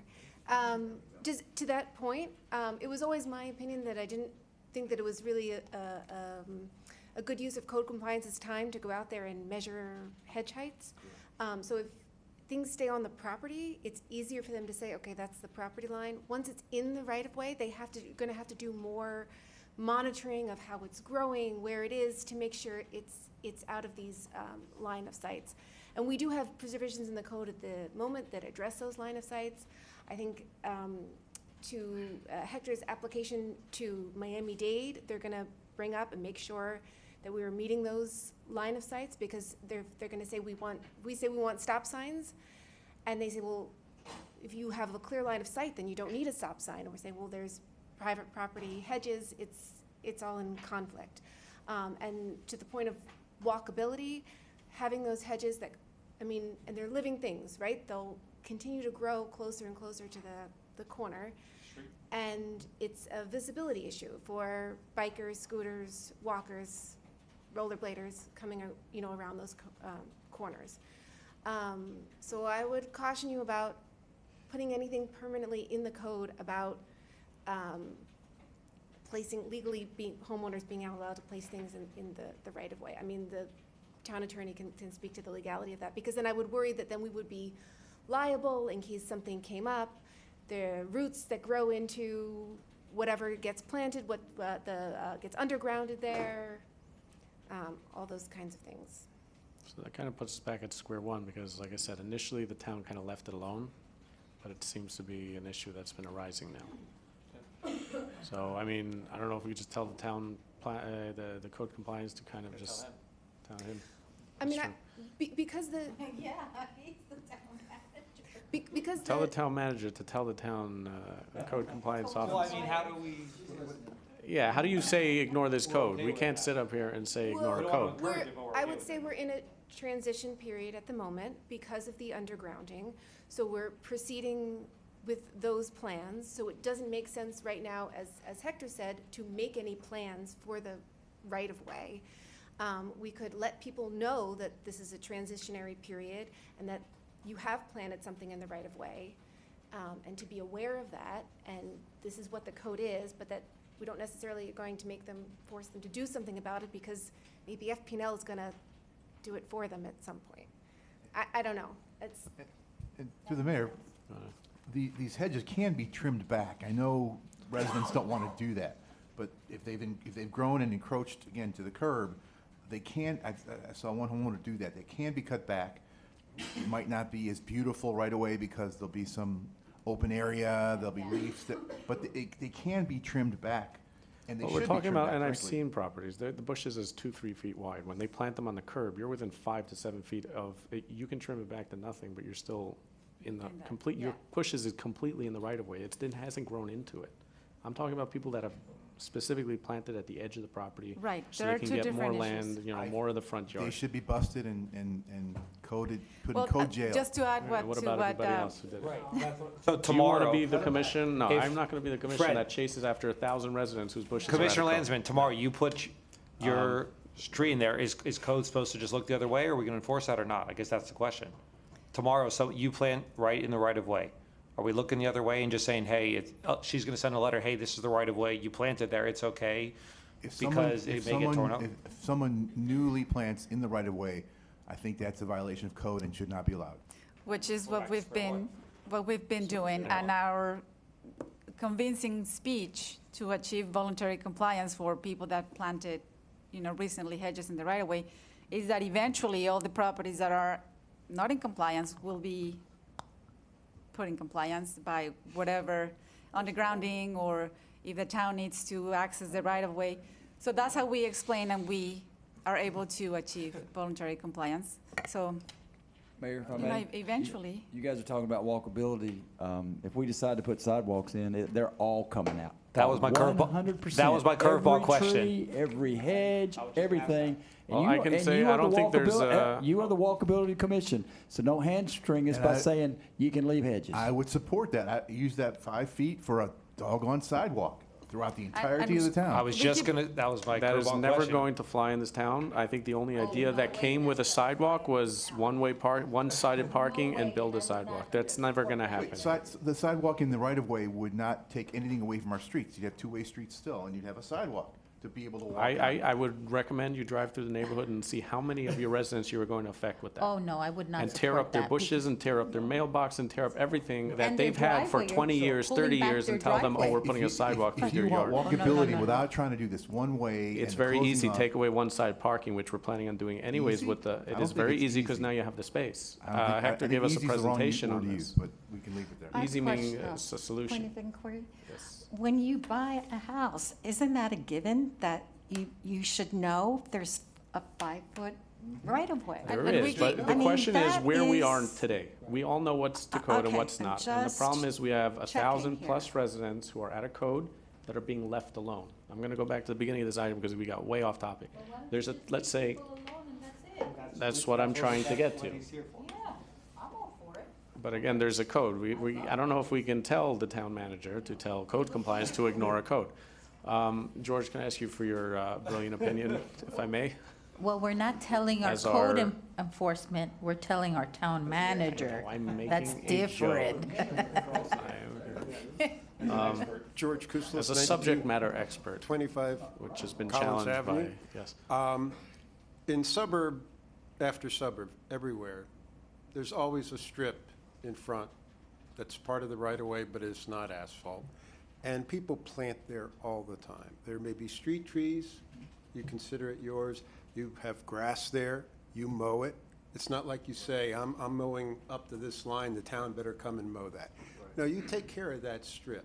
So I think to do what the mayor is proposing, which is you say, look, we got to basically reset this thing because we got 9/10 of the town with hedges in one position, and then newcomers, the other 10th, are coming in, and they have to play by a different rule. So I'd clean up the rule, and you can do what you need to do. You take care of the sight lines and all that business, but you plant what you want, where you want it, up to the heights that you don't have to get into because you already have that in the charter or the Constitution or something.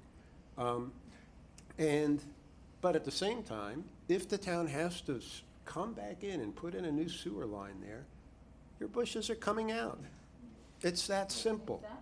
Your maple tree up north, it had to come out if that's what it came to. But otherwise, let everybody use that. That's what's done everywhere else. And there's nothing, if you say it's okay to plant there, there's nothing illegal about somebody putting plantings out in that 5-foot strip.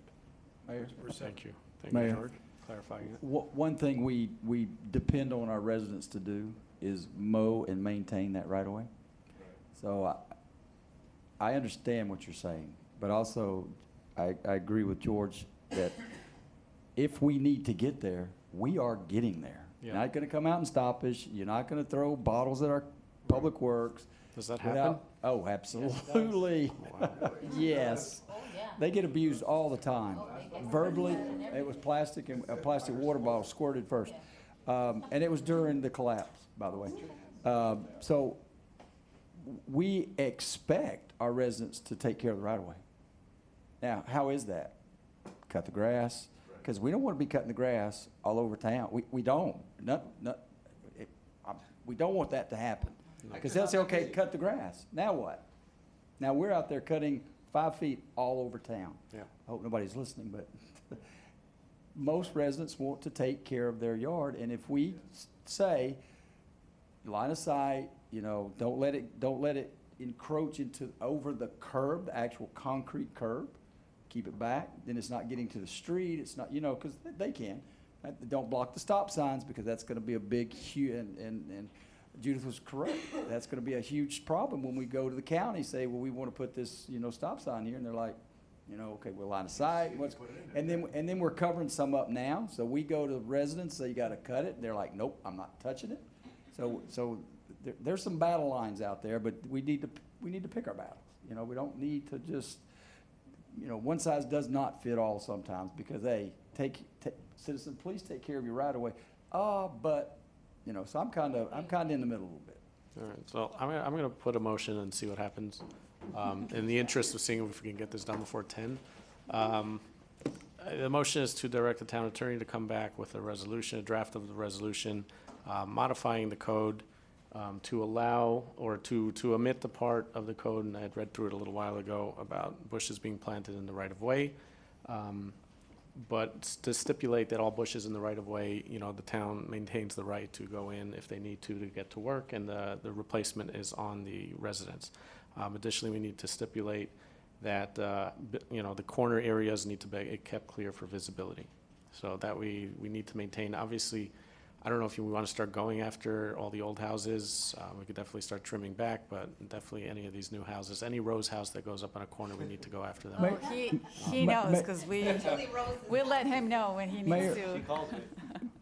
I think you used the word hedges. I think we're okay if people plant grass, if they plant flowers, if they plant, you know, let's kind of broaden it a little bit, because somebody might want to put flowers in there, and you said just hedges. Well, there's a specific item in the code that addresses hedges. Landscaping of vegetation, not permanent stuff, vegetation. I didn't because see that's a anything in the little- code about that. I saw a paragraph specifically about hedges, so I was just trying to modify that. But yeah, I mean, we could definitely add that part in there. I'm So sorry? this, I'm sorry if I may, it would be an ordinance amending the existing sections Yes. to allow landscaping in the rights of way, subject to these limitations, correct? Height, line of sight, and if the town needs to remove the landscaping for reasons, it can. I just wanted to add what many cities do. Well, we For have our- example, where I live, they're very strict on putting anything in the right of way. If you want to put pavers in the right of way, a mailbox, you've got to seek a permit from the city. They review it, they issue you a permit, but they make you sign a hold harmless and indemnification agreement that basically says, I'm going to allow you to encroach on the right of way, however, you need to indemnify me, and you need to agree that if the city needs to come in for any reason and remove those improvements, that they're gone. So that's how some cities handle that. I realize the hedges are a little bit different from improvements. And talking about the undergrounding project, when in fact driveways or other improvements are removed from the right-of-way, I suggest that the town at that point, before it replaces them and restores them, seek this agreement from those owners that it's very clear that we're gonna restore these improvements in the right-of-way, but you agree to remove them, or we will remove them if the need be, and you indemnify the town if there's any issues, because there are improvements in the town's right-of-way. So that would be one way to handle that. So this is the longest motion I've ever made. Sorry. You have that all, Madam Clerk? Sorry. I agree. I would ask, you know, at least for a first draft, and then we get some more input as far as clarity. You know, we can start tweaking it with the height and visibility and start playing with that a little bit. I just have one question. I'm sorry, Just ma'am, a- you are not recognized right now. A question to the mayor. So in essence, we'll allow, so if I planted my hedges outside of the right-of-way, I can let them grow right to the right-of-way, right to the curb. We'll I send just- Carmen after you. I believe there But are. it's allowed to be in the No, right-of-way. no, if you're I making believe these there are changes. limitations currently on heights of And that's hedges. what- I'm talking width, basically, No, he's talking about like out. yeah. See, because you could plant a tree, and a tree limb could go out over the right-of-way. We have a right to come and trim that tree up to a certain height, but it can grow into the right-of-way. So a hedge and a flower would So be my the same hedge could way. literally, I could let my hedge grow to the right, to the curb, which is then in the 5 feet of right-of-way, and If this were to pass as is, yes. In But this 3 doesn't, meetings. this doesn't count trees, right? Right, Not a 'cause corner if lot. I, No, if I may because there's add, some trees that trees give are like a treated beautiful differently. canopy over the Right. street, So which I trees are really tre- are would not treated like to different touch than that. hedges. Oh, yeah, they're higher than, yes. Mm-hmm. If they're over the 9 feet, I think is Okay. the number, over a Oh, okay. sidewalk, we have the because right to trim those. There's a few but- trees in town that are beautiful.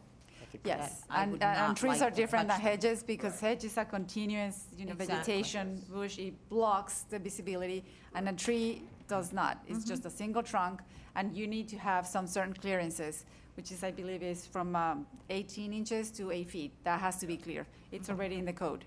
So it's different, a tree than a hedge. Very If I may, different. through the chair, there's a motion on the table. Oh, I'll second that motion. There is a second. I'm seconding it.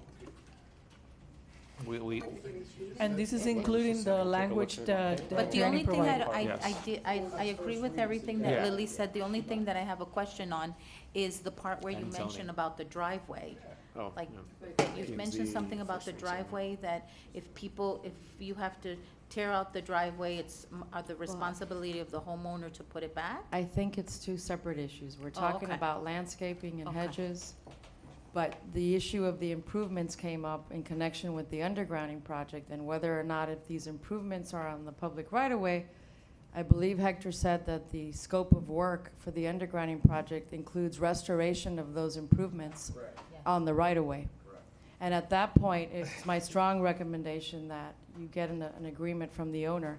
But That you're- another issue, right? That's another Okay, issue, so yes. that's not tonight's issue. So It's that the- we'll discuss when the underground comes around. One question, is the motion to include hedges or landscaping?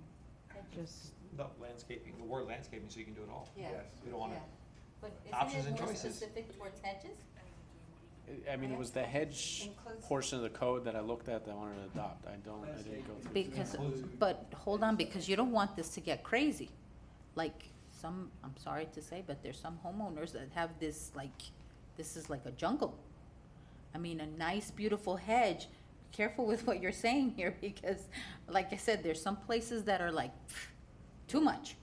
Let's Whereas talk about you- location if of you have planting like it, that's it. hedges, it's something that's nice and clean, There's- you know, yeah. beautifies. There's you code know. for that, yeah. Then maybe Okay. define the property line. Exactly, but I think it should be more geared towards hedges instead of throwing all this other stuff in there. Right, it's gonna come to the commission more written out by the attorney, then it goes to P&Z to take a bite at it, and it comes to us to play with it a little bit more. if I may, is the idea also that if new plantings in the right-of-way, there'll be some kind of permit and approval process by the Just town? Is there already?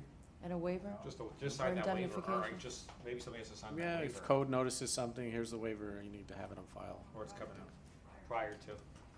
But we need to add something in the code to, We need to promote it. to, right. Let everyone know, social media. Well, we don't need to push it. I'm not No. trying to get people to go into the right of way, I just don't wanna start. Exactly, you don't wanna promote it like that. Right, so I just. I'm sure it'll be on next door in an hour, but. It's already yeah, on. It's already on in an email blast, but, you know. Giving away public property, oh no. Yeah, I'm sorry. If you're gonna keep yelling, I mean, it'd be a shame to throw you out 5 minutes before the meeting. So I will- guys are addressing herself. Mayor, No, can I no, call the we're vote? Talking to each other. We can call the roll. Commissioner Lansman? Is there a chance you could read that back to us so I know what I'm saying? There It's is no basically chance. directing the town attorney to draft an ordinance regarding the hedges in the right-of-way. The town will have access if we need to, and there will be like a permit process prior to installing with a whole harmless agreement. Correct? Madam Attorney? It's getting cleaned up, but yeah. There's one more in there. That's basically it, right? But in the meantime, what's the Did you mention direction? something about the corners, visibility, stop Yeah, signs? side triangle and the visibility, yeah.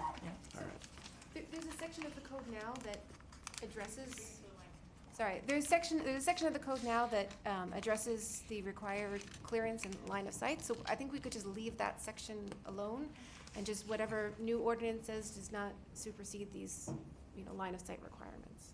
Yeah, one question, is this only for new hedges being planted in the right-of-way? This would be for everything, It should be for which everyone. would take the items that are out of code You back can't into just- code. Yeah. All the people that are out of, the thousands, the 9/10 of the homes that are out of code. would be Right, in so if I compliance. understand this correctly, this new ordinance will allow code to, instead of, or in addition to giving you a courtesy notice if you planting it on the right of way, we're gonna give you the whole harmless agreement, we're gonna explain the permitting process. All the other 90% of the houses that are out of compliance, eventually, when there's an underground project or any other project that will require the town to remove those hedges, they're gonna have to be in compliance, right? In What the I'd say is meantime, all if- those are gonna stay. If and when this passes, and it'll be on Nextdoor for the next 3 months, I think that the town could put out messaging saying this is what happened, this is what changed in the code. Everybody who's out of code needs to make sure that, they understand that if the town needs to get into your right-of-way. Point of information, and it's either gonna be Judith or George that's gonna answer this one, because I'm drawing a blank on this. When we do new houses, we have to do on new houses, on the regular streets, 5 new trees. On corner lots, it's 5 and then 10. And I cannot remember, I believe it's actually in the right-of-way you have to plant those street trees, or it's on the property line. I really can't remember where they go off the top of my mind. No, and that's a note I was gonna email Lily about later. I wouldn't want this to impact No. any of the other regulations for front. Right, but I can't remember where those go. Do you remember that, or George? Because we had this discussion once. I cannot remember where those street trees go right now. I'm drawing a blank. George Kouslis, what the code says is that you have to provide the street trees, and you are allowed to put them in the swale, which they use the term swale for that 5 foot. That's what I thought. So we're Yeah. already planting in there anyway. That's what I was trying to remember at, that I'm pretty sure the new trees are going in that 5 feet anyway, so we're not giving anything that we're So away. all the Rose houses will have trees in the swale. Correct. So The when swale is- somebody posts on Nextdoor, we gave it away. We've already gave it away. But that, again, that's a tree, not a hedge, so, and visibility. But we're not giving anything away. It's the same, because someone's gonna say we're giving something away. It's already there. I understand. Facts don't matter. You wanna call the roll? So, Call the roll. if I may, further clarification, so we're really talking about hedges in this 5-foot swale area? Yes. Correct. And grass is allowed, Not flowers are beyond the allowed, 5, yes. not beyond the 5 feet. So we keep talking about 5 feet, but it may vary. It's just an estimate. It may vary in some. Some are in 7.5 and some are 10 on the correct. corner lots. So let's just maybe say right away and not have any Yes. type of. I'm sorry, I Feet. have a question here. So you're now allowing trees in that swell? It's bid in there. Oh, because don't you have to get a permit from like the county to knock down a tree or something? Correct. If it's a protected knock tree, down a you need a permit from Miami-Dade Yeah, County. so that opens another Let's can of call worms. the vote. Okay. We're getting way off topic. Commissioner Lansman? Way off. Commissioner Lansman? Madam Clerk, are you clear now on the resolution? The attorney is. Madam Attorney, are you clear on what this? Honestly, as much as I can be, but we We'll will, have first read and we'll second have read. to yeah. do, One item and then I'll- we'll have to do research into Okay. what's currently in the code and see what's the best way to bring this forward. And P and Z will get to weigh in on this as well, Yes. correct? It'll be a regular ordinance. Okay. I will say yes. Commissioner Maschai? Yes. Options and choices. Commissioner Velasquez? Yes. Vice Mayor Rose? Yes. Mayor Danziger? Yes. The motion carries. All right, thank you. Moving on to item 2H, Pelican Harbor Seabird Station donation request. Commissioner Maishai, would you please introduce the item? Yes. This is to continue the town of Surfside's legacy in donating $1,000 to their cause of rehabilitating and releasing seabirds, pelicans, and other wildlife. The background analysis is that the town of Surfside in the past few years has donated to the Pelican Harbor Seabird Station located in Miami-Dade County. They have dedicated their services since 1980 to revolutionize the rehabilitation and care of the brown pelicans and assist sick and or injured birds. Pelican Harbor Seabird Station is Miami's native wildlife hospital, and according to their website, they have treated over 39,500 native wildlife patients, including over 9,000 pelicans. Point of inquiry. So the budget impact would be the $1,000 for the donation. And I'd like to make a motion to approve the 1,000 donation and bring the resolution at the next meeting to ratify the I'll donation. second that. Do we need a resolution for that? I just We checked. have in the past. I mean, it's approved. We'll just bring it back, just a formality to ratify the donation. That's all. We can We've put done it in in the consent. past. Okay, yes, I'll second that motion. thank you. All in favor, say aye. Aye. Any opposed? Aye. The motion carries. Motion to adjourn? No, we have a request for a walk-on item. No, sorry. This is a special meeting, no walk-on item. What do you mean no walk-on? This is a special meeting. It's a special meeting. Oh, but this is, it's All mainly. right, so we can adjourn, but then we can have a discussion about scheduling maybe? Because I Okay. think, Per our town code, only items that are advertised and noticed and included on the agenda can be discussed at a special meeting. Well, this is a scheduling conflict. I don't know, Is where what can I we want to discuss this? discuss. I don't know what the discussion item is. Well, the next commission meeting is on the 12th, which is a Jewish holiday, and I wanted to see if we could move this to the following week, the 18th, if possible. It's pretty much that. I'm not, I mean, the other item, well, then I'll wait till the next commission meeting, but it's. I have a move the scheduled vacation October 12th through October 19th. Oh, okay. Yeah, well, I'll do the same thing. So, a meeting after we got a quorum, right? Oh, shit, we could pass crazy things now. I don't understand, I'm sorry, the request to move Okay, the The request October is to 12th move meeting? the meeting from the Yes, so 12th. move the October 12th meeting, but if Mary Ann's not going to be here on the 18th, so maybe we could do will you get back on the 19th? Yes. But can you be here on the 19th? No? Yeah, I don't, We're gonna have a meeting 2 weeks later, so it doesn't make any sense. Madam Clerk, didn't you already move it because of the Jewish holiday? Yeah, we normally, every year, we looked at the calendar, and Right. that's why we moved it from the scheduled 11th day, which is the regularly scheduled meeting, which is actually the holiday, to the 12th. I wasn't We aware of actually that. we actually Yeah, I run didn't this, know of that we either run this until- calendar through one of our employees that Yeah, is I familiar didn't with know the that what? either. Finish Jewish the so- sentence. There won't be a calendar. quorum. That observes the holidays. So the 12th is not a holiday. I'm okay with the 12th. Well, but I can't be here, and Mary Ann's not going to be here, so, But if we move it 2 weeks later, then, well, not 2 weeks later, the following week. right, but the Tuesday's early, so we're gonna have a meeting in 3 weeks. sorry, We're if I may, discussing- we can't really make a decision here at the special meeting on a scheduling item. Perhaps the clerk can communicate. Sandra, what do you suggest? I mean, it's not a, I guess we'll have to talk to the manager and see, because it's not a holiday, the 12th. That's why we changed it. I understand, but it's something that maybe if we all agree, we can move it to the following week. The 18th is also a holiday, by the way. Well, the 19th then. Yeah. But Is it then I because there's think- not going to be a quorum or some reason? Well, because, got a quorum. Yes, Oh, I okay. understand I'm that you just saying, I guys didn't got know. quorum. You know, we would like to be here as well. I mean, yes, exactly, and Marion's not gonna be here either.